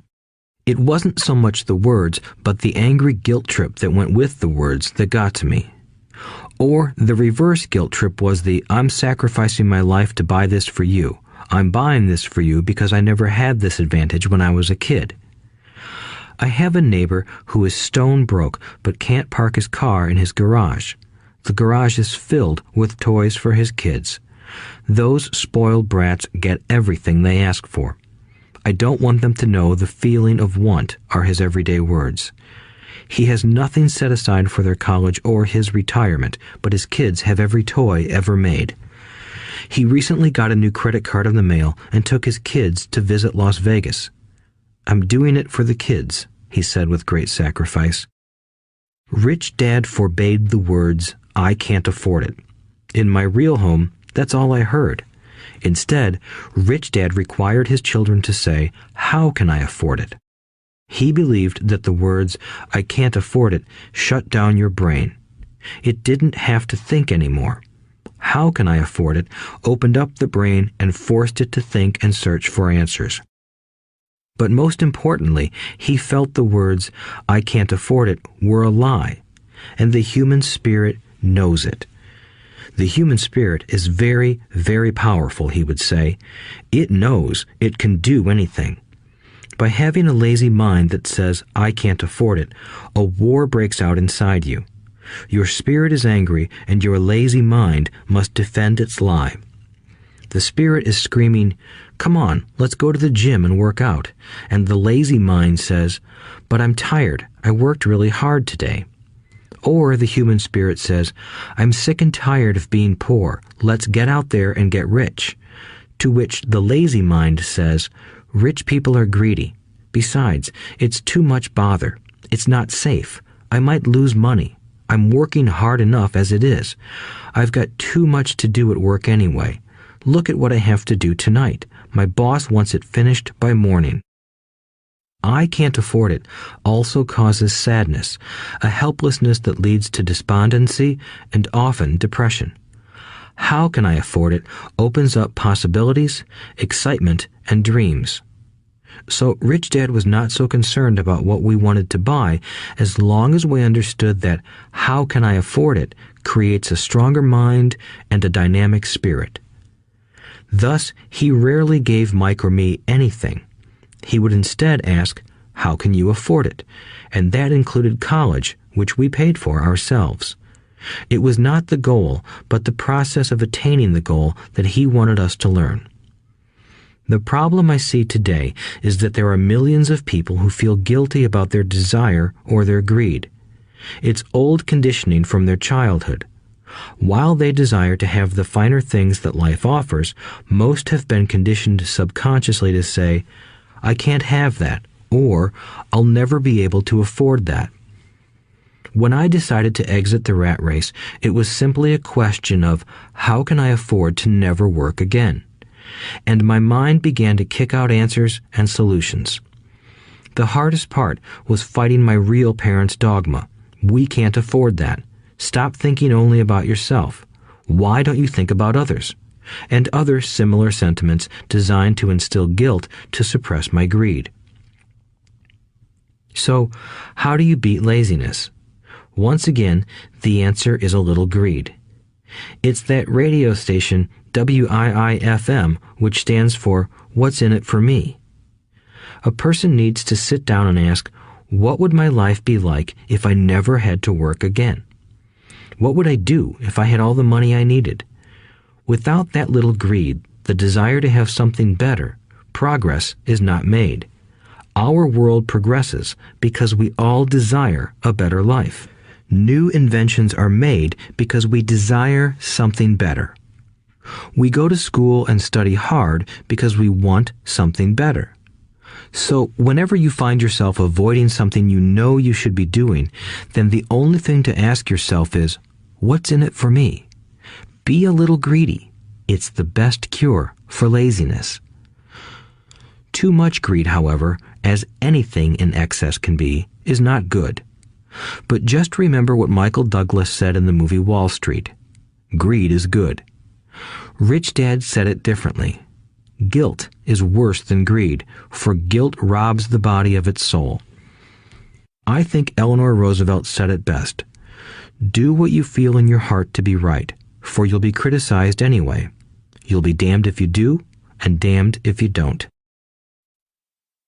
Overcoming bad habits. Our lives are a reflection of our habits more than our education. After seeing the movie Conan the Barbarian, starring Arnold Schwarzenegger, a friend said, "I'd love to have a body like Schwarzenegger." Most of the guys nodded in agreement. "I even heard he was really puny and skinny at one time," another friend added.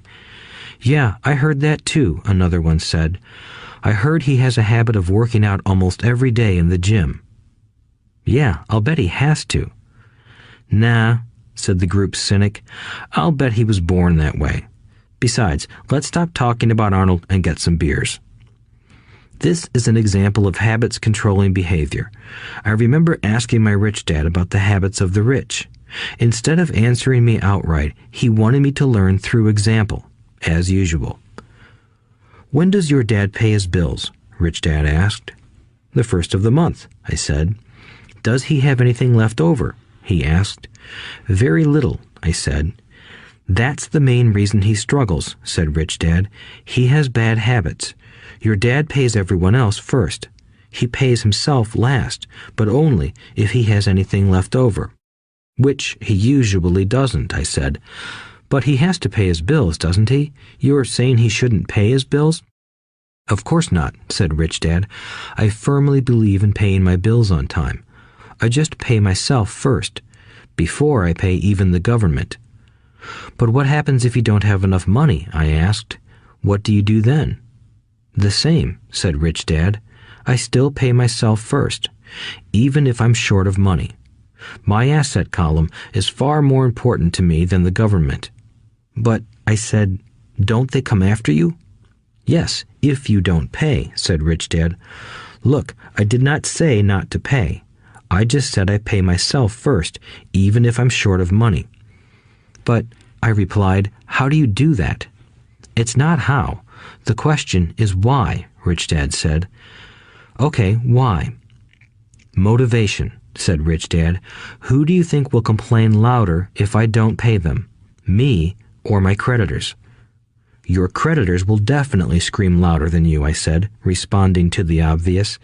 "You wouldn't say anything if you didn't pay yourself."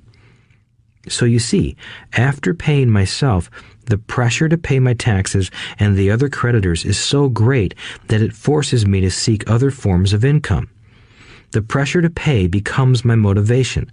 I've worked extra jobs, started other companies, traded in the stock market, anything, just to make sure those guys don't start yelling at me. That pressure made me work harder, forced me to think, and all in all, made me smarter and more active when it comes to money. If I had paid myself last, I would have felt no pressure, but I'd be broke. So it is the fear of the government or other people you owe money to that motivates you? That's right, said Rich Dad. You see, government bill collectors are big bullies. So are bill collectors in general. Most people give in to those bullies. They pay them and never pay themselves. You know the story of the 98-pound weakling who gets sand kicked in his face? I nodded. I see that ad for weightlifting and bodybuilding lessons in the comic books all the time. Well, most people let the bullies kick sand in their faces. I decided to use the fear of the bully to make me stronger. Others got weaker. Forcing myself to think about how to make extra money is like going to the gym and working out with weights. The more I work my mental money muscles out, the stronger I get. Now, I'm not afraid of those bullies.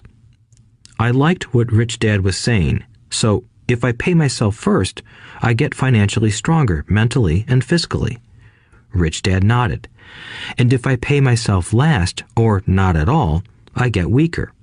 So, people like bosses, managers, tax collectors, bill collectors, and landlords push me around all my life just because I don't have good money habits. Rich Dad nodded, just like the 98-pound weakling. Overcoming arrogance. What I know makes me money. What I don't know loses me money. Every time I have been arrogant, I have lost money. Because when I'm arrogant, I truly believe that what I don't know is not important, Rich Dad would often tell me. I have found that many people use arrogance to try to hide their own ignorance. It often happens when I am discussing financial statements with accountants or even other investors. They try to bluster their way through the discussion. It is clear to me that they don't know what they're talking about. They're not lying, but they are not telling the truth. There are many people in the world of money, finances, and investments who have absolutely no idea what they're talking about.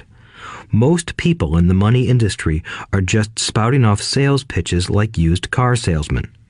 When you know you are ignorant in a subject, start educating yourself by finding an expert in the field or a book on the subject. Chapter 8. Getting Started. There is gold everywhere. Most people are not trained to see it. I wish I could say acquiring wealth was easy for me, but it wasn't. So in response to the question, how do I start, I offer the thought process I go through on a day-to-day basis. It really is easy to find great deals. I promise you that. It's just like riding a bike. After a little wobbling, it's a piece of cake. But when it comes to money, it takes determination to get through the wobbling. That's a personal thing. To find million-dollar deals of a lifetime requires us to call on our financial genius. I believe that each of us has a financial genius within us. The problem is that our financial genius lies asleep, waiting to be called upon. It lies asleep because our culture has educated us into believing that the love of money is the root of all evil. It has encouraged us to learn a profession so we can work for money, but failed to teach us how to have money work for us. It taught us not to worry about our financial future because our company or the government would take care of us when our working days are over. However, it is our children, educated in the same school system, who will end up paying for this absence of financial education. The message is still to work hard, earn money, and spend it. And when we run short, we can always borrow more. Unfortunately, 90% of the Western world subscribes to the above dogma, simply because it's easier to find a job and work for money. If you are not one of the masses, I offer you the following 10 steps to awaken your financial genius. I simply offer you the steps I have personally followed. If you want to follow some of them, great. If you don't, make up your own. Your financial genius is smart enough to develop its own list. While in Peru, I asked a gold miner of 45 years how he was so confident about finding a gold mine. He replied, "There is gold everywhere. Most people are not trained to see it." And I would say that is true. In real estate, I can go out and in a day come up with 4 or 5 great potential deals. while the average person will go out and find nothing, even looking in the same neighborhood. The reason is that they have not taken the time to develop their financial genius. I offer you the following 10 steps as a process to develop your God-given powers, powers over which only you have control. 1. Find a reason greater than reality, the power of spirit. If you ask most people if they would like to be rich or financially free, they would say yes. But then reality sets in. The road seems too long with too many hills to climb. It's easier to just work for money and hand the excess over to your broker. I once met a young woman who had dreams of swimming for the U.S. Olympic team. The reality was that she had to get up every morning at 4 o'clock to swim for 3 hours before going to school. She did not party with her friends on Saturday night. She had to study and keep her grades up, just like everyone else. When I asked her what fueled her superhuman ambition and sacrifice, she simply said, "I do it for myself and the people I love. It's love that gets me over the hurdles and sacrifices." A reason or a purpose is a combination of wants and don't wants. When people ask me what my reason for wanting to be rich is, I tell them that it is a combination of deep emotional wants and don't wants. I will list a few. First, the don't wants, for they create the wants. I don't want to work all my life. I don't want what my parents aspired for, which was job security and a house in the suburbs. I don't like being an employee. I hated that my dad always missed my football games because he was so busy working on his career. I hated it when my dad worked hard all his life and the government took most of what he worked for at his death. He could not even pass on what he worked so hard for when he died. The rich don't do that. They work hard and pass it on to their children. Now, the wants. I want to be free to travel the world and live in the lifestyle I love. I want to be young when I do this. I want to simply be free. I want control over my time and my life. I want money to work for me. Those are my deep-seated emotional reasons. What are yours? If they are not strong enough, then the reality of the road ahead may be greater than your reasons. I have lost money and been set back many times, but it was the deep emotional reasons that kept me standing up and going forward. I wanted to be free by age 40, but it took me until I was 47, with many learning experiences along the way. As I said, I wish I could say it was easy. It wasn't, but it wasn't that hard either. I've learned that without a strong reason or purpose, anything in life is hard. If you do not have a strong reason, there is no sense listening further. It will sound like too much work. 2. Make daily choices. The power of choice. Choice is the main reason people want to live in a free country. We want the power to choose. Financially, with every dollar we get in our hands, we hold the power to choose our future, to be rich, poor, or middle class. Our spending habits reflect who we are. Poor people simply have poor spending habits. The benefit I had as a boy was that I loved playing Monopoly constantly.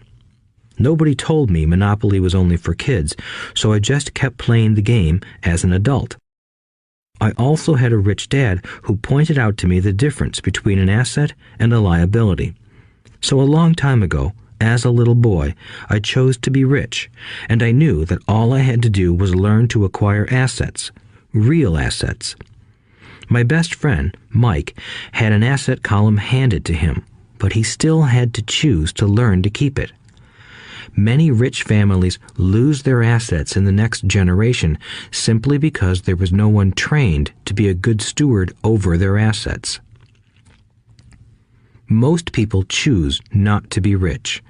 For 90% of the population, being rich is too much of a hassle. So they invent sayings that go, "I'm not interested in money. I'll never be rich. I don't have to worry. I'm still young. When I make some money, then I'll think about my future." My husband or wife handles the finances.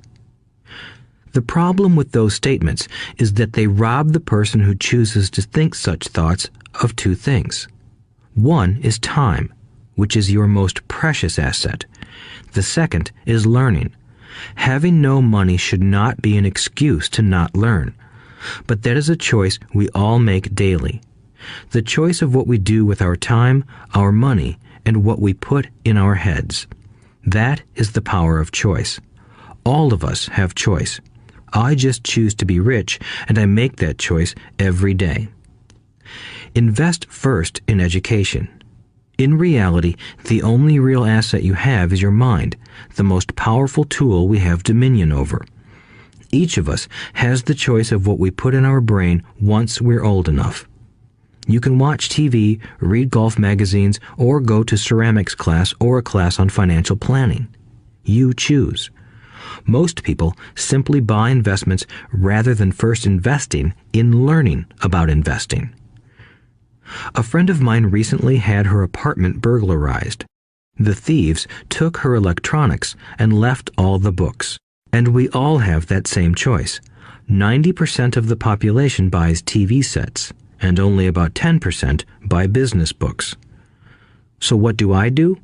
I go to seminars. I like it when they are at least 2 days long because I like to immerse myself in a subject. In 1973, I was watching this guy on TV who was advertising a 3-day seminar on how to buy real estate for nothing down. I spent $385, and that course has made me at least $2 million, if not more. But more importantly, it bought me life. I don't have to work for the rest of my life because of that one course. I go to at least 2 such courses every year. I love CDs and audiobooks. The reason? I can easily review what I just heard. I was listening to an investor say something I completely disagreed with.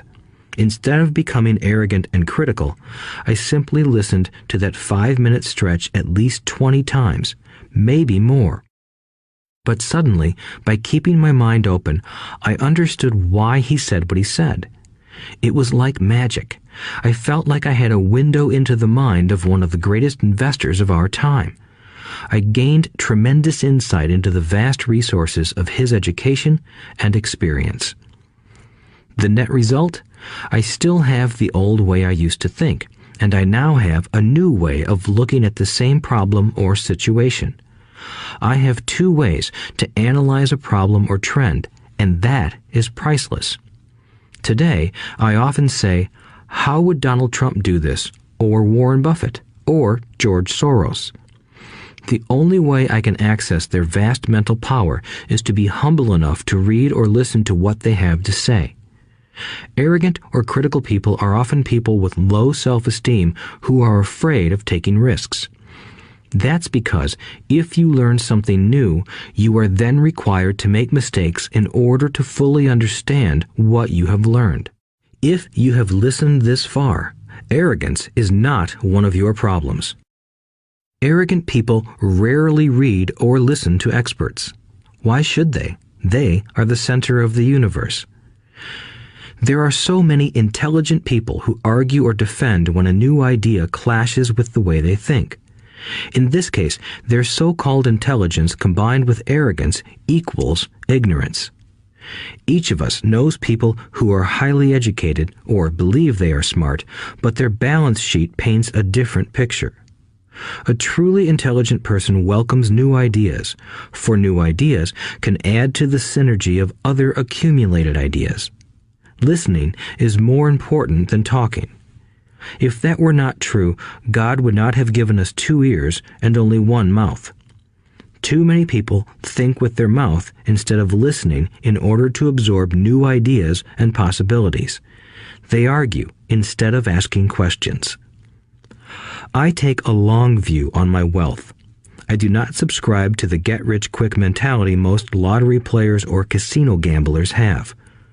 I may go in and out of stocks, but I am long on education. If you want to fly an airplane, I advise taking lessons first. I am always shocked at people who buy stocks or real estate but never invest in their greatest asset, their mind. Just because you bought a house or two does not make you an expert at real estate. 3. Choose friends carefully. The power of association. First of all, I do not choose my friends by their financial statements. I have friends who have actually taken a vow of poverty, as well as friends who earn millions every year. The point is that I learn from all of them. Now, I will admit that there are people I have actually sought out because they had money. But I was not after their money. I was seeking their knowledge. In some cases, these people who had money have become dear friends. I've noticed that my friends with money talk about money. They don't do it to brag. They're interested in the subject. So I learn from them, and they learn from me. My friends who are in dire financial straits do not like talking about money, business, or investing. They often think it rude or unintellectual. So I also learn from my friends who struggle financially. I find out what not to do. I have several friends who have generated over $1 billion in their short lifetimes. The 3 of them report the same phenomenon. Their friends who have no money have never come to them to ask them how they did it, but they do come asking for one of 2 things, or both, a loan or a job. Warning: don't listen to poor or frightened people. I have such friends, and while I love them dearly, they are the Chicken Littles of life. To them, when it comes to money, especially investments, it's always, the sky is falling, the sky is falling. They can always tell you why something won't work. The problem is that people listen to them. But people who blindly accept doom and gloom information are also Chicken Littles.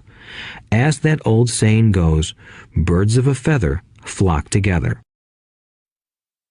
If you watch business channels on TV, they often have a panel of so-called experts. One expert will say the market is going to crash, and the other will say it's going to boom. If you're smart, you listen to both. Keep your mind open because both have valid points. Unfortunately, most poor people listen to Chicken Little. I have had many close friends try to talk me out of a deal or an investment. Not long ago, a friend told me he was excited because he found a 6% certificate of deposit. I told him I earned 16% from the state government. The next day, he sent me an article about why my investment was dangerous. I have received 16% for years now, and he still receives 6%. I would say that one of the hardest things about wealth building is to be true to yourself and to be willing to not go along with the crowd. This is because, in the market, it is usually the crowd that shows up late that is slaughtered. If a great deal is on the front page, it's too late in most instances. Look for a new deal. As we used to say as surfers, there is always another wave. People who hurry and catch a wave late usually are the ones who wipe out. Smart investors don't time the markets. If they miss a wave, they search for the next one and get themselves in position. This is hard for most investors because buying what is not popular is frightening. Timid investors are like sheep going along with the crowd. Or their greed gets them in when wise investors have already taken their profits and moved on. Wise investors buy an investment when it's not popular. They know their profits are made when they buy, not when they sell. They wait patiently. As I said, they do not time the market. Just like a surfer, they get in position for the next big swell. It's all insider trading. There are forms of insider trading that are illegal, and there are forms of insider trading that are legal. But either way, it's insider trading. The only distinction is, how far away from the inside are you? The reason you want to have rich friends is because that is where the money is made. It's made on information. You want to hear about the next boom, get in and get out before the next bust. I'm not saying do it illegally, but the sooner you know, the better your chances are for profits with minimal risk. That is what friends are for, and that is financial intelligence. 4. Master a formula and then learn a new one. The power of learning quickly. In order to make bread, every baker follows a recipe, even if it's only held in their head. The same is true for making money. Most of us have heard the saying, "You are what you eat." I have a different slant. I say, "You become what you study." In other words, be careful what you learn, because your mind is so powerful that you become what you put in your head. For example, if you study cooking, you then tend to cook. If you don't want to be a cook anymore, then you need to study something else. When it comes to money, the masses generally have one basic formula they learned in school, and it's this: work for money. The predominant formula I see in the world is that every day millions of people get up, go to work, earn money, pay bills, balance checkbooks, buy some mutual funds, and go back to work. That is the basic formula, or recipe. If you're tired of what you're doing, or you're not making enough, it's simply a case of changing the formula via which you make money. Years ago, when I was 26, I took a weekend class called How to Buy Real Estate Foreclosures. I learned a formula. The next trick was to have the discipline to actually put into action what I had learned. That is where most people stop. For 3 years, while working for Xerox, I spent my spare time learning to master the art of buying foreclosures. I've made several $million using that formula. So, after I mastered that formula, I went in search of other formulas. For many of the classes, I did not directly use the information I learned, but I always learned something new. I have attended classes designed for derivative traders, commodity option traders, and chaologists. I was way out of my league, being in a room full of people with doctorates in nuclear physics and space science. Yet, I learned a lot that made my stock and real estate investing more meaningful and lucrative. Most junior colleges and community colleges have classes on financial planning and buying traditional investments. They are good places to start, but I always search for a faster formula. That is why, on a fairly regular basis, I make more in a day than many people will make in their lifetime. Another side note, in today's fast-changing world, it's not so much what you know anymore that counts, because often what you know is old. It is how fast you learn. That skill is priceless. It's priceless in finding faster formulas, recipes, if you will, for making dough. Working hard for money is an old formula born in the day of cavemen. 5. Pay yourself first. The power of self-discipline. If you cannot get control of yourself, do not try to get rich. It makes no sense to invest, make money, and blow it. It is the lack of self-discipline that causes most lottery winners to go broke soon after winning millions. It is the lack of self-discipline that causes people who get a raise to immediately go out and buy a new car or take a cruise.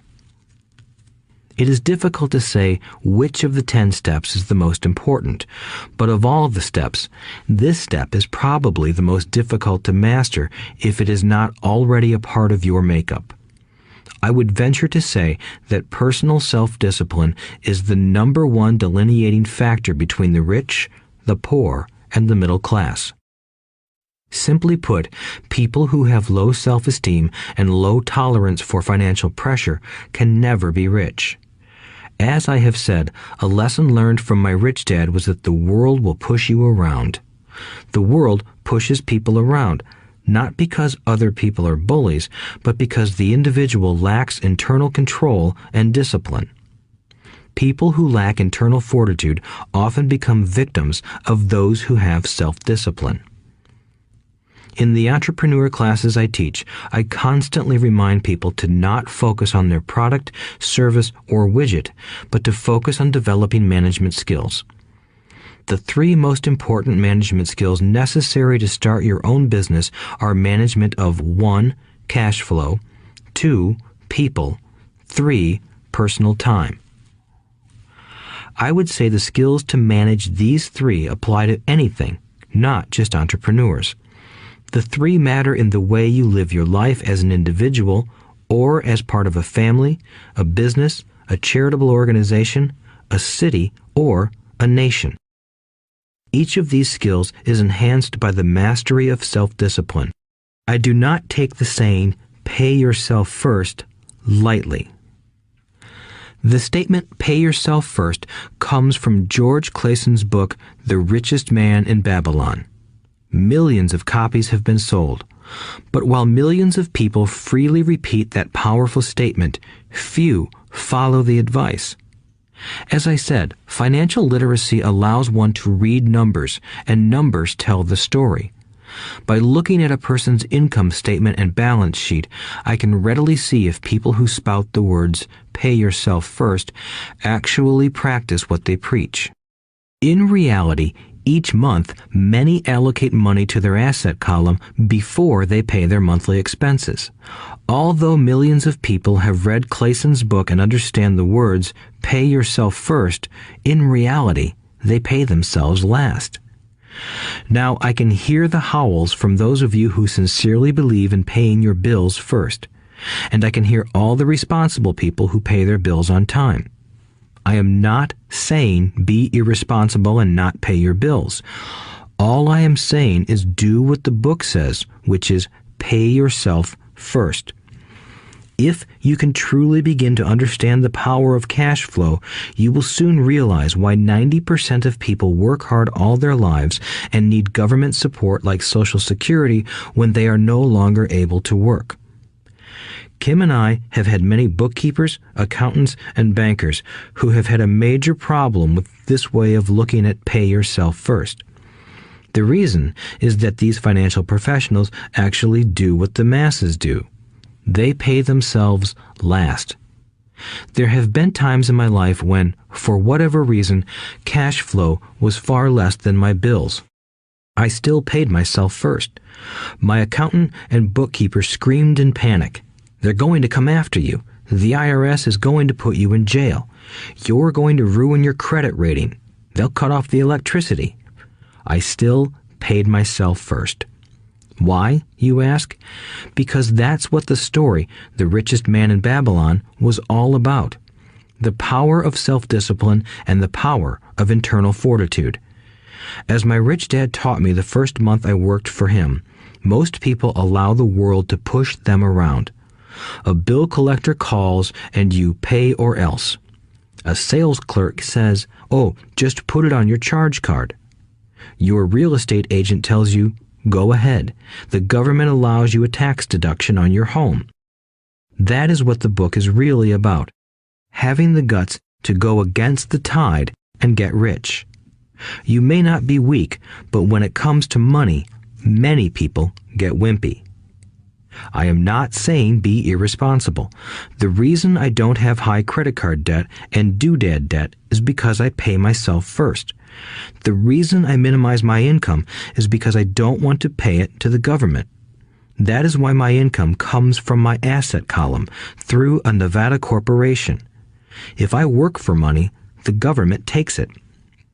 Although I pay my bills last, I am financially astute enough to not get into a tough financial situation.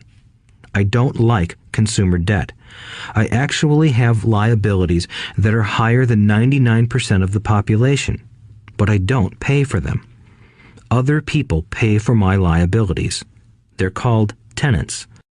So rule number 1 in paying yourself first is don't get into debt in the first place.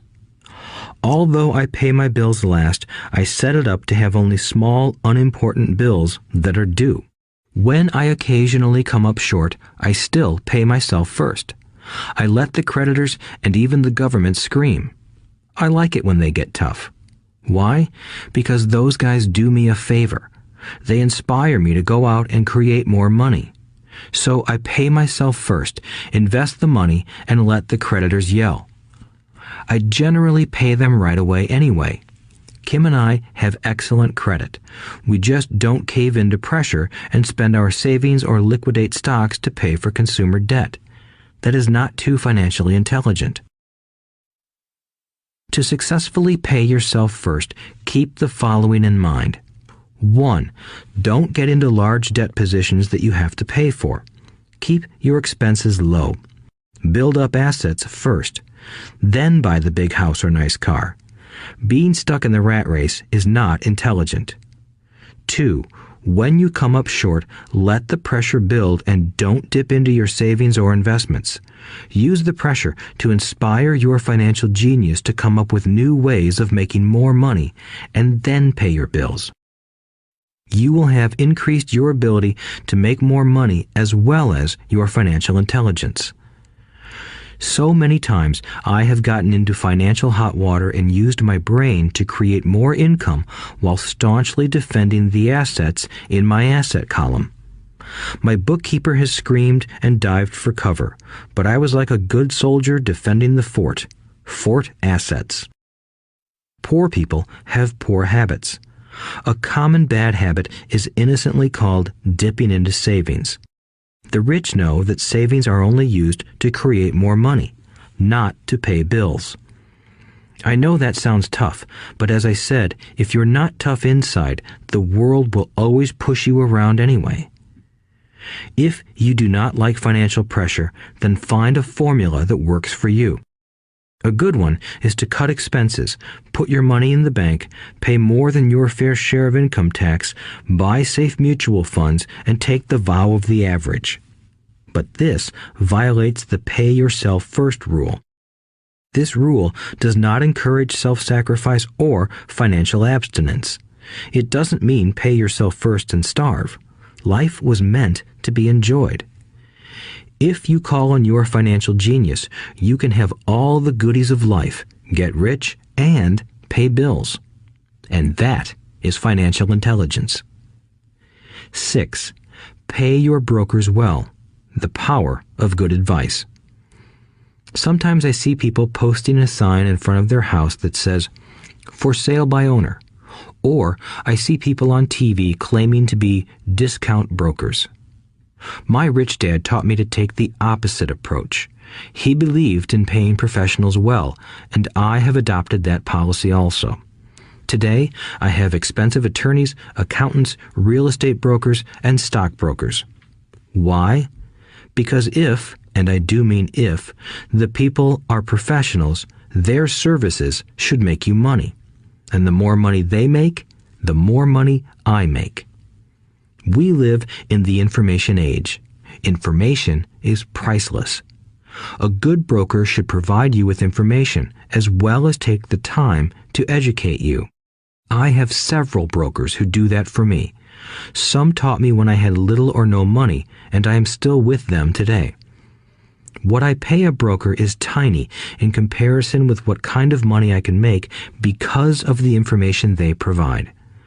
I love it when my real estate broker or stockbroker makes a lot of money because that usually means I made a lot of money. A good broker saves me time in addition to making me money. Like when I bought the vacant land for $9,000 and sold it immediately for over $25,000 so I could buy my Porsche quicker. A broker is my eyes and ears in the market. They're there every day, so I do not have to be. I'd rather play golf. People who sell their house on their own must not value their time much. Why would I want to save a few bucks when I could use that time to make more money or spend it with those I love? What I find funny is that so many poor and middle-class people insist on tipping restaurant help 15 to 20%, even for bad service, but complain about paying a broker 3 to 7%. They enjoy tipping people in the expense column and stiffing people in the asset column. That is not financially intelligent. Keep in mind that not all brokers are created equal. Unfortunately, most brokers are only salespeople. They sell, but they themselves own little or no real estate. There is a tremendous difference between a broker who sells houses and a broker who sells investments. The same is true for stock, bond, mutual fund, and insurance, brokers who call themselves financial planners. When I interview any paid professional, I first find out how much property or stocks they personally own and what percentage they pay in taxes. And that applies to my tax attorney as well as my accountant. I have an accountant who minds his own business. His profession is accounting, but his business is real estate. I used to have an accountant who was a small business accountant, but he had no real estate. I switched because we did not love the same business. Find a broker who has your best interests at heart. Many brokers will spend the time educating you, and they could be the best asset you find. Just be fair, and most of them will be fair to you. If all you can think about is cutting their commissions, then why should they want to help you? It's just simple logic. As I said earlier, one of the management skills is the management of people. Many people only manage people they feel smarter than and they have power over.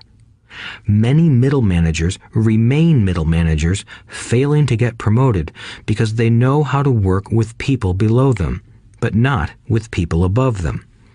The real skill is to manage and reward the people who are smarter than you in some technical area. That is why companies have a board of directors.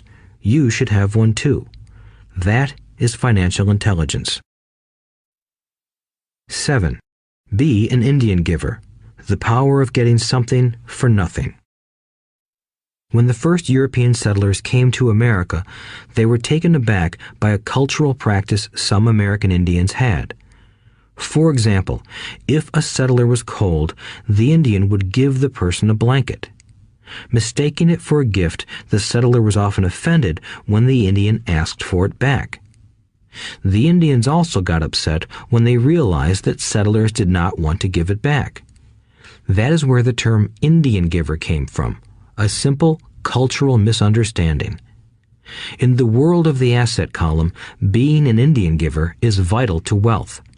The sophisticated investor's first question is, how fast do I get my money back? They also want to know what they get for free, also called a piece of the action. That is why the ROI, or return on investment, is so important. For example, I found a small condominium that was in foreclosure a few blocks from where I lived. The bank wanted $60,000 and I submitted a bid for $50,000, which they took simply because, along with my bid, was a cashier's check for $50,000. They realized I was serious. Most investors would say, "Aren't you tying up a lot of cash? Would it not be better to get a loan on it?" The answer is, not in this case. My investment company uses this condominium as a vacation rental in the winter months when the snowbirds come to Arizona. It rents for $2,500 a month for 4 months out of the year. For rental during the off-season, it rents for only $1,000 a month. I had my money back in about 3 years. Now I own this asset, which pumps money out for me, month in and month out. The same is done with stocks.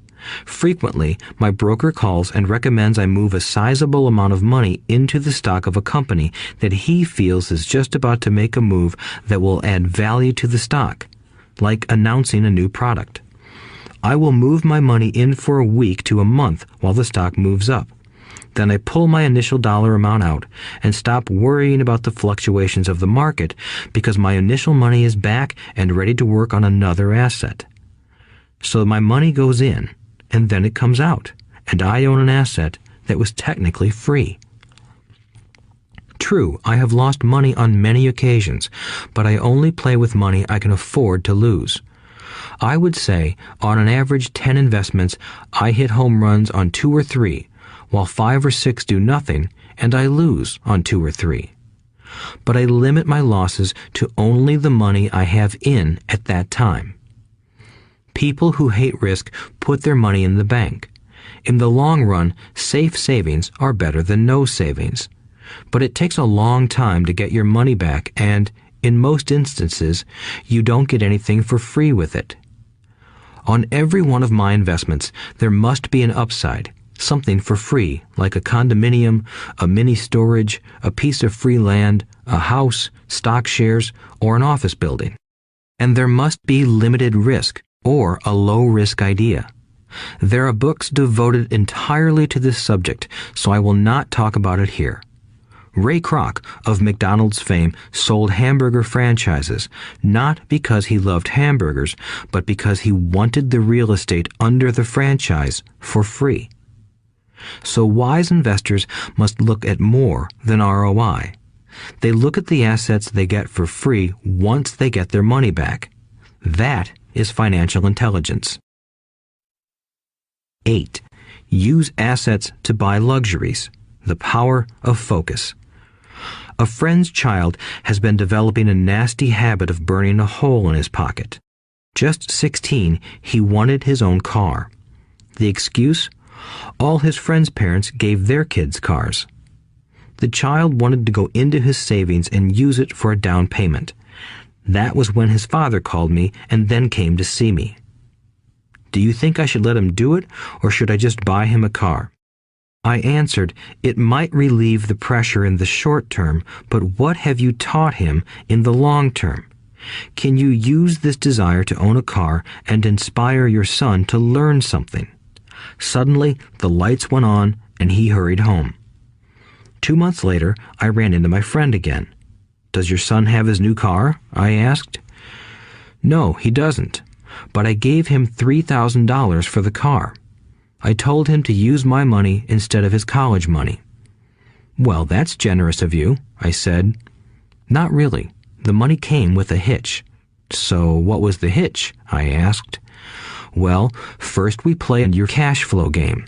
We then had a long discussion about the wise use of money. After that, I gave him a subscription to the Wall Street Journal and a few books on the stock market. Then what? I asked. What was the catch? I told him that $3,000 was his, but he could not directly buy a car with it. He could use it to find a stockbroker and buy and sell stocks. Once he had made $6,000 with the $3,000, the money would be his for the car, and the $3,000 would go into his college fund. And what are the results? I asked. Well, he got lucky early in his trading, but lost everything a few days later. Then he really got interested. Today, I would say he is down $2,000, but his interest is up. He has read all the books I bought him, and he's gone to the library to get more. He reads the Wall Street Journal voraciously, watching for indicators.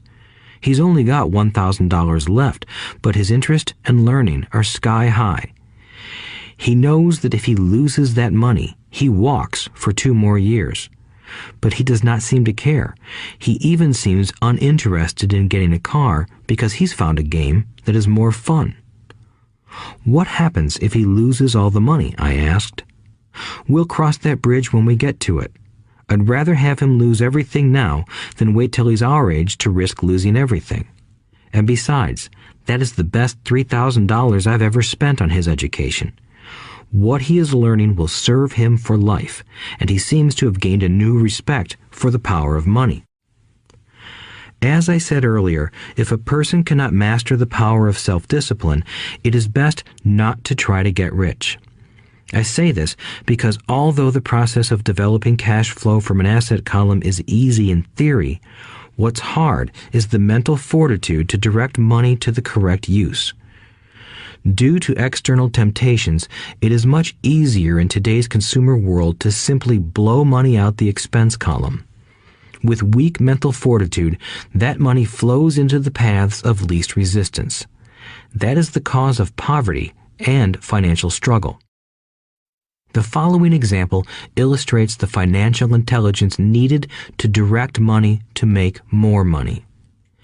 If we give 100 people $10,000 at the start of the year, I believe that at the end of the year, 80 would have nothing left. In fact, many would have created greater debt by making a down payment on a new car, refrigerator, electronics, or a holiday. 16 would have increased that $10,000 by 5 to 10%. 4 would have increased it to $20,000 or into the millions. We go to school to learn a profession so we can work for money. It is my opinion that it's just as important to learn how to have money work for you. I love my luxuries as much as anyone else. The difference is I don't buy them on credit. It's the keep up with the Joneses trap. When I wanted to buy a Porsche, the easy road would have been to call my banker and get a loan. Instead of choosing to focus in the liability column, I chose to focus in the asset column. As a habit, I use my desire to consume to inspire and motivate my financial genius to invest. Too often today, we focus on borrowing money to get the things we want instead of focusing on creating money. One is easier in the short term, but harder in the long term. It's a bad habit that we as individuals and as a nation have gotten into. Remember, the easy road often becomes hard, and the hard road often becomes easy. The earlier you can train yourself and those you love to be masters of money, the better. Money is a powerful force. Unfortunately, people use the power of money against themselves. If your financial intelligence is low, money will run all over you. It will be smarter than you. If money is smarter than you, you will work for it all your life. To be the master of money, you need to be smarter than it. Then money will do as it is told. It will obey you. Instead of being a slave to it, you will be the master of it. That is financial intelligence. 9. Choose heroes. The power of myth. When I was a kid, I greatly admired Willie Mays, Hank Aaron, and Yogi Berra. They were my heroes, and I wanted to be just like them. I treasured their baseball cards. I knew their stats, the RBIs, the ERAs, their batting averages, how much they got paid, and how they came up from the minor leagues. As a 9-year-old kid, when I stepped up to bat or played first base or catcher, I wasn't me. I pretended I was a famous baseball player. It's one of the most powerful ways we learn, and we often lose that as adults. We lose our heroes. Today, I watch young kids playing basketball near my home. On the court, they're not little Johnny. They're pretending to be their favorite basketball hero. Copying or emulating heroes is true power learning.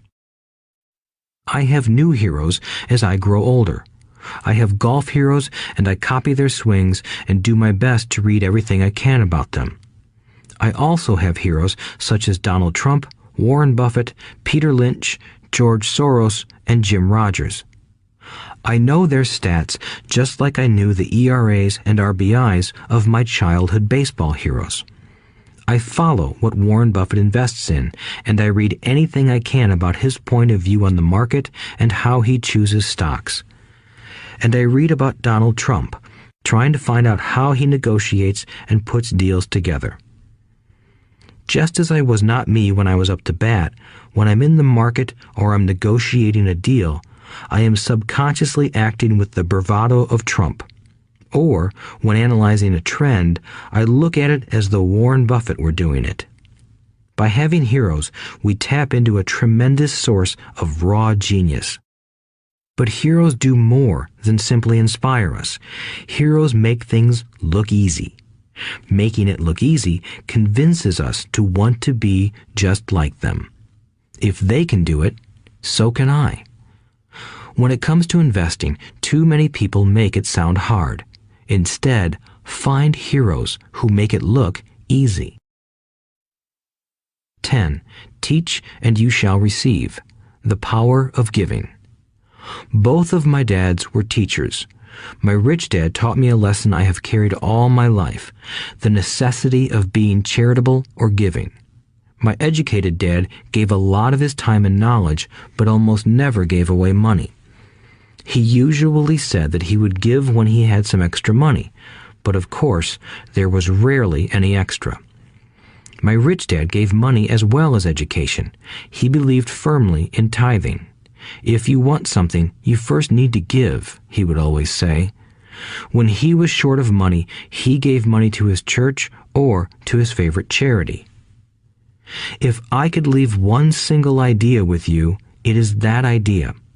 Whenever you feel short or in need of something, give what you want first, and it will come back in buckets.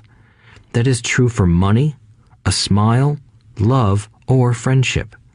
I know it is often the last thing a person may want to do, but it has always worked for me.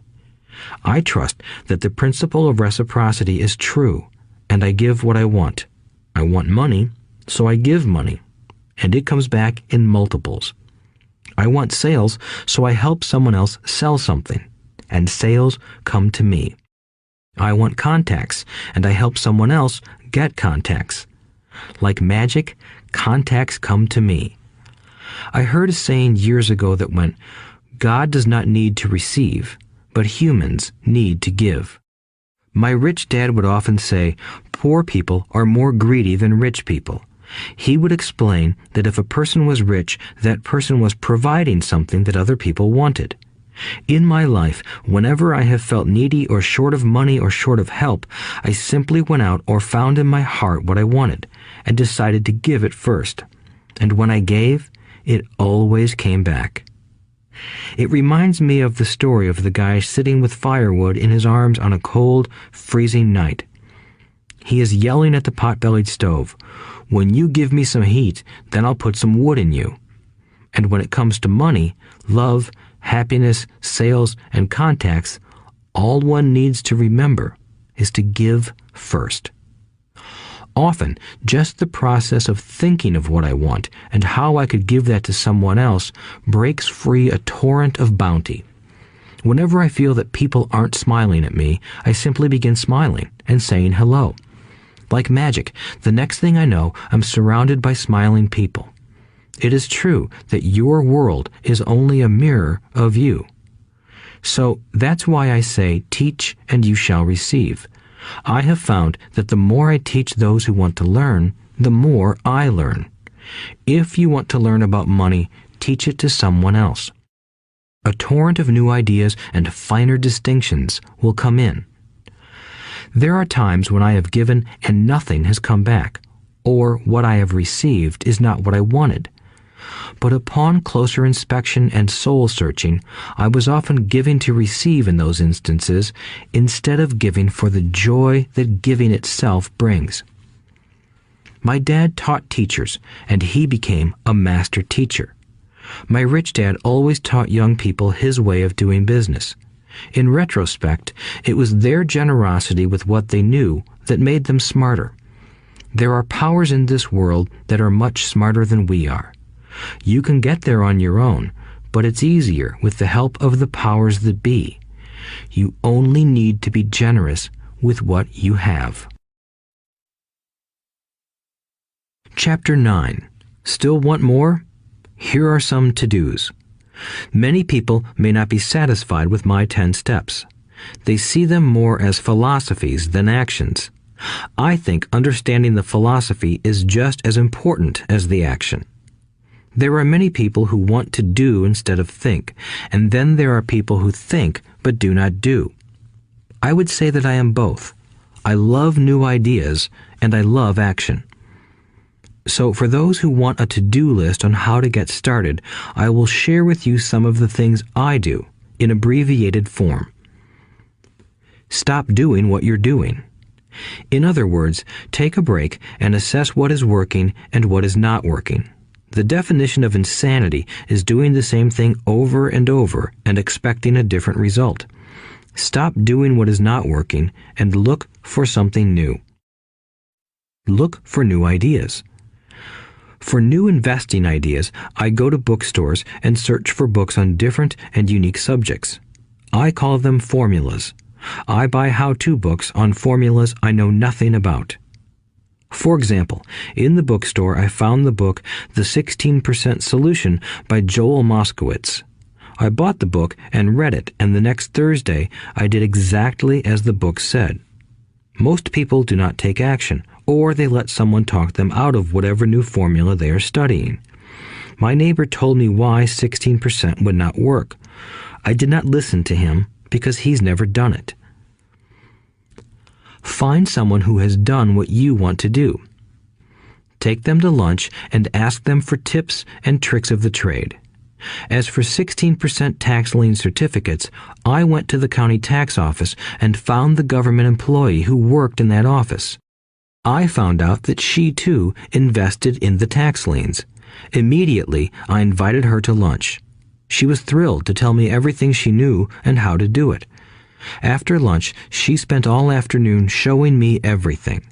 By the next day, I found 2 great properties with her help that have been accruing interest at 16% ever since. It took a day to read the book, a day to take action, an hour for lunch, and a day to acquire 2 great deals. Take classes, read, and attend seminars. I search newspapers and the internet for new and interesting classes, many of which are free or inexpensive. I also attend and pay for expensive seminars on what I want to learn. I am wealthy and free from needing a job simply because of the courses I took. I have friends who did not take those classes who told me I was wasting my money, and yet they're still at the same job. Make lots of offers. When I want a piece of real estate, I look at many properties and generally write an offer. If you don't know what the right offer is, neither do I. That is the job of the real estate agent. They make the offers. I do as little work as possible. A friend wanted me to show her how to buy apartment houses.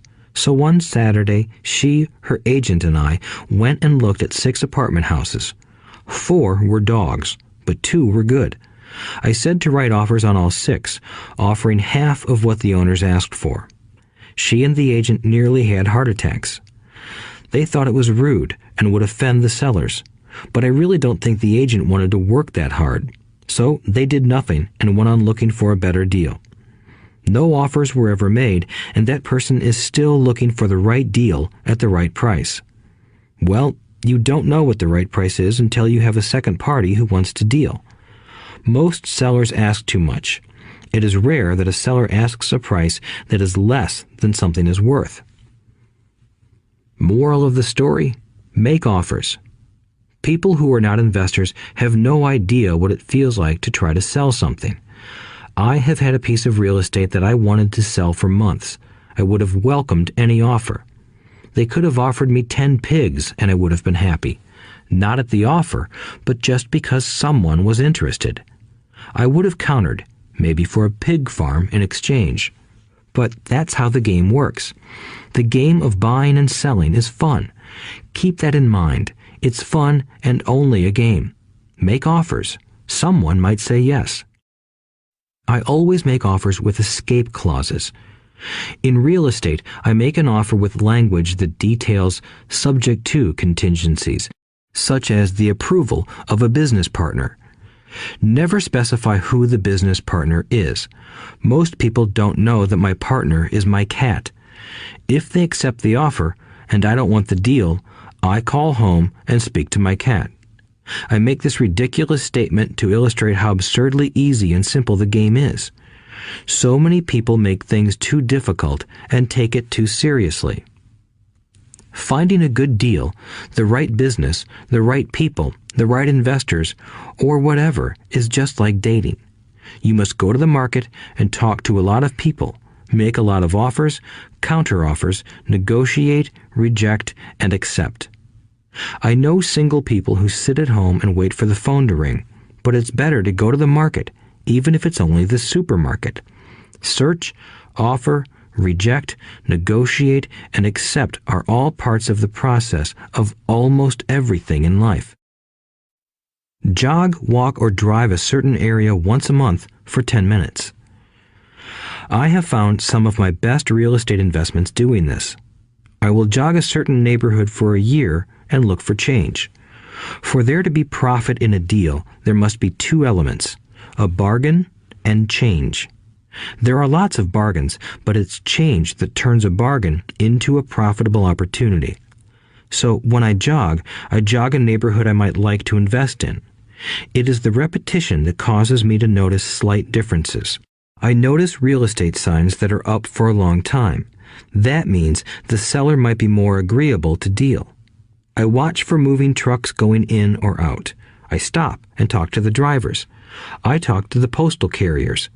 It's amazing how much information they acquire about an area.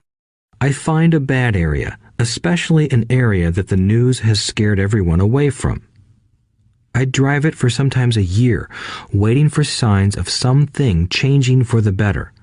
I talk to retailers, especially new ones, and find out why they're moving in. It takes only a few minutes a month, and I do it while doing something else, like exercising or going to and from the store. Shop for bargains in all markets. Consumers will always be poor. When the supermarket has a sale, say on toilet paper, the consumer runs in and stocks up. But when the housing or stock market has a sale, most often called a crash or correction, the same consumer often runs away from it. When the supermarket raises its prices, the consumer shops somewhere else. But when housing or the stock market raises their prices, the same consumer often rushes in and starts buying. Always remember, profits are made in the buying, not in the selling. Look in the right places. A neighbor bought a condominium for $100,000. I bought the identical condo next door for $50,000. He told me he's waiting for the price to go up. I told him that profit is made when you buy, not when you sell. He shopped with a real estate broker who owns no property of her own. I shopped at the foreclosure auction. I paid $500 for a class on how to do this. My neighbor thought that the $500 for a real estate investment class was too expensive. He said he could not afford the money or the time. So he waits for the prices to go up. Look for people who want to buy first, then look for someone who wants to sell. A friend was looking for a certain piece of land. He had the money, but did not have the time. I found a large piece of land, larger than what my friend wanted to buy, tied it up with an option, called my friend, and he said he wanted a piece of it. So I sold the piece to him and then bought the land. I kept the remaining land as mine for free. Moral of the story: buy the pie and cut it in pieces. Most people look for what they can afford, so they look too small. They buy only a piece of the pie, so they end up paying more for less. Small thinkers don't get the big breaks. If you want to get richer, think big. Think big. Retailers love giving volume discounts simply because most business people love big spenders. So even if you're small, you can always think big. When my company was in the market for computers, I called several friends and asked them if they were ready to buy also. We then went to different dealers and negotiated a great deal because we wanted to buy so many. I have done the same with stocks. Small people remain small because they think small, act alone, or don't act at all. Learn from history. All the big companies on the stock exchange started out as small companies. Colonel Sanders did not get rich until after he lost everything in his 60s. Bill Gates was one of the richest men in the world before he was 30. Action always beats inaction. These are just a few of the things I have done and continue to do to recognize opportunities. The important words are have done and do. As repeated many times throughout this audiobook, you must take action before you can receive the financial rewards. Act now. Final thoughts. I would like to share some final thoughts with you. The main reason I wrote this book, and the reason it has remained a bestseller since 2000, was to share insights into how increased financial intelligence can be used to solve many of life's common problems. Without financial training, we all too often use the standard formulas to get through life. Work hard, save, borrow, and pay excessive taxes. Today, more than ever, we need better information. I use the following story as an example of a financial problem that confronts many young families today. How do you afford a good education for your children and provide for your own retirement? It requires using financial intelligence instead of hard work. A friend of mine was griping one day about how hard it was to save money for his 4 children's college educations. He was putting $300 away in a college fund each month and had so far accumulated only about $12,000. He had about 12 more years to save for college since his oldest child was then 6 years old. At the time, the real estate market in Phoenix was terrible. People were giving houses away. I suggested to my friend that he buy a house with some of the money in his college fund. The idea intrigued him, and we began to discuss the possibility. His primary concern was that he did not have credit with the bank to buy another house since he was so overextended. I assured him that there were other ways to finance a property rather than through the bank. We looked for a house for 2 weeks, a house that would fit all our criteria. There were plenty to choose from, so shopping was fun. Finally, we found a 3-bedroom, 2-bath home in a prime neighborhood. The owner had been downsized and needed to sell that day because he and his family were moving to California where another job waited. The owner wanted $102,000, but we offered only $79,000. He took it immediately and agreed to carry back the loan with a 10% down payment. All my friend had to come up with was $7,900. As soon as the owner moved, my friend put the house up for rent. After all expenses were paid, including the mortgage, he put $125 in his pocket each month. His plan was to keep the house for 12 years and let the mortgage get paid down faster by applying the extra $125 to the principal each month. We figured that in 12 years, a large portion of the mortgage would be paid off and he could possibly be clearing $800 a month by the time his first child went to college. He could also sell the house if it had appreciated in value.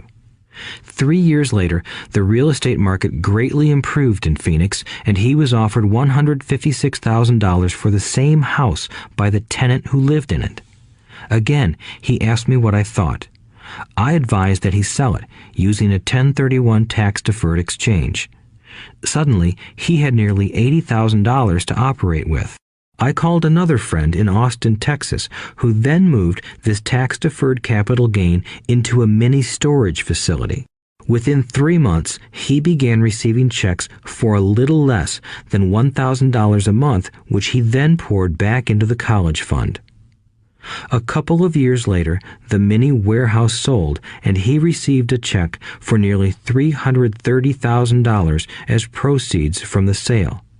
He rolled those funds into a new project that would now generate over $3,000 a month in income, again going into the college fund.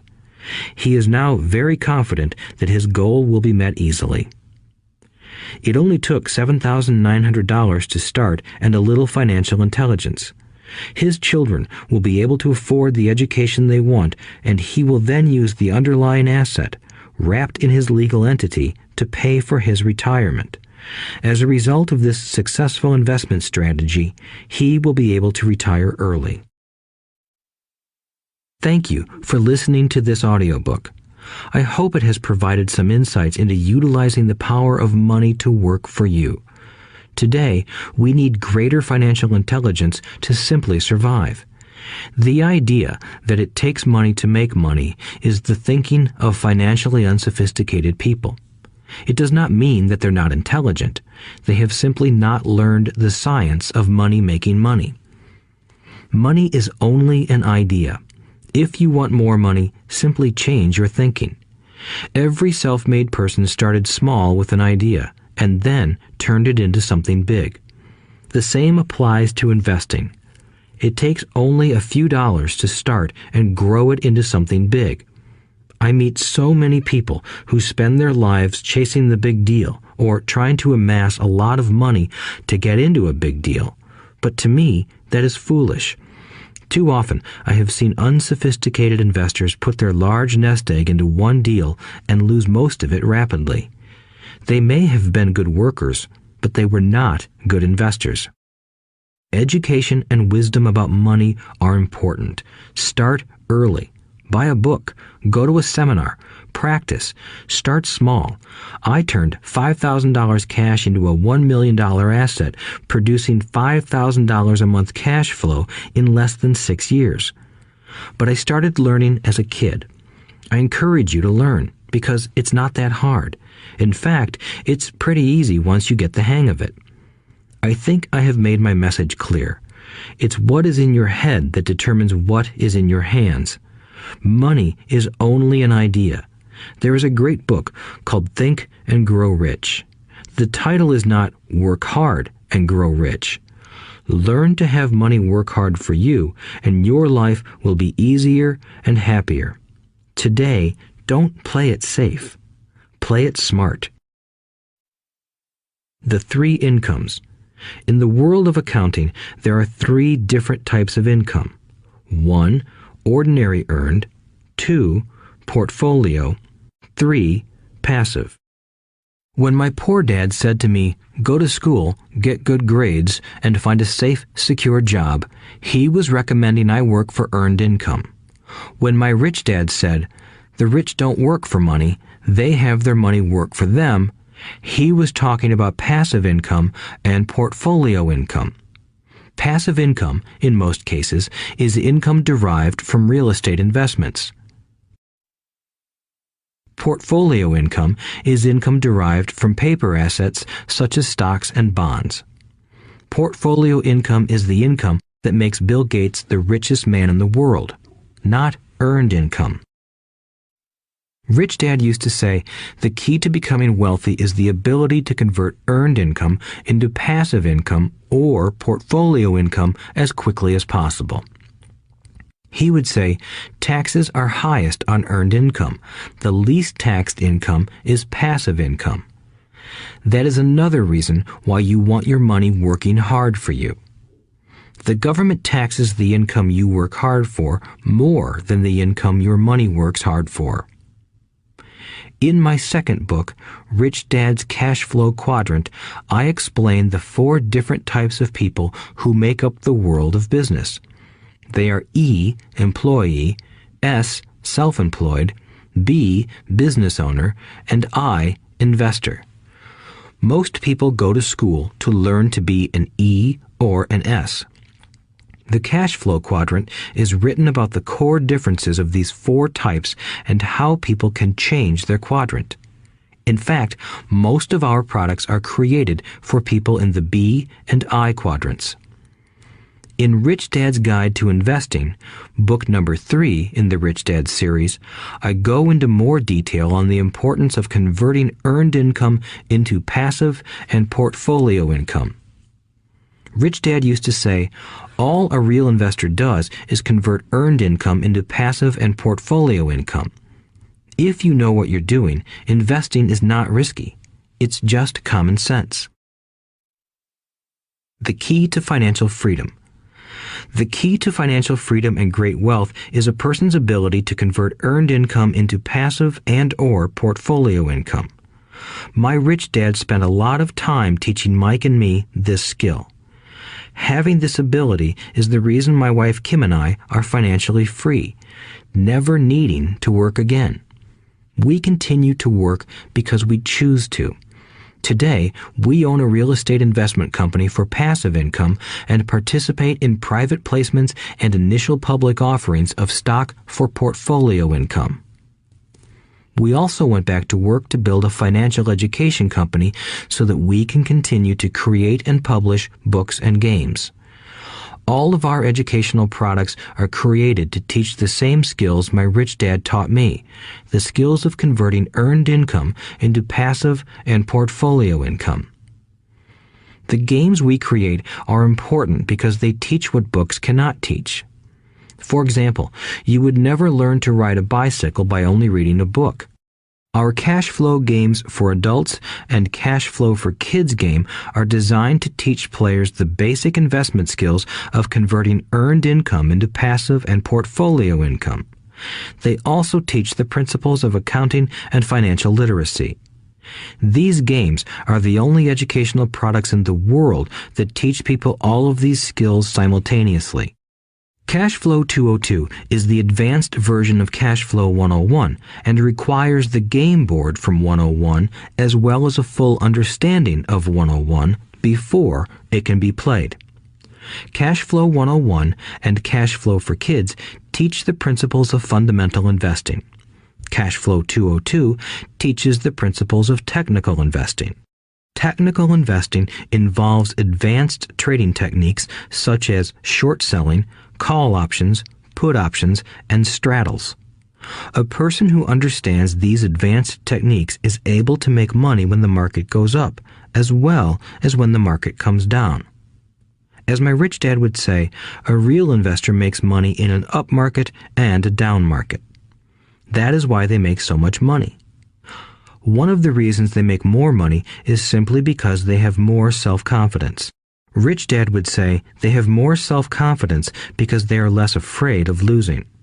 In other words, the average investor does not make as much money because they are so afraid of losing money. The average investor does not know how to protect themselves from losses, and that is what Cash Flow 202 teaches. Average investors think investing is risky because they have not been formally trained to be professional investors. As Warren Buffett, America's richest investor, says, risk comes from not knowing what you're doing. My board games teach the simple basics of fundamental investing and technical investing while people are having fun. I occasionally hear someone say, your educational games are expensive, which poses the question of ROI, the return on investment, or the value returned for the price paid. I nod my head and reply, yes, they may be expensive, especially when compared to entertainment board games. But my games are not as expensive as a college education, working hard all your life for earned income, paying excessive taxes, and then living in terror of losing all of your money in the investment markets. When someone walks away mumbling about the price, I can hear my rich dad saying, if you want to be rich, you must know what kind of income to work hard for, how to keep it, and how to protect it from loss. That is the key to great wealth. Rich Dad would also say, if you do not understand the differences in those three incomes and do not learn the skills on how to acquire and protect those incomes, you will probably spend your life earning less than you could and working harder than you should. My poor dad thought a good education, a good job, and years of hard work were all you needed to be successful. My rich dad also thought a good education was important. But to him, it was also important that Mike and I know the differences in the three incomes and what kind of income to work hard for. To him, that was basic financial education. Knowing the differences in the three incomes and learning the investment skills of how to acquire the different incomes is basic education for anyone who strives to acquire great wealth and achieve financial freedom, a special kind of freedom that only a few will ever know. As Rich Dad states in lesson number 1, the rich do not work for money. They know how to have money work hard for them. Rich Dad said, earned income is money you work for, and passive and portfolio income is money working for you. Knowing that little difference has been significant in my life. Or, as Robert Frost ends his poem, and that has made all the difference. Take action. All of you were given two great gifts, your mind and your time. It is up to you to do what you please with both. With each dollar bill that enters your hand, you and only you have the power to determine your destiny. Spend it foolishly, and you choose to be poor. Spend it on liabilities, and you join the middle class. Invest it in your mind and learn how to acquire assets, and you will be choosing wealth as your goal and your future. The choice is yours, and only yours. Every day, with every dollar, you decide to be rich, poor, or middle class. Choose to share this knowledge with your children, and you choose to prepare them for the world that awaits. No one else will. You and your children's future will be determined by choices you make today. not tomorrow. I wish you great wealth and much happiness with this fabulous gift called life. Robert Kiyosaki.